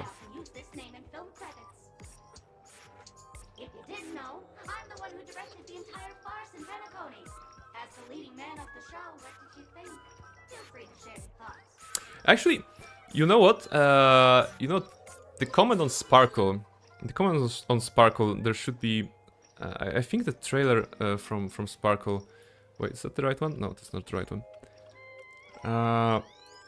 Sparkle Honkai trailer. Is that the behind the curtain one? I think that's the one. Because we are facing Sparkle. Oops, we are facing Sparkle. And Sparkle is a crazed lady, so I kind of want to give you guys a short video that they released regarding the character of Sparkle. Let me just check if this is the one.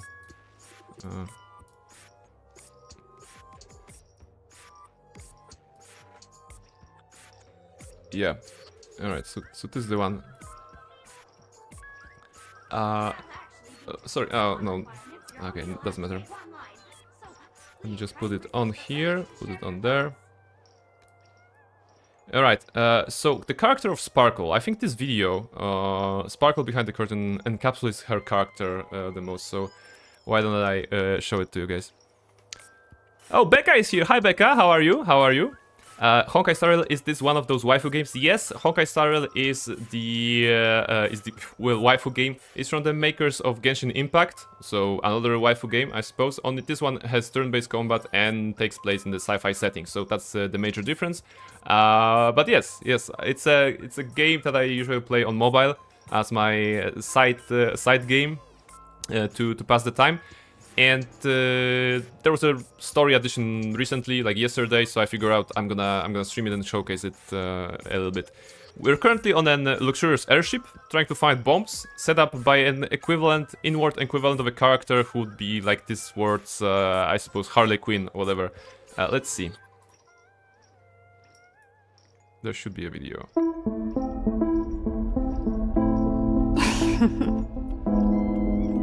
It doesn't matter who I am off stage. Just too loud. All the audience needs to know is that when I'm on stage, I'm just Sparkle. It starts normally. It's you, my beloved Max. But it's gonna devolve quite When I'm fast. happy, you're smiling too. When I'm angry, you're still smiling. When I'm sad, you keep on smiling. You're like a veil that I can hide under. The one wearing the veil, that's Sparkle.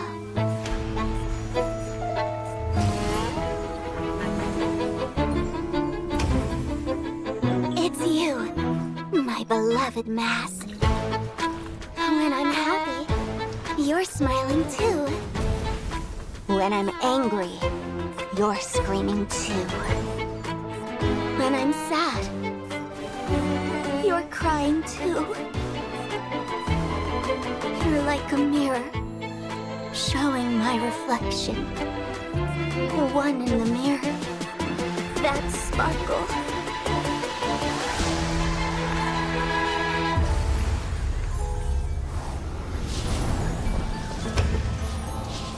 It's you, my beloved mask. When I'm happy, you're screaming. When I'm angry, you're crying. When I'm sad, you're smiling. You're like a face staring at me. I'm not Sparkle. No. I am Sparkle. So, when I realized life was just a play, I wanted to leave the stage. Because off stage, there's an even bigger stage. What do you say? Who's the real Sparkle?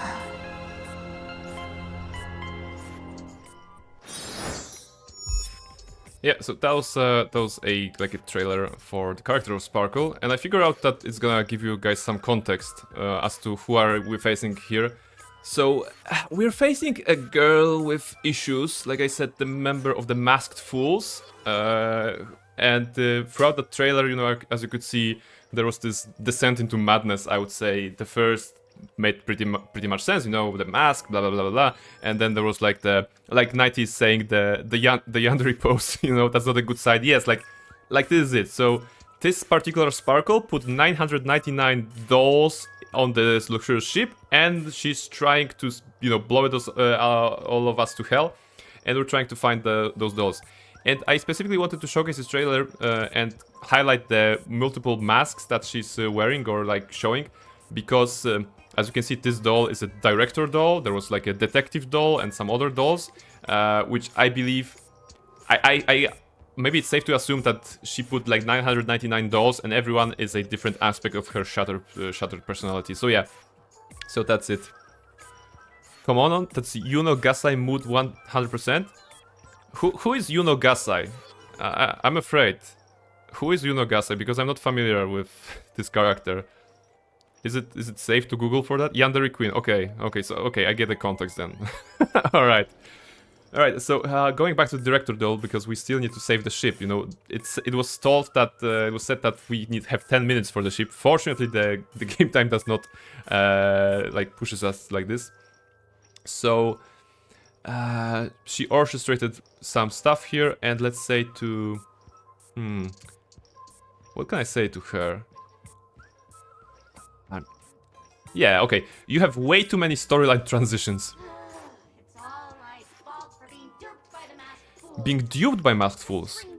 Okay, so when I said she's the member, she actually is not? Already not anymore?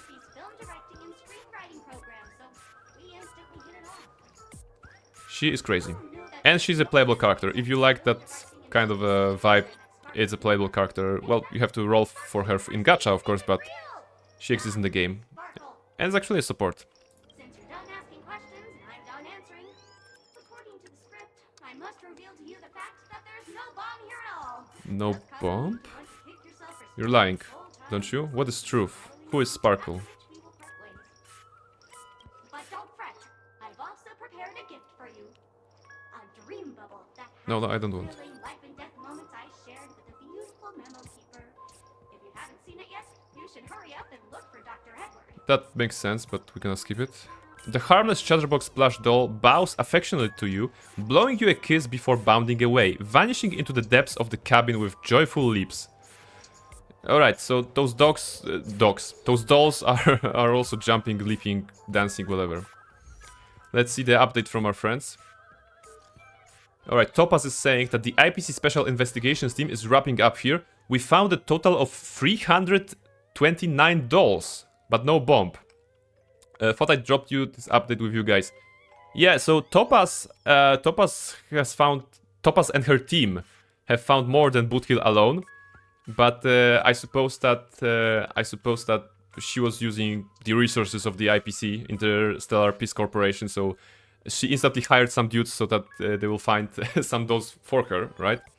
Plus she has Nambi, Trotter, which is a pig-like creature that can sniff out treasures, so I believe that will be helpful. Kalo, stay with Boothill, you'll be safer, probably yes. Hey, isn't Sampo maskful too? No, you're not making things up.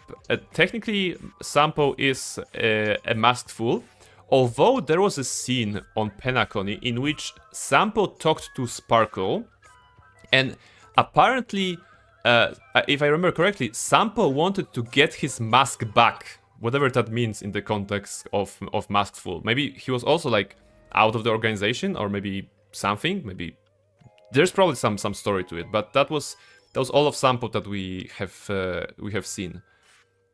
All right, Boothill chimes in. Even you guys can't do anything about it. Holy forking shirt balls! This is going to be a killer. For those of you wondering, Boothill is a cyborg cowboy, and he actually has his voice changed so that he cannot swear. So whenever he's like would like to say the F word, he says fudge or something like this. So that's why his dialogue is uniquely written like this.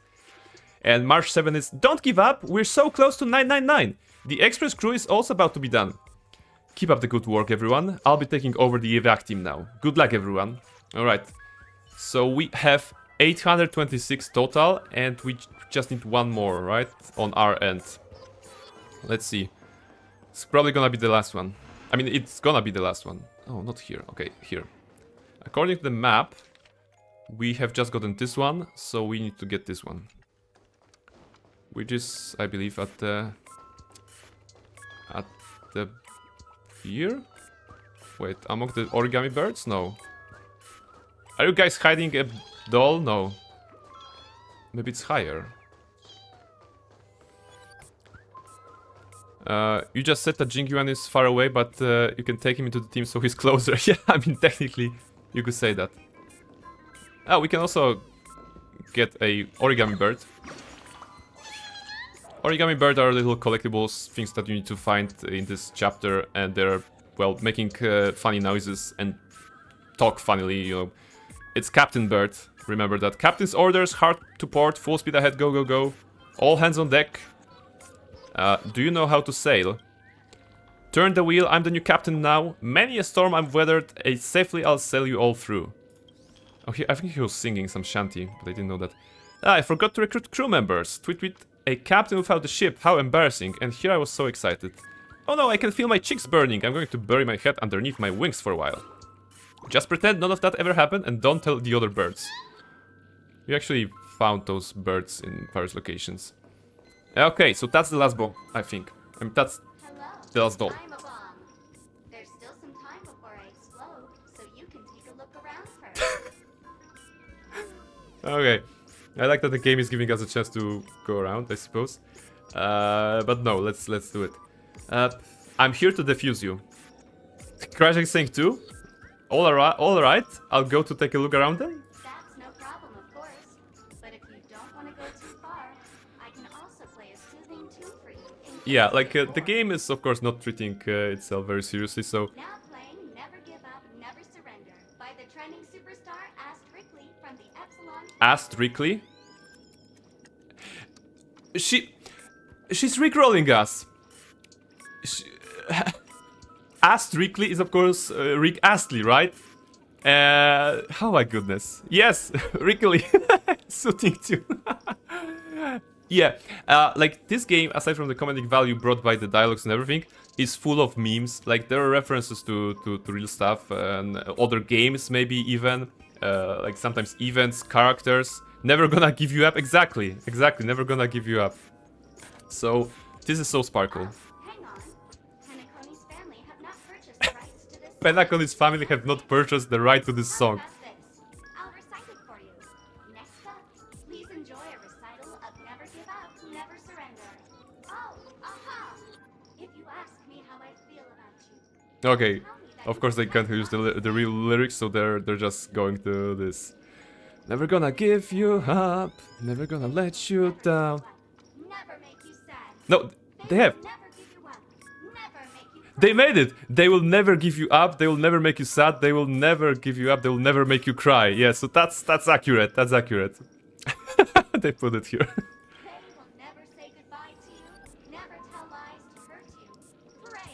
Never say goodbye to you, never tell lies to hurt you, and praise Aha. Aha is the Aeon, so the god of the elation path, so the masked fool's like main deity, kind of. After the almost tearful exclamation of praise Aha comes to pass, all that's left in the doll's mouth is that lingering echoes of an irritating cassette tape. Turns out that it isn't the bomb after all, but a vintage tape recorder. Alright, so we didn't find the bomb. But what's the report here? Marge is saying, good news! We found the remaining 172 dolls here, but they're also just dolls. What's going on? That girlie pulling a fast one on us? Boothill asks. And now Sparkle joins the chat. Long time no see, everyone.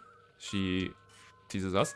Miss Sparkle is delighted that everyone is busying themselves over her. And so she's had me deliver a message. Okay, I knew it. I knew this matter wouldn't be so simple. I hope it's a short one. You've grown some brain cells, grey hair. Miss Sparkle is pleased. Alright, enough jokes. Miss Sparkle says this message is super important, so listen up. there are actually 1000 dolls on the Radiant Feldspar. So yeah, she will give you the coordinates of the final bomb to reward everyone for their hard work. At first she said it's 999, and then she said it's 1000. So this is something you would expect from a Joker type criminal, I would say, right? It's like in the Dark Knight when Batman is asking where the hostages, and the Joker gives the location of Harvey and the other lady, I forgot the name, and but he actually switches the places. So Batman goes to save Harvey Dent, and the police cannot save the Batman's love interest at that time, right? Sparkle is saying there are 1000 dolls. To reward everyone's effort, Miss Sparkle has decided to be magnanimous. She will give the coordinates of the final doll with the bomb to everyone. The time I've allotted to everyone far exceeds 10 minutes, but let's all try to hurry up, eh? Something major's going down if you're slowpokes. And she messages Robin, tags Robin. I'm sure you don't want everyone to know that the family's protection over Penacony has been rendered useless, do you? Hurry up and move out, world-saving heroes. And she leaves the chat. Robin says, everyone, don't be misdirected by her appalling prank. We'll gather at the coordinates. March is chiming in. When we catch her, we'll definitely teach her a lesson she won't soon forget. With an angry emote. Pretty cool emote. Alright. Not much time left. I hope I make it. Alright. Find the 1000th bomb. Where is it? It's in the middle of the ship. It's actually on the other side. We can teleport there to be faster, I suppose. Oh, it's Firefly. Why is Firefly here? Is Firefly the bomb? No, the bomb is down there. It's okay. Okay. 28 minutes, 46 seconds. 28 minutes. True bomb doll. I think we found the real one. And Firefly is here. You're here. Firefly. Sparkle, eat my bat. How's the bomb situation? You were also summoned here by the masked fools. I wonder if she even knows about the bomb. How's the bomb? No, actually, Sparkle, eat my bat. Don't come close. This bomb is very dangerous. And I'm the real Firefly. Okay, yeah, technically it could be Sparkle posing as Firefly because she can shape change. Knight is saying she's too chatty for having a danger object in front of her. I mean, this is a dangerous situation. Just over half an hour ago, I received a message from an unknown sender and rushed here as soon as I could. Okay. 27 minutes, 51 seconds. 27 minutes is plenty of time, it's okay. The Sweet Dream has lost the protection of the Order. If it were to blow up here, the consequences would be unfathomable. I've scrutinized it for a long time, but the bomb's design is incredibly unique. As if it's been locked by some mysterious path force. Oh, come on, maybe it's like a boss fight or something. We can do Apart that. from its creator, I fear no one knows how to deactivate it. God damn it. Okay. Don't panic. There are still many people on their way. You mean the Watchmaker's guests? That's a pity. Based on my experience, I don't think any of them can turn the tide on this situation. No. I know what's gonna happen. I have a feeling what's gonna happen. Firefly, don't take that bomb with you. The Memo Keeper may be able to teleport the bomb to a deserted location, but I have found a note inside the doll. Okay. This is a memetic virus.exe. Warning, a memetic virus has been planted into this imaginary neutron bomb. Memetic line force, particularly Memo Keepers, especially Black Swan, are advised to stay clear, otherwise exposed individuals face a 72.36% chance of turning into a banana.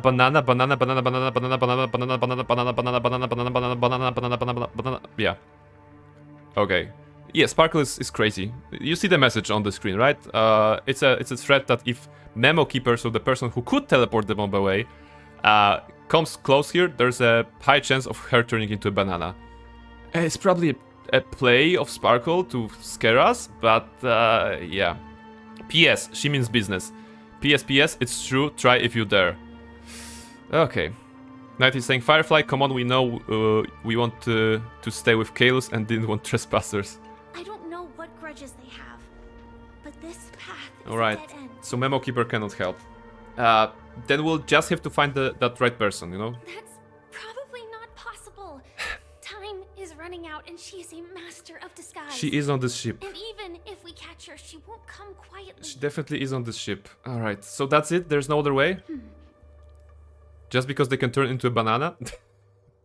No, that's the threat. Apparently Sparkle put a virus in the doll, so that if the Memo Keeper, particularly Black Swan, interacts with it, they're gonna turn into banana. Like Honkai, right? I have no explanation. Actually, there might be another way. No, it's this time. No, I don't want to. I don't want to go through this. The music is changing into somber one. No. But there's 28% it won't happen. High chance. Yeah, I mean, Aventurine would risk it, right? Aventurine would risk it if there was 2%. No, it's Sad Yakuza moment. Yes! Yes, indeed, it is. Okay. So, for those of you who don't know, Firefly is a character that can transform into a, like, Sam, which is a kind of a battle armor. Think Iron Man, right? She's a little pilot inside of the battle armor. And is capable of flight, so you can already put 2 and 2 together. We are on a flying airship away from the city, and there's a bomb here, and there's Firefly in here. I'm scared. Let's go. Do you still remember? The script said that I will experience death 3 times in the Land of Dreams. Yes, that's true. The script that Elio wrote for her mentioned that, and she already experienced 2. I think this moment heralds the 3rd time. No. If you die, no. Like I said earlier, now's not the time for plot twists. Freak Elio? Okay, I hope she's gonna live after that. You may already know that I have Somehow. no way of evoking dreams. I employ a Stellaron Hunter's special method in order to enter dreams instead. This allows me to perform feats that typical dream chasers can't. What I was going to say...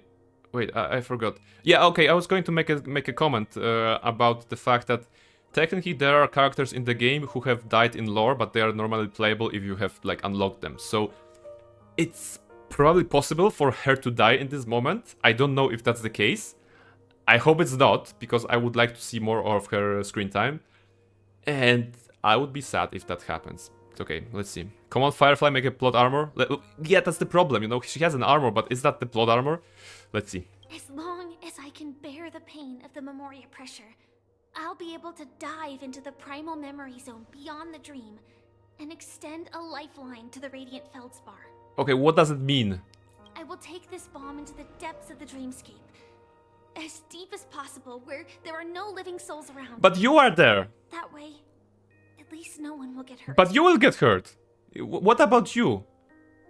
What? What about you? Yes! What about you? Don't worry. I believe that this Firefly armor will be enough to take me to where I need to go before the countdown ends. And maybe even make it back. Maybe? I don't know what maybe. I want assurance, Firefly, come on! Yes, maybe is not enough. This is our best and most 90, you're right. logical course of action. After all, a long story deserves a happy ending. But happy ending involves you, come on! I have some words to share with you, though they were spoken to me by Miss Acheron. She said that the so-called impossible is merely something that is yet to happen. At the moment, there are so many things that seem impossible, but are they really never going to happen? Come on. Maybe it's just that the moment to You're gonna disprove live. these impossibilities You're hasn't arrived. gonna drop the bomb. We talked about Batman. Batman lived when he dropped the bomb in the Dark Knight Rises, right? So, you're gonna live. Whether it be a literal ending, suffering akin to death, or a harrowing deathscape. Before the appointed destination arrives, they are all the same. Yet I can still make myriad choices. I also firmly believe that when that moment arrives for us to make a choice, the answer to our end will already be within our hearts. No, that's not your end, come on. It is not destiny that shapes us, but we who shape destiny. Yeah, but can you shape it into a nice plushy figure and not you dying figure? The astral Goddamn express and cutscene. the Stellaron hunters are like light and shadow. No. We walk on different paths, That's her armor, pretty cool. Moving forward and growing together. She flies away with The it. end is predestined, but it is not today. It was 27 minutes. Sparkle, you cheat. Just like fireflies to a flame.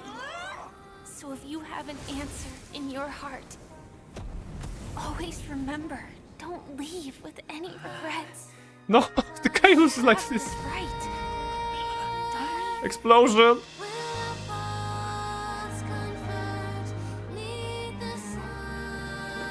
Wait, there's nothing. No. Sparkle put fireworks. What is this?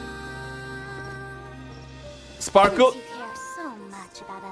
I'm gonna strangle you. Why don't you go take a closer look? I'm gonna strangle you. I swear, if something happened to her, she hits us with a hammer, and we fall. You see?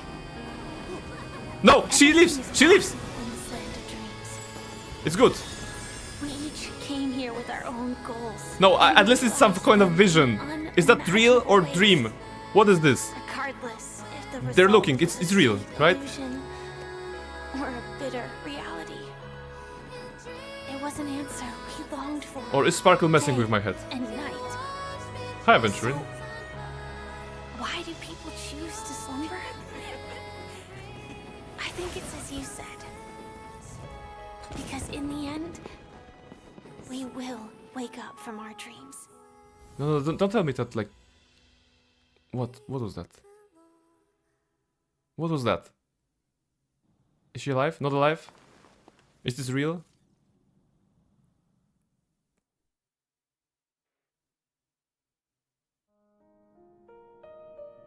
Now some follow-up with Acheron.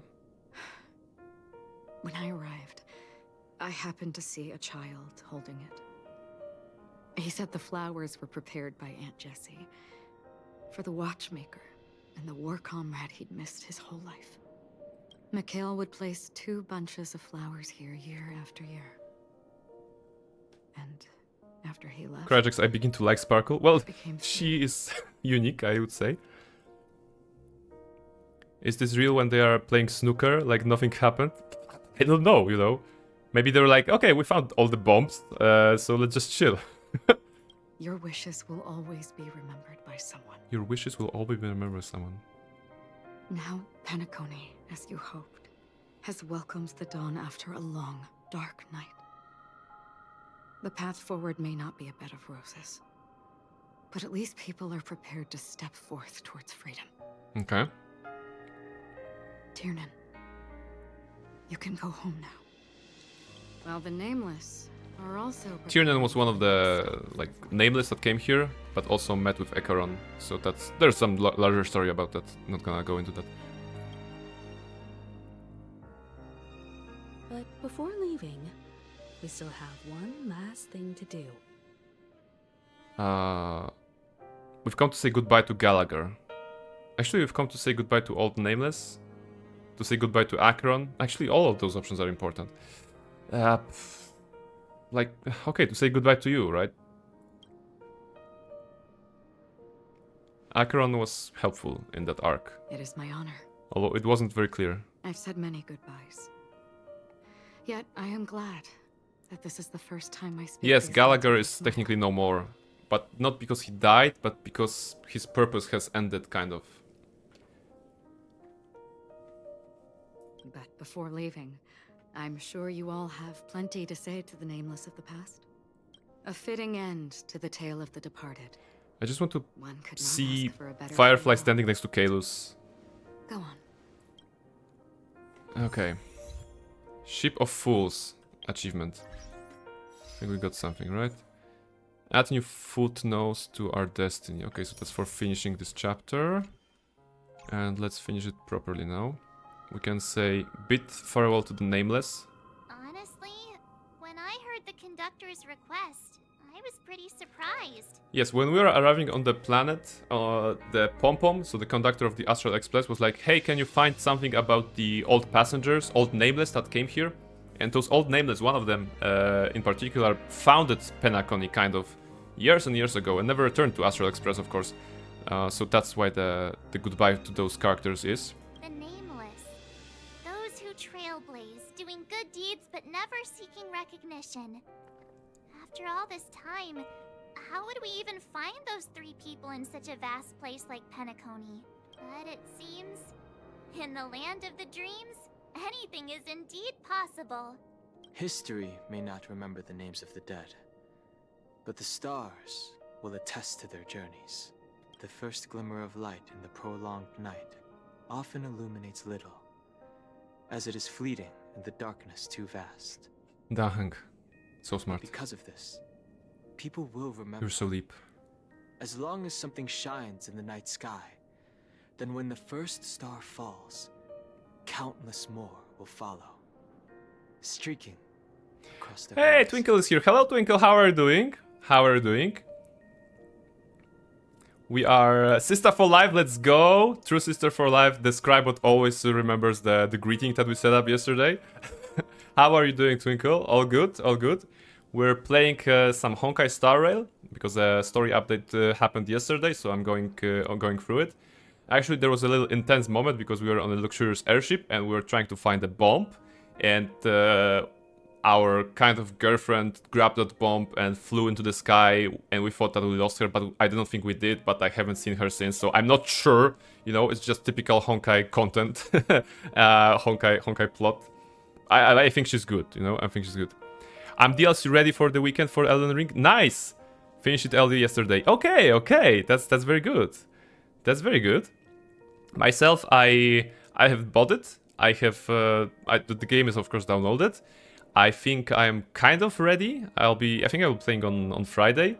I'm not sure if I'm not too rusty on the controls. You know, I'm playing on the controller, and when I played it a couple of days ago, I was like, how do I jump? How do I attack? What is happening, right? So I have to maybe refresh on that before I go into the Lands of Shadow, Shadowlands, something like this, the DLC. So yeah, warm up. Yeah, I need to warm up definitely.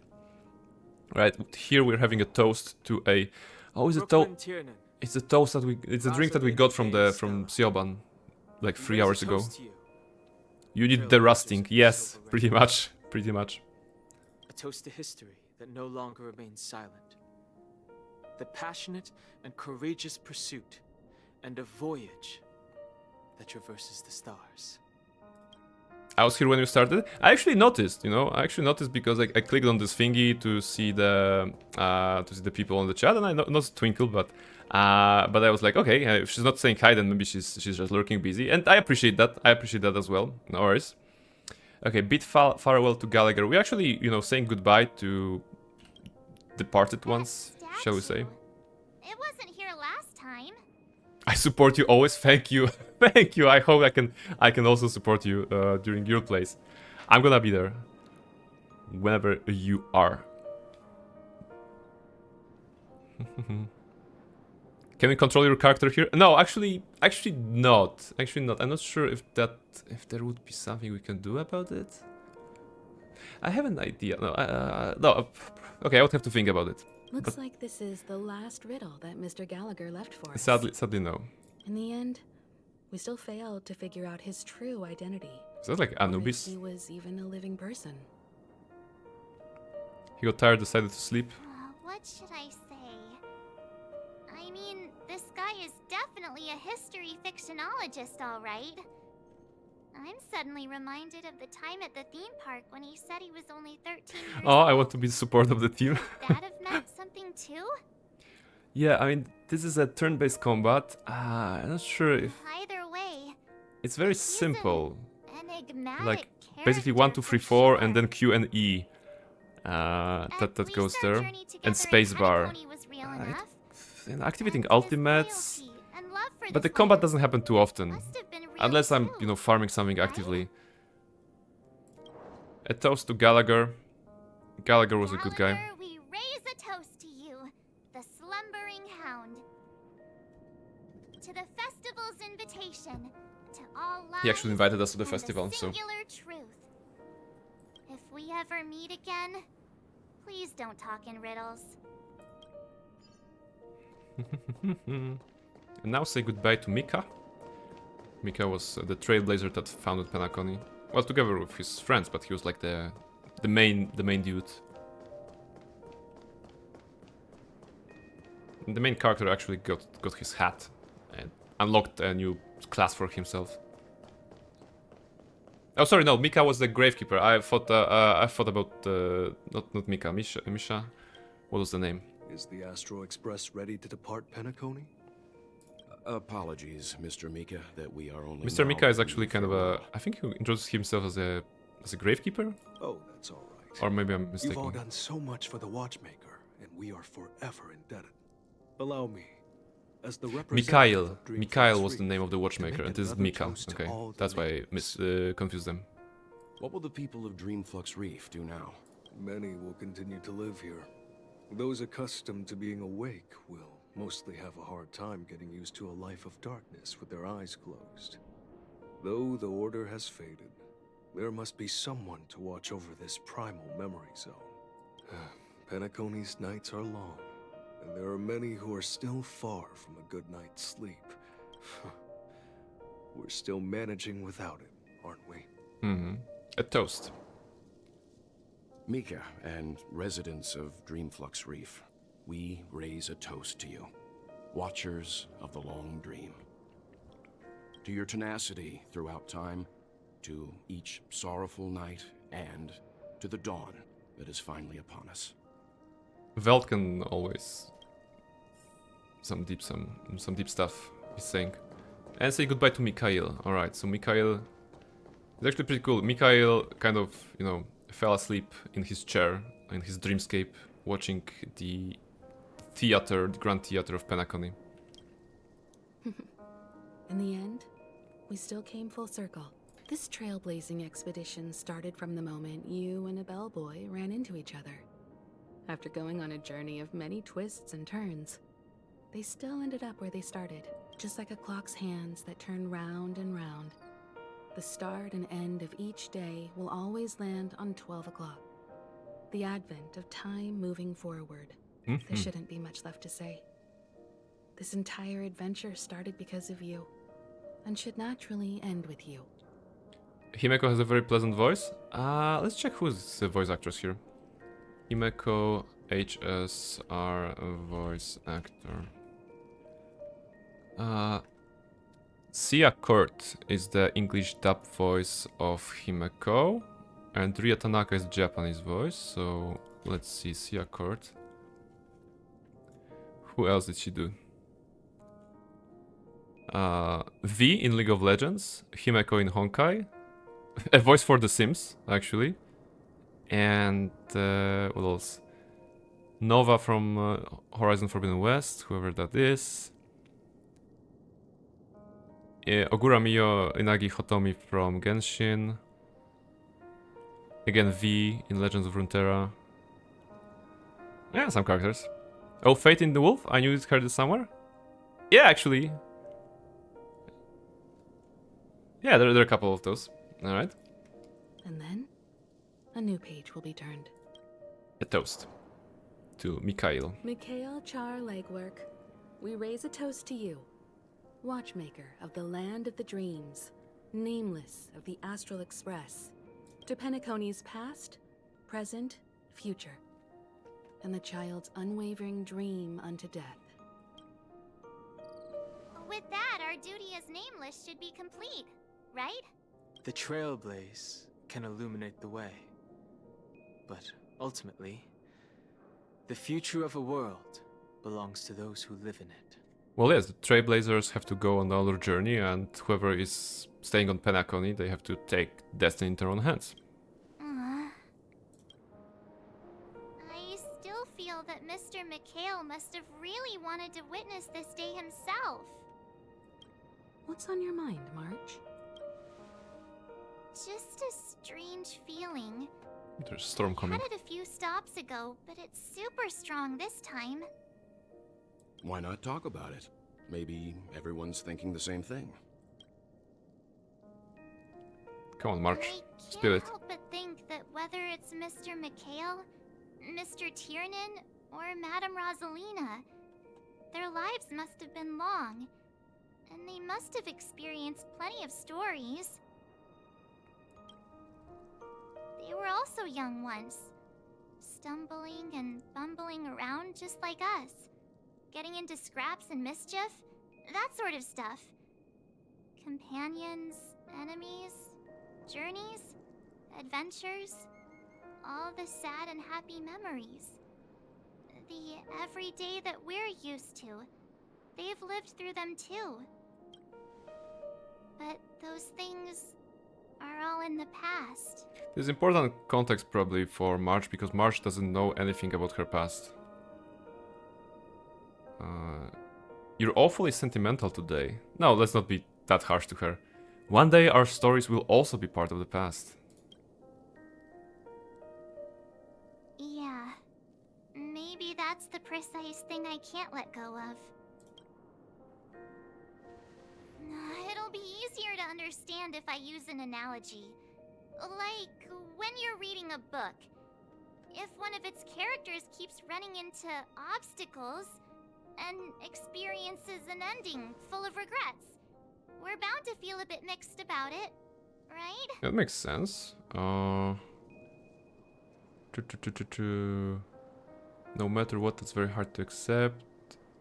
You won't be affected as long as you don't live vicariously through them. No.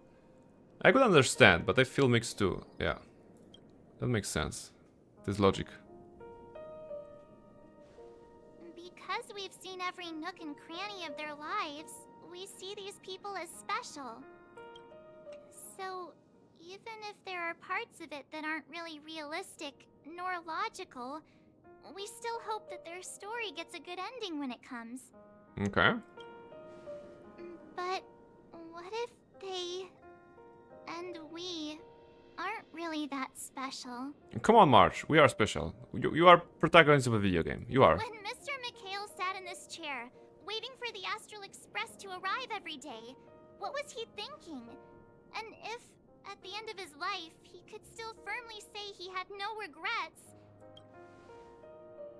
then what is this regret we feel in our hearts right now? I think each and every one of us is searching for the answer to this very question. The universe is vast, and our lives are but specks. The trailblaze never ends, but against the backdrop of the cosmos, the average person's lifelong journey is merely a short stretch. Yeah, since this is the ending of an arc here in Honkai, of a story arc, it looks like the characters are very philosophical. But it is in this minuscule distance that paths cross and countless worlds connect. The universe may not remember every person who leaves a tie along the Silver Rail, but we will, as long as we remember, their stories will never end. Aww. Remember, Mr. McHale remember has left people. For us is his answer to this very question. It may not be perfect, but it left a smile on this storied, jaded old Nameless's face at the end of his life.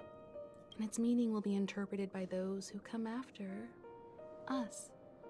It's not the answer that's important, but what we can learn from others' answers, right? This is what trailblazing is. Sure. March is like, okay, I think I get it. Actually, I don't get it. Sorry for bringing down the vibe. Quick, Don Hung, tell us a dad joke to lighten the mood. Tell us a dad joke to lighten the mood. Okay. Alright. Actually, we have a dad joke command, exclamation dad joke, to generate a dad joke for this very occasion. And Dan Heng is like, I don't have a sense of humor. I'm not going with that. It's never a bad thing to reflect.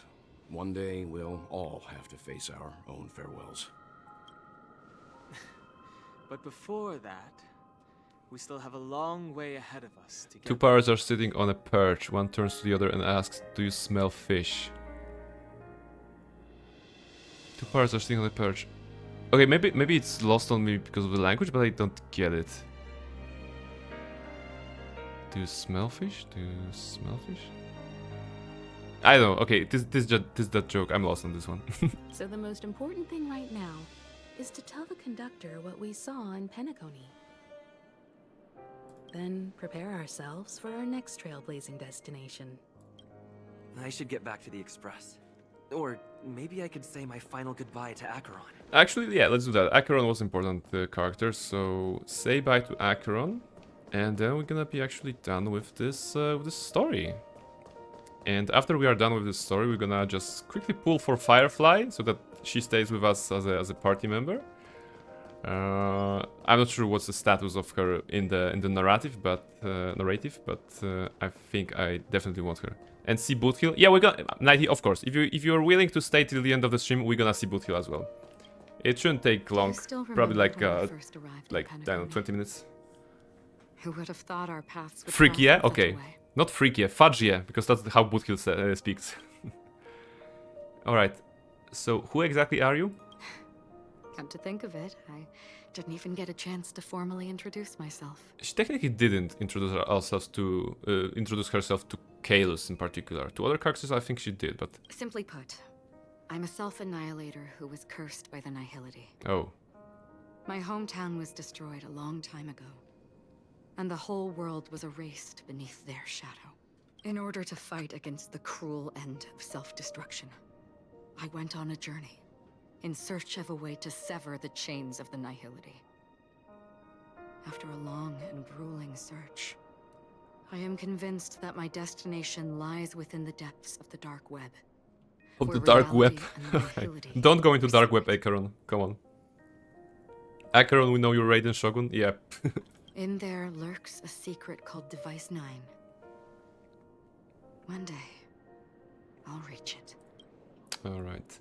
Will we meet again? The ocean of stars is vast. And given our destinations, I'm afraid our paths may not cross again. Oh, it's possible, but who knows? But the trailblazing expedition ahead is always full of unknowns. And my blade is sharp enough to sever fate. As long as my blade is sharp enough to sever fate. How bad a line of it is. There will come a day where we will meet again.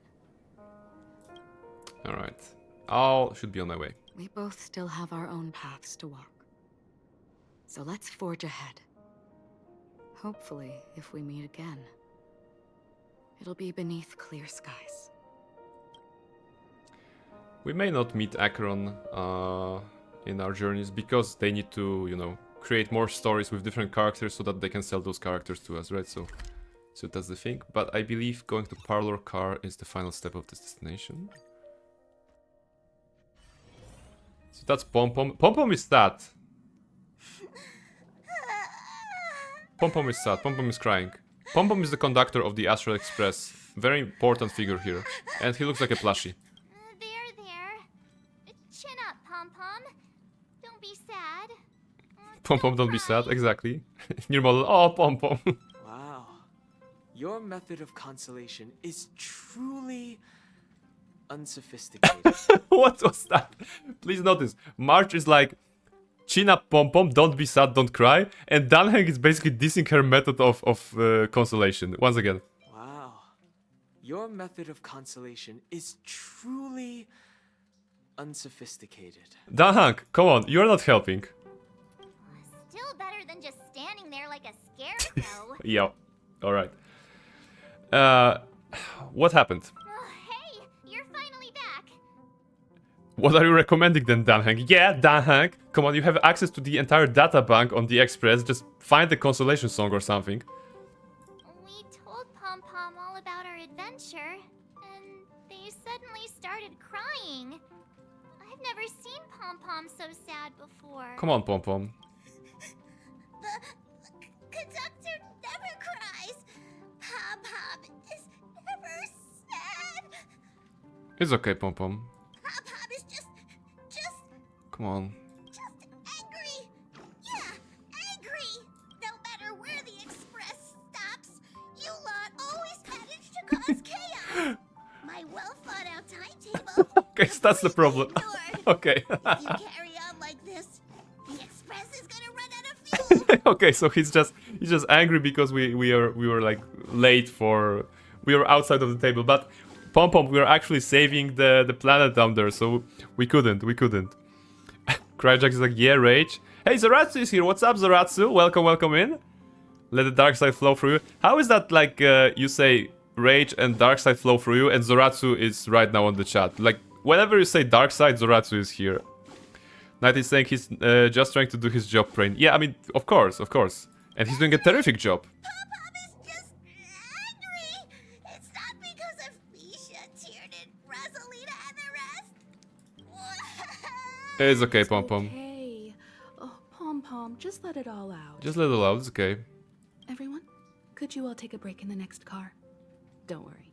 I'll stay here with Pom Pom. Aww. But... Let's go, March. Yes.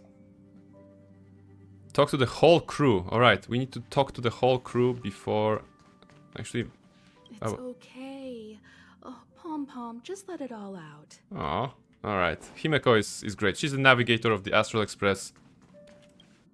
Very mom-like character. Okay. I never expected Pom Pom would be so distraught.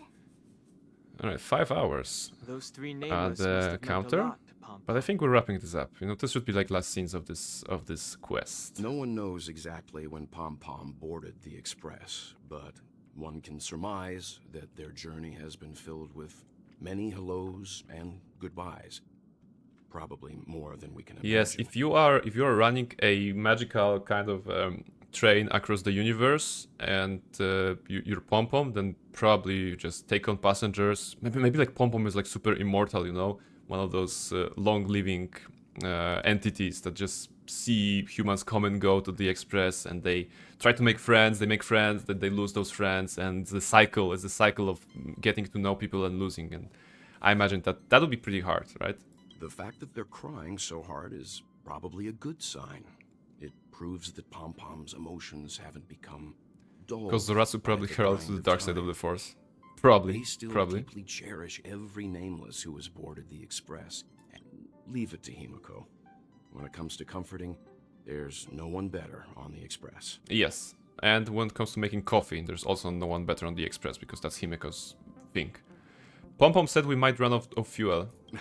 Well, they were a little emotional at the time, but I'm afraid that's not out of the question. Okay, so there will be one arc in the future in which we'll be trying to refuel the ship, the Since train. you joined us, the Express has stayed longer than anticipated at every stop along the way. It's because of the to side quests. ensure that Come on. everyone always makes it back on board, Pom Pom has had no choice but to delay. 5 the hours, are you warp alright? Yeah, jump thank you, I'm good.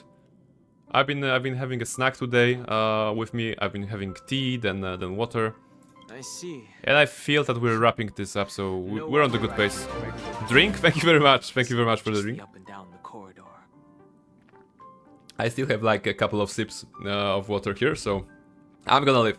Turns out Pom Pom's been silently putting in a lot of work for us. Absolutely, Pom Pom is the Different from best. typical vehicles, the Astral Express converts every trailblaze into the energy it needs to run.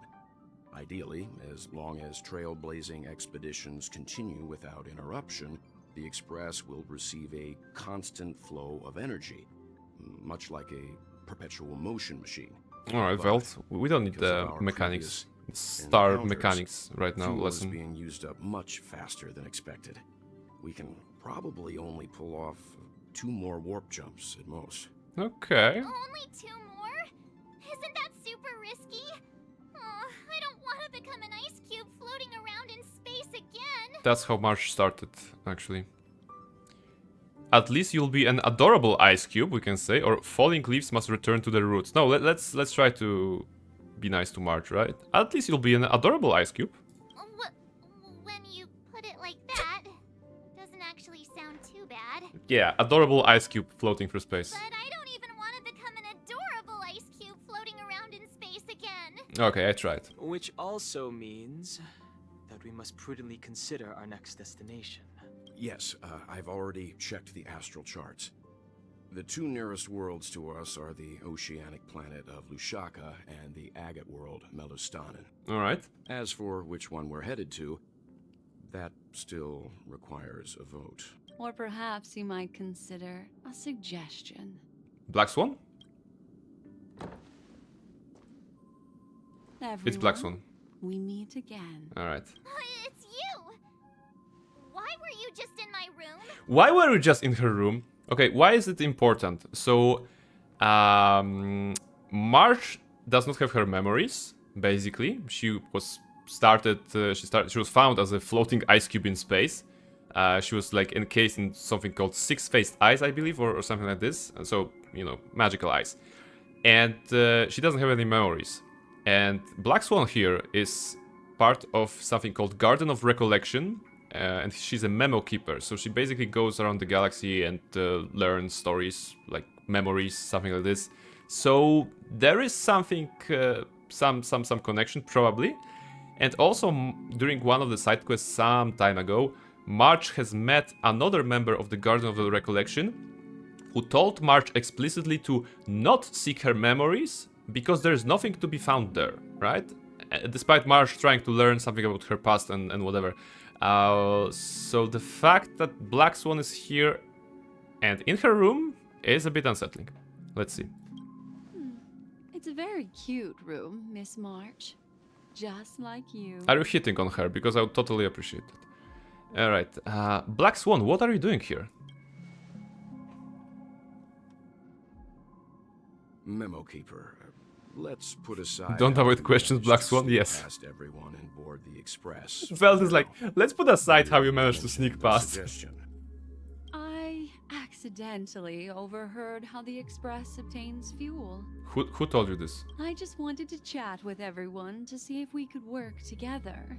But now, it appears my suggestion could be the very lifeline that saves everyone. Okay. You got fuel? Please speak candidly. Depending on what you say, we could very well ask you to disembark. Dan Hank, very, like, serious. Just state your business, Black Swan, or get out of my trade. Ah, the Permanence's descendant. What a charming little dragon. Especially with those admired memories of yours. Bibitor Lune? Yeah, Imbibitor Lune, not Bibitor Lune. But okay, yeah, I get it. But I digress. If the Astral Express is in urgent need of a special trailblazing expedition to recharge its engine... I just 5 minutes ago said that there will be a side quest or like arc about refueling, right? Have you all considered this? Perhaps your destination could be a world that even the renowned Akivili never reached. Should you be able to lay down a new stretch of silver rail, the Express may never have to worry about energy ever again. Alright, so we... Trailblazing to a world that even Akivili has never been to? Is that possible? Continue, Memo Keeper. This destination of which you speak, what so sort now of world we're gonna learn what the next big update will be in a couple of months, right? A world that many across the universe don't even know exists. Alright. A world hidden away from outside observation. Its presence only revealed by the light from the mirror of the Garden of Recollection. Okay. A world fettered by 3 paths. 3 its paths? destiny hanging in the balance. The Eternal Land. Amphorius. Amphorius. Okay. Whatever that is. Eternal Land. Amphorius. And now the black screen goes. I hope I'm not too late, child. And there's Jade. Speaking to Sunday. I wasn't expecting it to be you. Who is in chains because he was bad guy at the last arc. Don't you know how many sentry posts the family has built? And how hard it is to get you out of here? Looks like my time's up. What do you mean?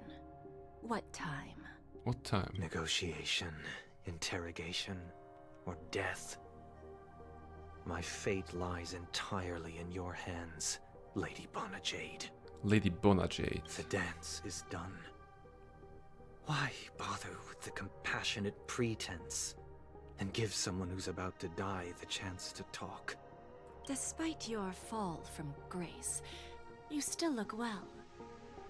I'm very glad to see that you're so full of verve. Krajak is asking antagonist. So yes, so this is Sunday. He's brother of Robin, the singer that we met earlier. And he was also the head of the Oak family, so a very influential figure in the Penacony, like a political kind of a system. And yes, he was also part of something called like the Order. What was their deal? They kind of wanted to resurrect a dead god, kind of, and bring like peace, order, and prosperity to their new empire, right? Something like this. So yes, he qualifies as an antagonist. We defeated him last time. Jade, Boba Jade, yep, a little bit. Do not insult my pride. Lady Boba Jade. That's actually fitting for Jade, right? You saw the assets, right? Come to see me. And I'm not talking about the hat. Vile vanity. Oh, of course not. I merely came to fulfill your younger sister's wishes. To offer you a generous trade. That is, if you're willing to accept. So Jade had the little thingy on the airship that she could make your wish come true in exchange for giving something of equal value. I'm wondering, did Robin came to Jade to like give up something so that Sunday will be free? Robin? To build a true haven where everyone can attain peace. That's the oath between you siblings, isn't it? If I told you there was still a chance to realize this vow, would you be willing to talk to me then? Okay, so maybe his story doesn't end with Penacony's arc. I recognize the gravity of this question, which is why you don't have to answer me right now. Go now. You are free, O Chosen One, who dare to exceed his bounds. Sever your wings, descend to the mortal realm, and walk their lands. See what this world is truly like. Huh? I will not accept your charity. He has too much fandom to just end his story. I mean, that can be said about multiple, or if not all, characters, I suppose. As I mentioned earlier, maybe Luca doesn't have anything. You don't have to give me an answer right now. Or Arlan. Rewards are not reaped in the a less day. popular characters. And if there's one thing I'm best at, it's waiting. But actually, yeah, Sunday probably. You know, who doesn't like the bad boy, right? And he was a bad boy. And also elegant, you know, all of that. Rich, powerful, advice for you before we part ways. And crazy maniac. So checks all the boxes, right? Life is too short to miss out on golden opportunities. Okay. Alright, Farewell Penacony, Stranger in Strangeland completed. Stay tuned to find out what happens next in the upcoming installment. So that's how it works. Boothill has become a visitor to the Express. You might come across Boothill when you return to the Express. That's nice. And the same for Robin. And the same for Sparkle. Same for Black Swan. Same for Argenti. We already had Argenti, didn't we? Okay. Alright. Message doll. What's that? Message doll. Cool. That feels so cool, don't you think? Please just leave me alone. Come on, don't text me anymore. I don't want Pom Pom to get the wrong idea. And Sparkle is like, think you can mess with me? Well, you just stepped on the chewing gum. I'll stick out to you forever. By the way, Miss Sparkle hasn't even revealed her motive yet. Aren't you curious? Okay, do tell. I'm gonna play your game. Explain. Do you remember the prophesized 3 deaths?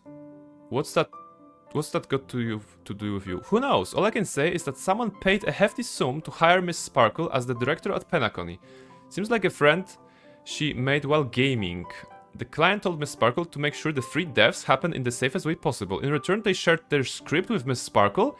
And what happened next? Well, a smart cookie like you can surely guess, grey hair. However, Miss Sparkle isn't some control freak. She let the actors decide how the story would unfold for themselves.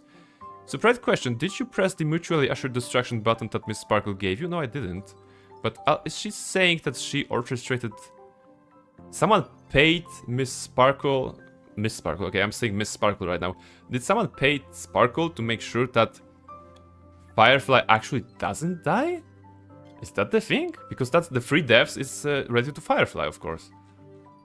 Okay, no I didn't press the button. That button seemed way too suspicious. Huh, you're a cautious one, But no worries, since more than a half of the actors pressed the button, the 3rd death went exactly as planned. She soared up in the sky and set off the most epic fireworks Penacony has ever seen, giving a grand finale to this beautiful dream. And she herself was safe and sound, happiest ending ever. So congrats, Great Hair. After all, you're the one who made the call and actually saved that Firefly girl. And that means Miss Sparkle will get paid as promised. Oh, by the way, to celebrate the successful grand finale, Miss Sparkle has decided to share another secret with you, Grey Hair. Alright, what is it? You know what? Actually,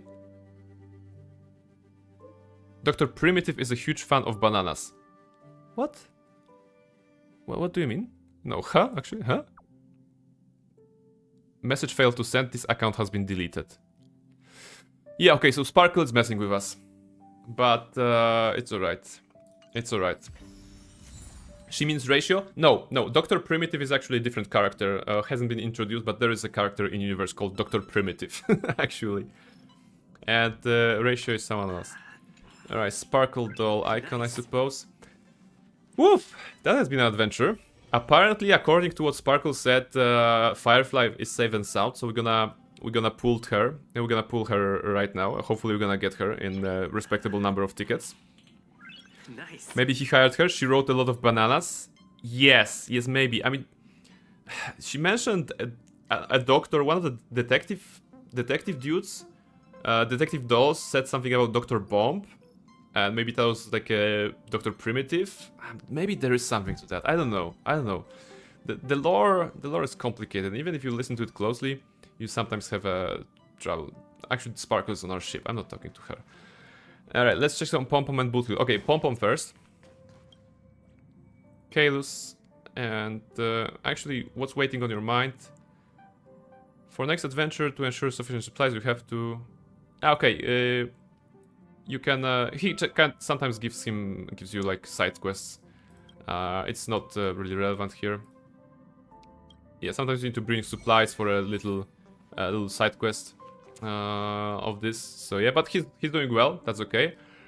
Boothill, he's not currently on the ship, so the only way I can showcase you Boothill is of course by putting him in the party, and I believe this is what you really want.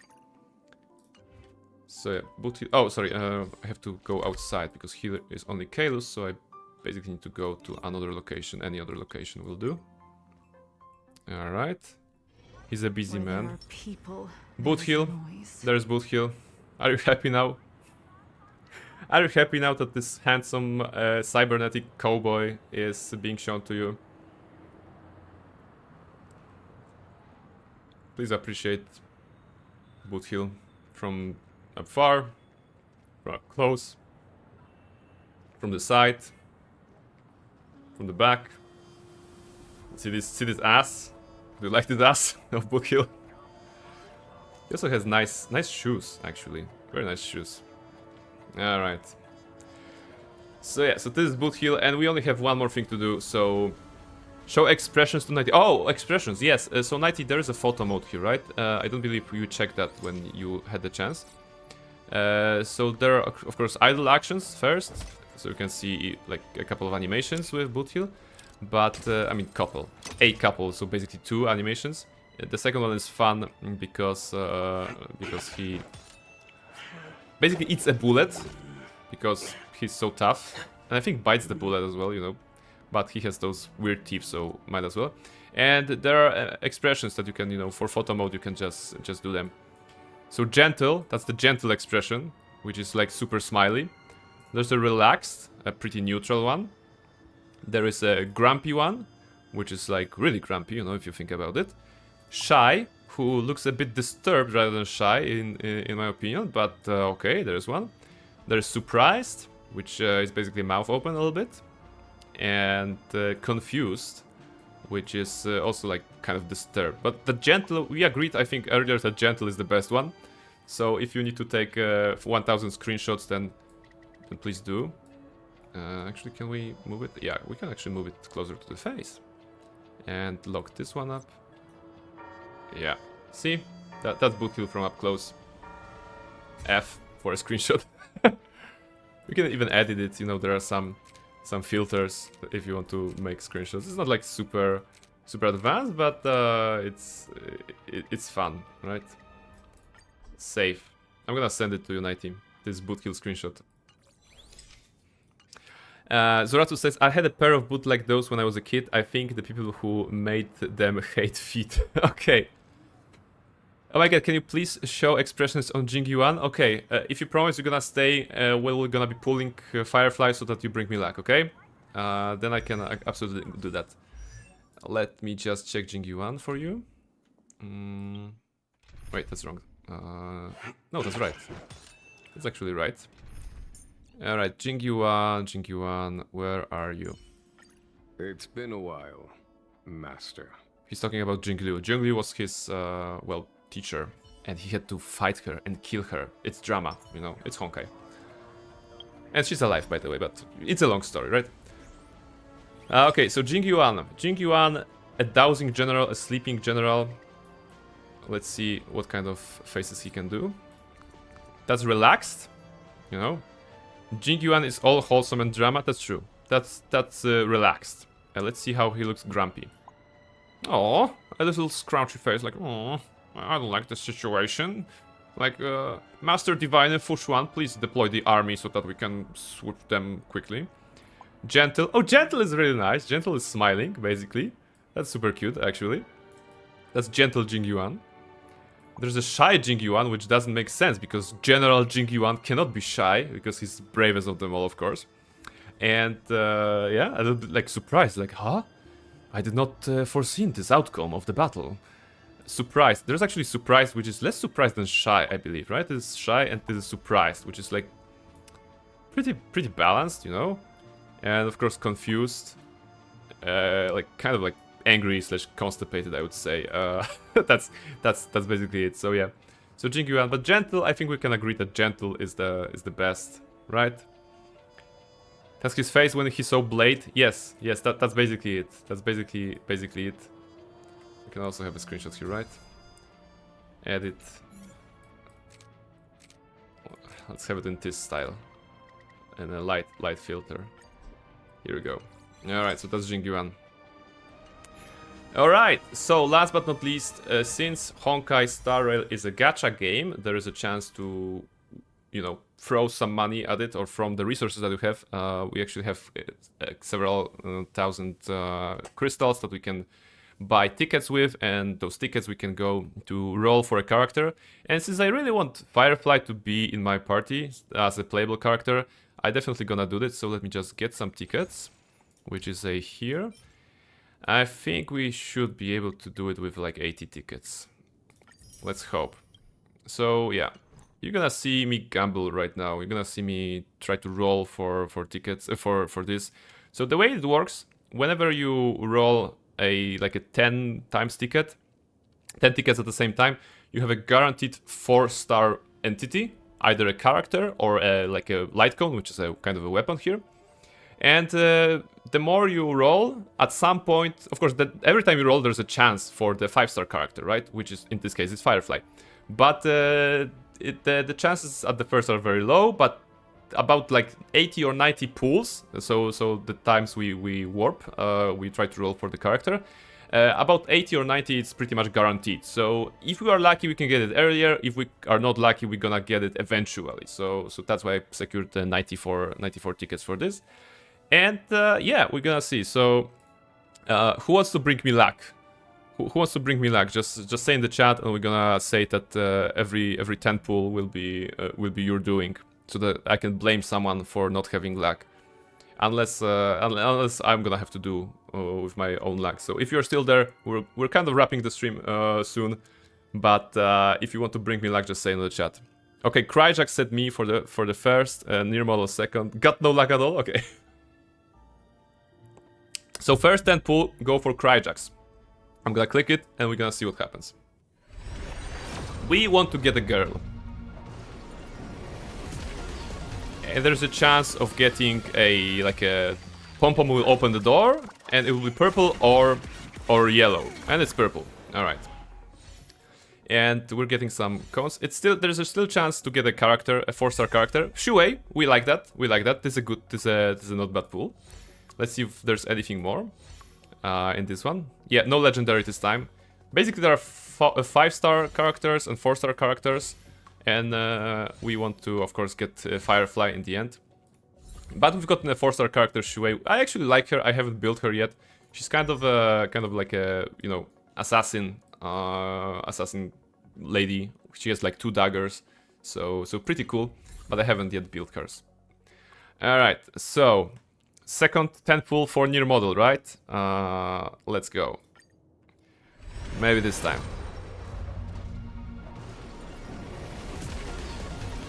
I don't think so. I guess the music is.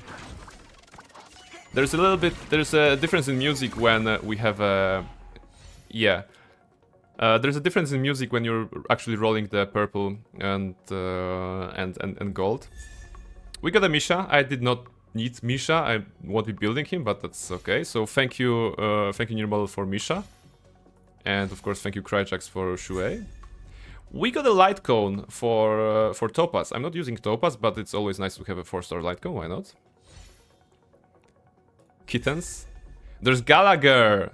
Near model, you got us 2 characters. Actually, that was a very good pull because we got 2 characters and 1 4-star a 4-star weapon. So that's a good pull.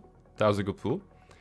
No, the music is making it all. Yeah, the music is spoiling. You girls already know the music that is happening. I'm gonna turn off the music so that we don't know if it's a 5-star or 4-star. You won't see anything. You won't hear anything from the game, but at least we won't know until Pom Pom opens the door.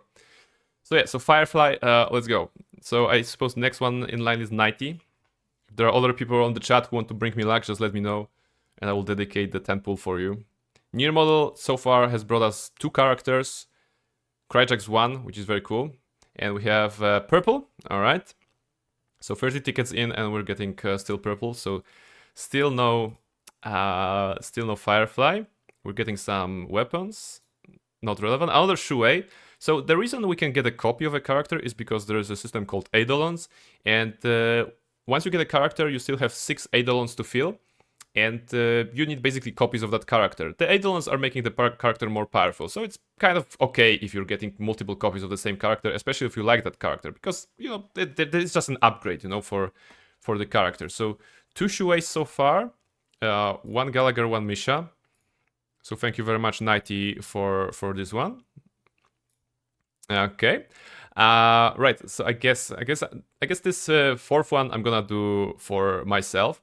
And also a reminder, the thing is that even when we get to the 5-star character, it's still only 50-50 chance to get Firefly or another random 5-star character. And the game, the system is very actually interesting. So when you're rolling and you're getting a 5-star character, there's a 50 chance to get the featured character, in this case Firefly, or another character. If you get a featured character, that's amazing. If you get another character, then the next time you're getting a 5-star character, you're getting a featured character. So eventually there is a 100% chance to get the character you want, provided that you throw enough resources, money, at the screen to get your favorite JPG of a waifu character, right?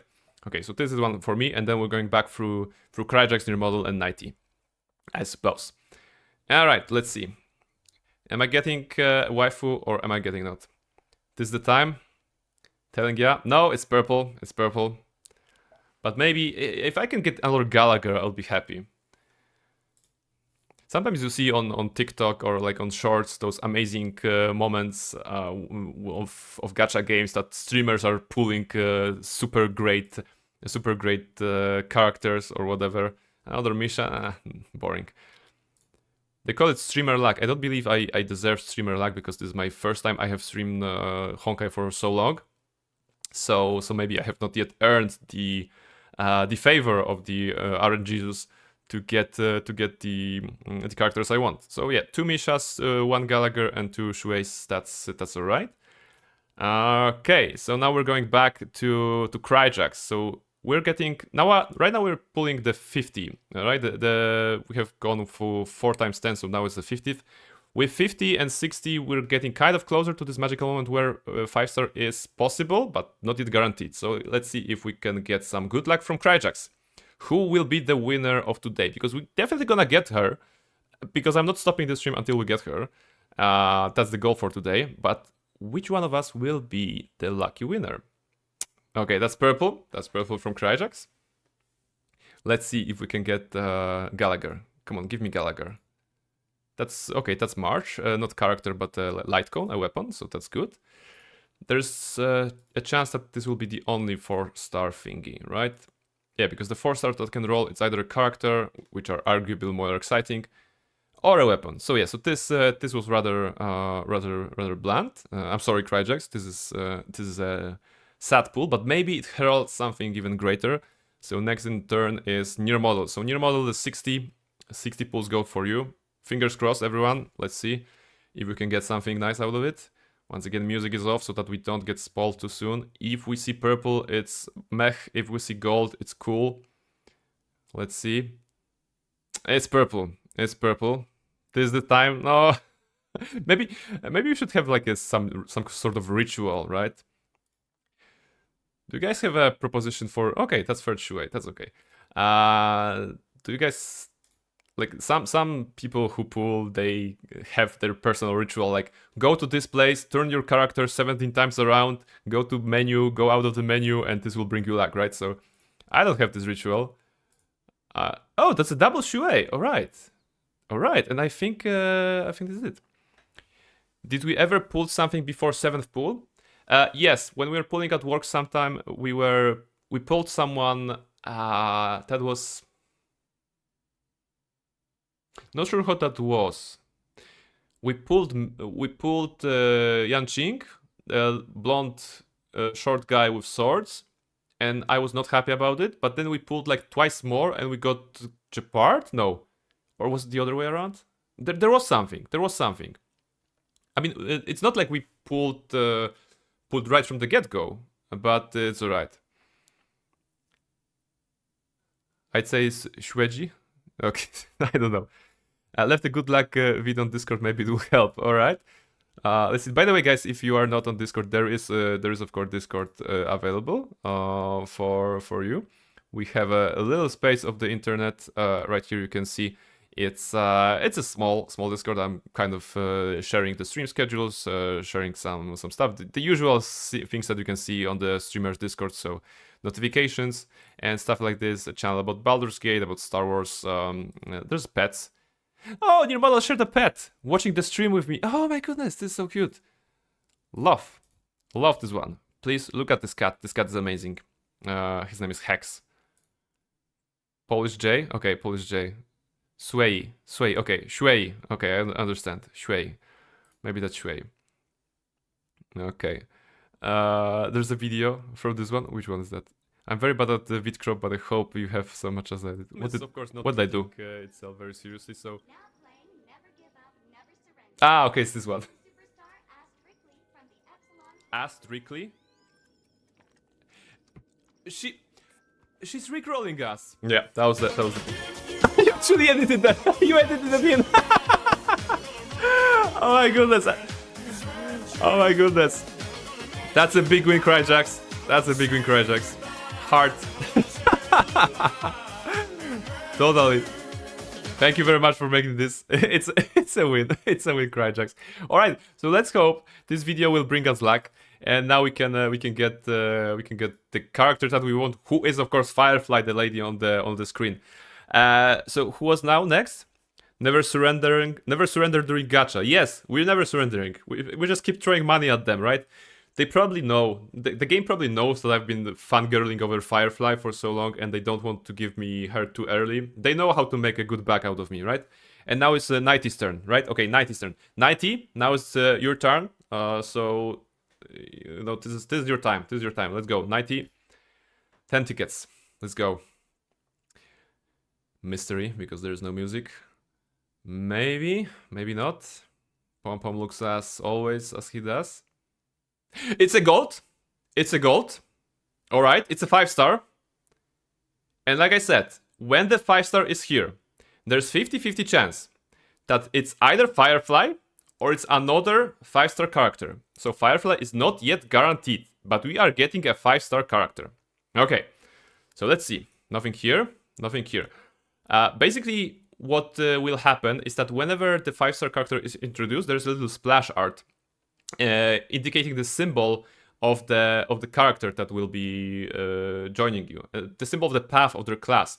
So the symbol for distraction, which is Firefly path or class, is like a little tower kind of. So if we see a tower, it's good. If it's something else, it's sad. But yeah, let's see. Okay, last time we got random. It has to be Firefly. I might have pulled for Jingliu in between that, so you know, maybe it's not guaranteed. Let's see. It's gonna be more exciting, but fingers crossed for Firefly. And we can go home, you know? We can end the stream if we get Firefly. If not, we can keep rolling. Alright, that's a fine fruit. That's not this one. Alright. Alright.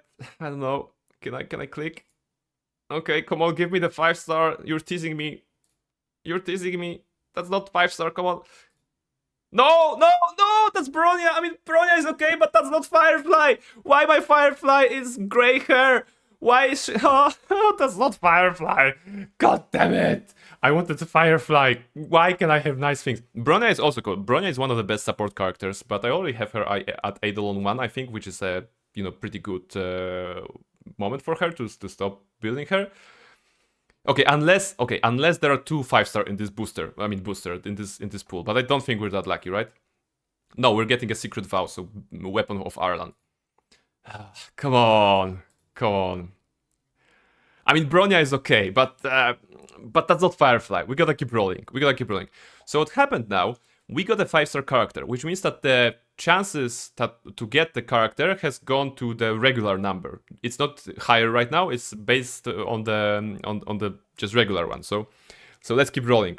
But thank you very much. That was 90, right? So 90's pool got us Bronya, which is very fine.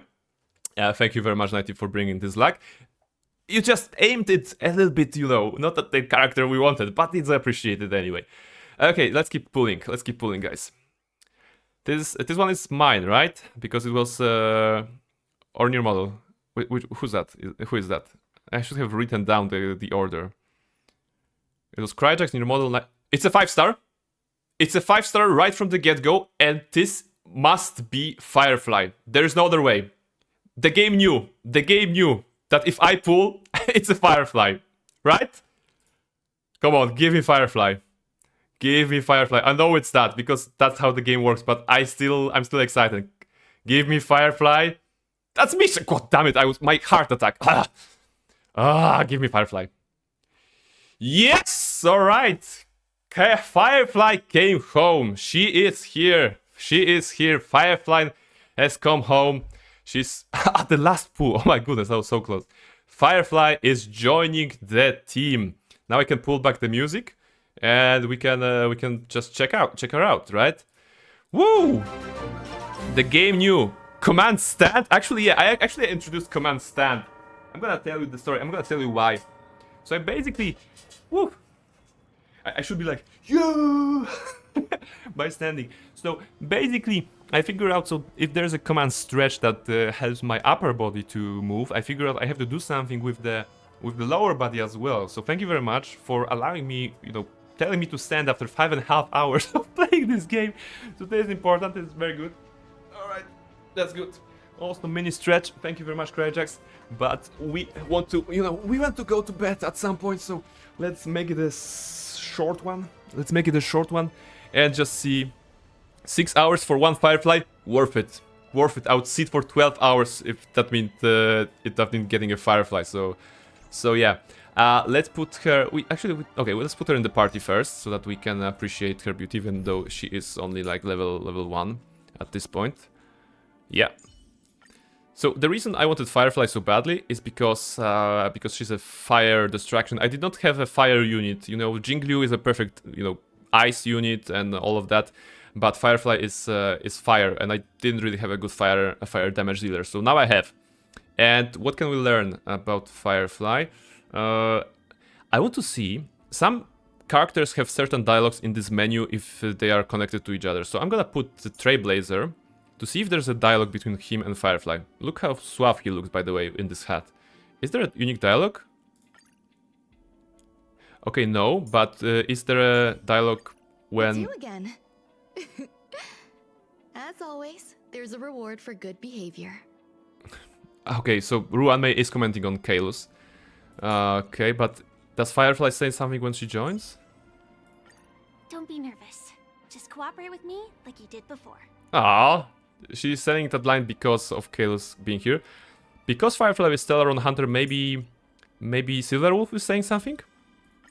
Don't push yourself too hard. It's no fun beating the game too fast. Hmm. Okay, and maybe Blade as well, because I also have Blade from the Stellaron Hunters. Who do you think will reach the end first? You, or me, or them? Okay, Blade as always, you know, super dark, but this is it. That's some deep voice. Yes, I mean you could sleep with that voice, absolutely. So yeah, Blade is cool, but yeah, let's take a look at Firefly. So Firefly has a sword attack. She flies into the sky, and you can plunge. Wow. All right. So this is kind of like attack. Let's check Firefly. We already seen her in the cutscene, so there is nothing much to say about her model. Basically, she has come home, and let's see the emotes. So photo mode. First, let's see the idle actions. Oh, we actually saw the idle actions already, but why not? Let's once check them out again. She's looking at the magical thingy that is her sword and also her transformation device, so that she can become Sam. And other idle action is kind of a little Marilyn Monroe.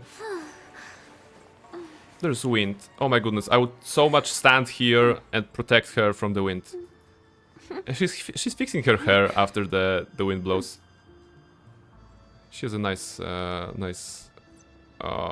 what's that? A telephone, a mobile. And now the expressions. So relaxed, closer, please. Okay, so that's relaxed. There is grumpy, of course, makes sense. There is a gentle. The gentle, which is a nice little smile, you know. It's not as big of a grin as Boot Hill, you know, but it's still cute.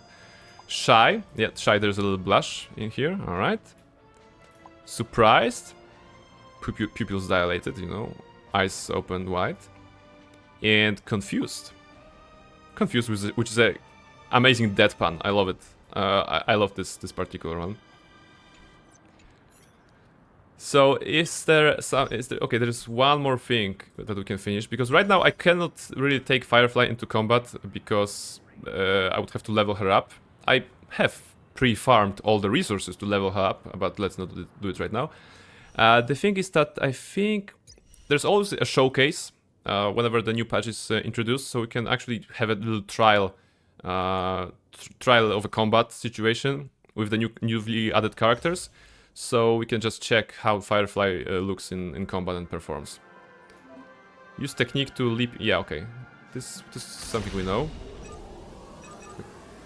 We can do a plunging attack. Alright. Yeah, she can do that. We already know that. Transforming into her Sam armor. And I believe those are the targets. Yeah, let's try to... This is basically a Doomfist from Overwatch.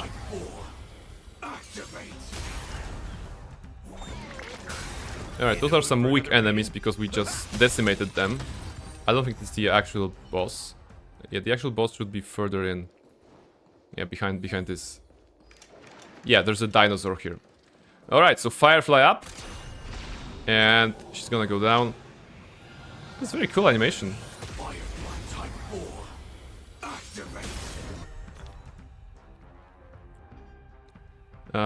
Twinkle is like, oh, I see why you love this game, Brain. You love turn-based games. Yes! This is it. I tried Genshin, which is the similar concept, but it's an open world exploration, kind of like Zelda. And I liked it, but I didn't like it so much. So when I learned that Honkai Star Rail is a turn-based game with a similar system to Persona, with the fact that enemies have different weaknesses based on the elements, I was like, okay, I'm gonna try it. Alright, so let's see. Let's attack. And Firefly here is already in her combat kind of state. And I believe she has like a... Let's go with slow. Let's take it slow. So A single target attack. I think it's a punch, right? Okay, so it's a nice punch. They put Trailblazer here. Actually, Knight is asking why Chaos is actually tipping Fedora. Where it come from, milady? So this is actually a good question. Do you remember like an hour ago when I was telling that the stream is going to end? We were telling our goodbyes to all the characters. And we particularly were talking to a guy, talking next to a guy who was in a chair overlooking the theater, and he was holding like a big bubble. He was dead already, but that was the Mikhail Chal legwork, so a legendary trailblazer who founded Penacony. And this kind of hat was actually his. And we are here to discover the legacy of the watchmaker, as we would call this Mikhail. And that's how Trailblazer, how the main character unlocked the Harmony path, which is a support path, and plays super well with Firefly for, you know, obvious reasons, right? So that's it. So yeah, milady, basically, we can just. He's just throwing a hat, and actually we can even improve that. We can do. The mood is set just right.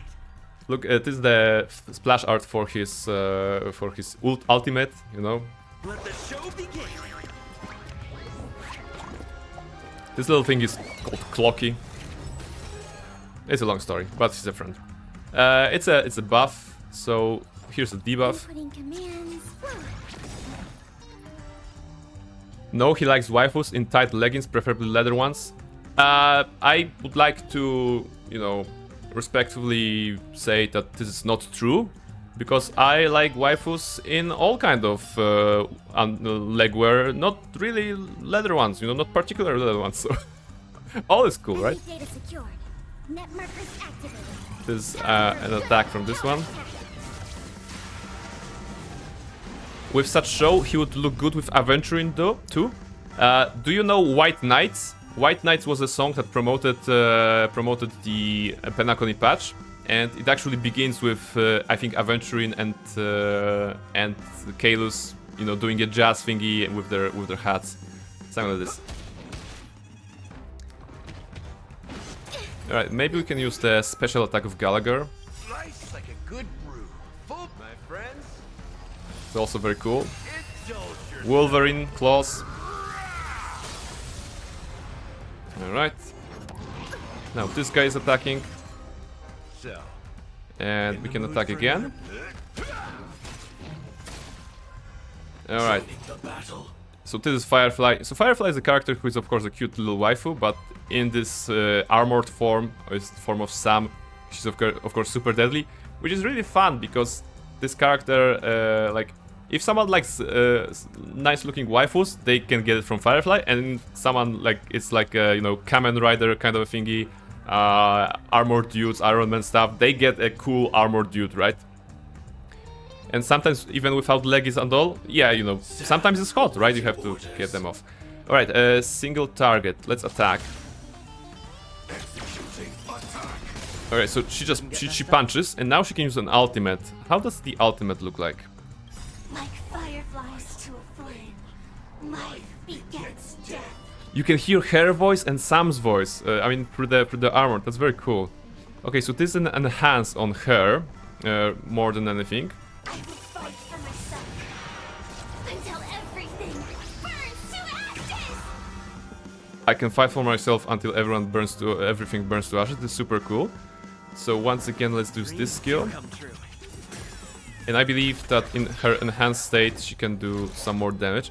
She's looking so cool. Like, there's less fire and more of the greenish, bluish colors that are like more in the Firefly color palette.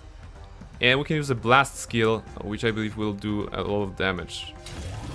Alright, and she has two swords. How cool is that? Alright. She heals herself, attacks, and deals a ton of damage. 300,000 damage, yeah, okay. She cannot use her ultimate because she's in this enhanced state, so it's working as intended. Let's try to finish. And when she's in armor, there was a little message, like a little video feed from her camera. Firefly type 4 in position. Let's go once more. Alright. Okay, so let's finish the fight. I think the last one will go to Firefly, but let's upgrade them. I mean, increase the break effect and finish the fight once for all. Very cool. Very cool. I'm happy. I get a waifu. Firefly is here. Alright. Woo! Alright. Alright, so this is it, everyone. This is it, everyone. I mean, almost 6 hours. Okay, I did not expect that to be such long. But if there's one thing I learned about the Japanese RPGs is that whenever they're trying to finish the story, that means the story will continue through one cutscene, another cutscene, some dialogue, some more cutscene, some side character cutscene, and it just doesn't finish. So this is basically what happened here. I was thinking that we can get the update done within the 4 hours, but it took us quite longer. So this is it. Yeah, I'm very happy that I could showcase this game to you guys. Like you might have noticed, I'm pretty excited about the lore, about the gameplay and everything. If you're looking for a free-to-play, game with gacha systems, if you don't mind those, then Honkai Star Rail is a game you can play on PC and on mobile. I'm not sure why I'm saying that, as if this stream was sponsored, but of course it's not. I'm just saying what I think. Maybe one day, I don't know. Maybe I'm gonna get lucky. But yeah, we have completed the Penacony adventure, and this is basically it. Oh my goodness, I'm so red, and it's so hot. I look terrible. I just look at myself to the camera. I look terrible. So yeah. Quick recap. We have done Honkai Star Rail today. I intend to play the story of Honkai Star Rail maybe on stream, because I will be playing it and I might as well turn it into a bit of content. So if you're interested in what will happen after the arc that we have today, you already had a glimpse of what will be happening. The Black Swan lady told us that we're gonna get some fuel in a planet that was undiscovered by anyone. It can be very interesting, so that's probably the next arc, or maybe there will be like some filler arc in between. There will be some filler arc in between, because that's how they usually do it. So whenever there will be like new story related content, I think I'm gonna be streaming. I'm gonna be doing all the farming and all the like achievements or whatever off stream in my own time, so that we don't need to see that. But yeah, sharing the story with you now that you have been introduced to characters. Like Himeko, Welt, March 7, Dan Hank, the Trailblazer. Maybe those characters will also, make appearance in the future. So you're gonna at least know what's what, You're gonna have the basic experience, basic knowledge of the Honkai Star Rail. Alright, so that was it. Crash is saying, was fun, have a good restmate tomorrow, or we march on killing everyone in Baldur's Gate 3. Yes, tomorrow, guys, we are starting a brand new playthrough of Baldur's Gate 3. It will be a Dark Urge run on a custom difficulty. We're gonna set it up in the beginning, we're gonna create a character, and then we're gonna have some fun with a unique, okay, maybe not super unique, but with a system I designed in which you can spend the channel points to actually choose the characters, the NPC characters that you want to kill.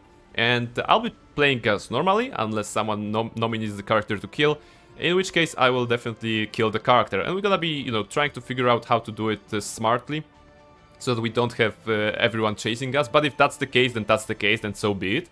So if you really want to kill some NPCs, go ahead and join me on this adventure tomorrow. Yes, and tomorrow is the last stream in this week, because I'm not streaming on Saturday due to prior arrangements. So after that, then only next one will be KOTOR 2 on Monday. Consider yourself invited as well. We'll be finishing the dreadful Planet of the Droids. Hopefully pretty soon. Probably there's like a half an hour maybe of content, and then we're gonna be going with the game as normally progresses. And yeah, and I think this is it. Let me just check. Do we have enough people to do a raid? Maybe. Just check. Actually, maybe we do. Guys, anyone here that would be joining me on a raid? Looks like Kinda Cool Kyle is streaming Fortnite. So I would be very happy to raid him if you guys can join me. I just need to know if anyone is here, even if just for saying hi and just going away. Twinkle is okay. Twinkle is here. That's good. Let's go. All right, Krajak is here. Okay, you guys are on board. Thank you very much. So yeah, so this is it for today. We are going to Kinda Cool Kyle. Kinda Cool Kyle is a kinda cool person. He's playing Fortnite right now. He has a very like party-based stream. I think if we go rate him, he's gonna go full party mode on that.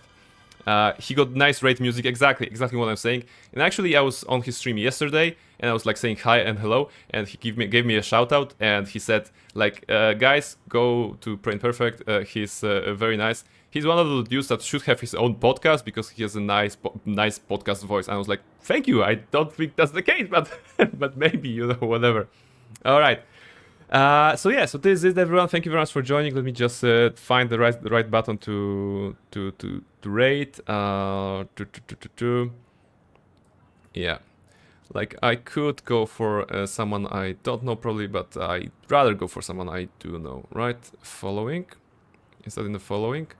Yeah. Okay. So let's see. 3 hours. Okay, I think that's it. Kinda cool, Kyle.